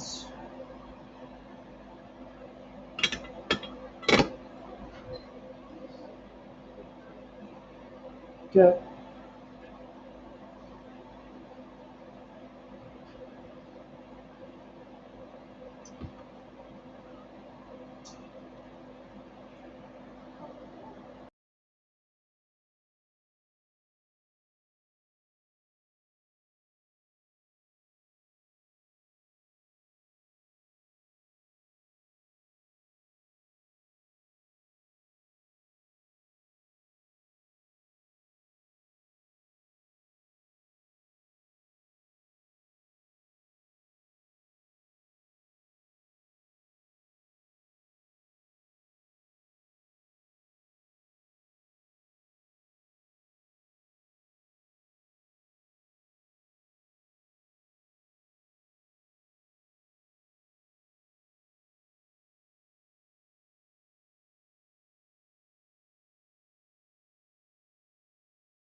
Oh yeah, I was talking to my partner.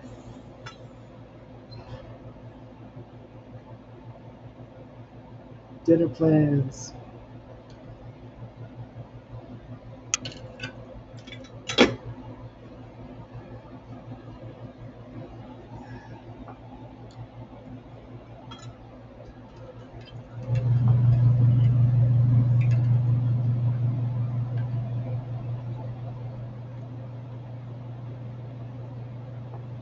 Okay.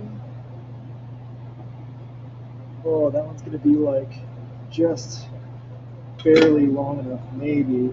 I should have measured that one.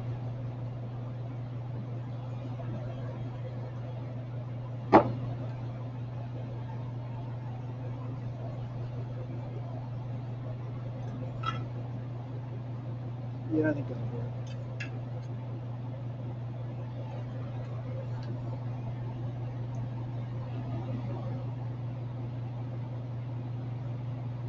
I have to, because that's what I'm using. Cool. Next one's here, so like there-ish. Too short. So close.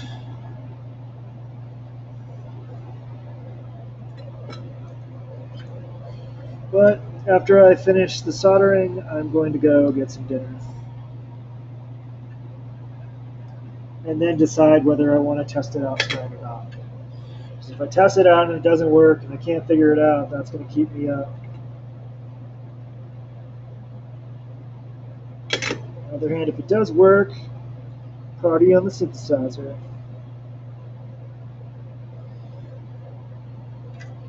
Best decided on a full stomach, though.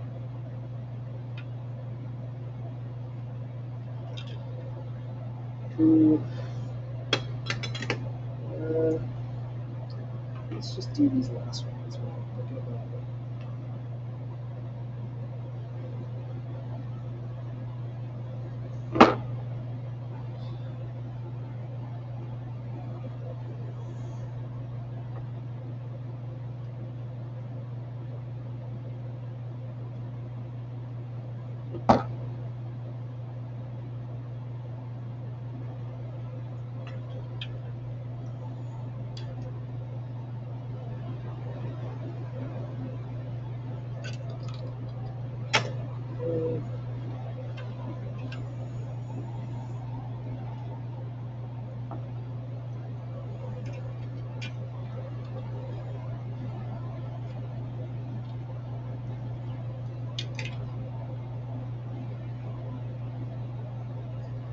Okay. And this one. Oh, right, I've got to do some solder wicking.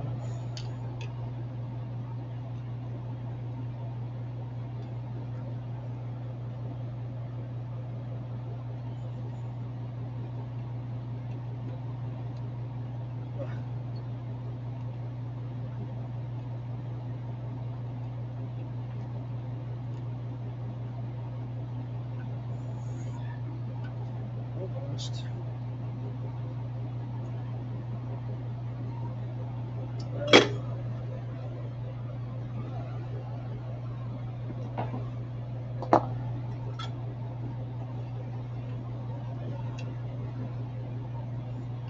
There we go.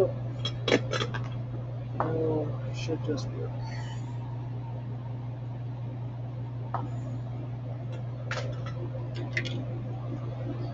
Assuming I didn't bork anything.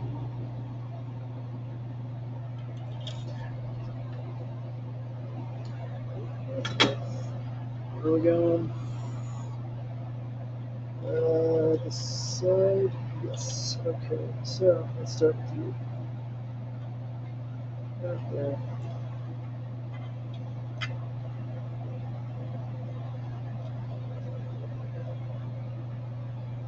Am I gonna test stream? Maybe. I think. Yeah. The only things that would go wrong with this are kind of boring to stream, like Arduino library issues of some sort, or that capacitor, in which case it's going to be me like ordering a capacitor. So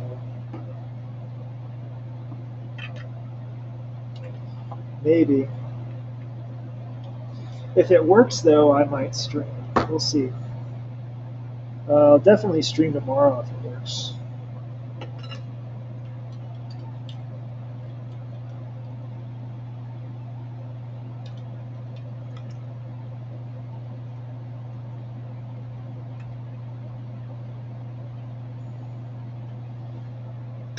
Well, I might stream tomorrow even if it doesn't work. Let's see.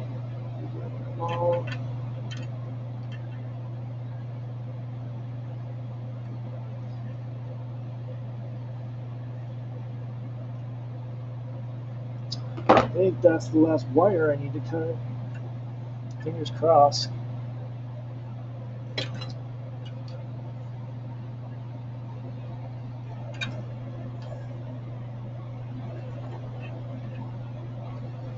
But now I need to shut things off,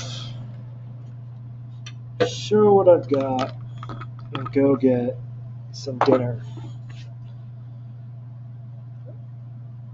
Have a good one. Thanks for joining me on this really painful build. You know what? The soldering wasn't the hard part. The hard part was definitely drilling this panel. Like here I was thinking maths had a lot of holes. Maths has like 40 something holes.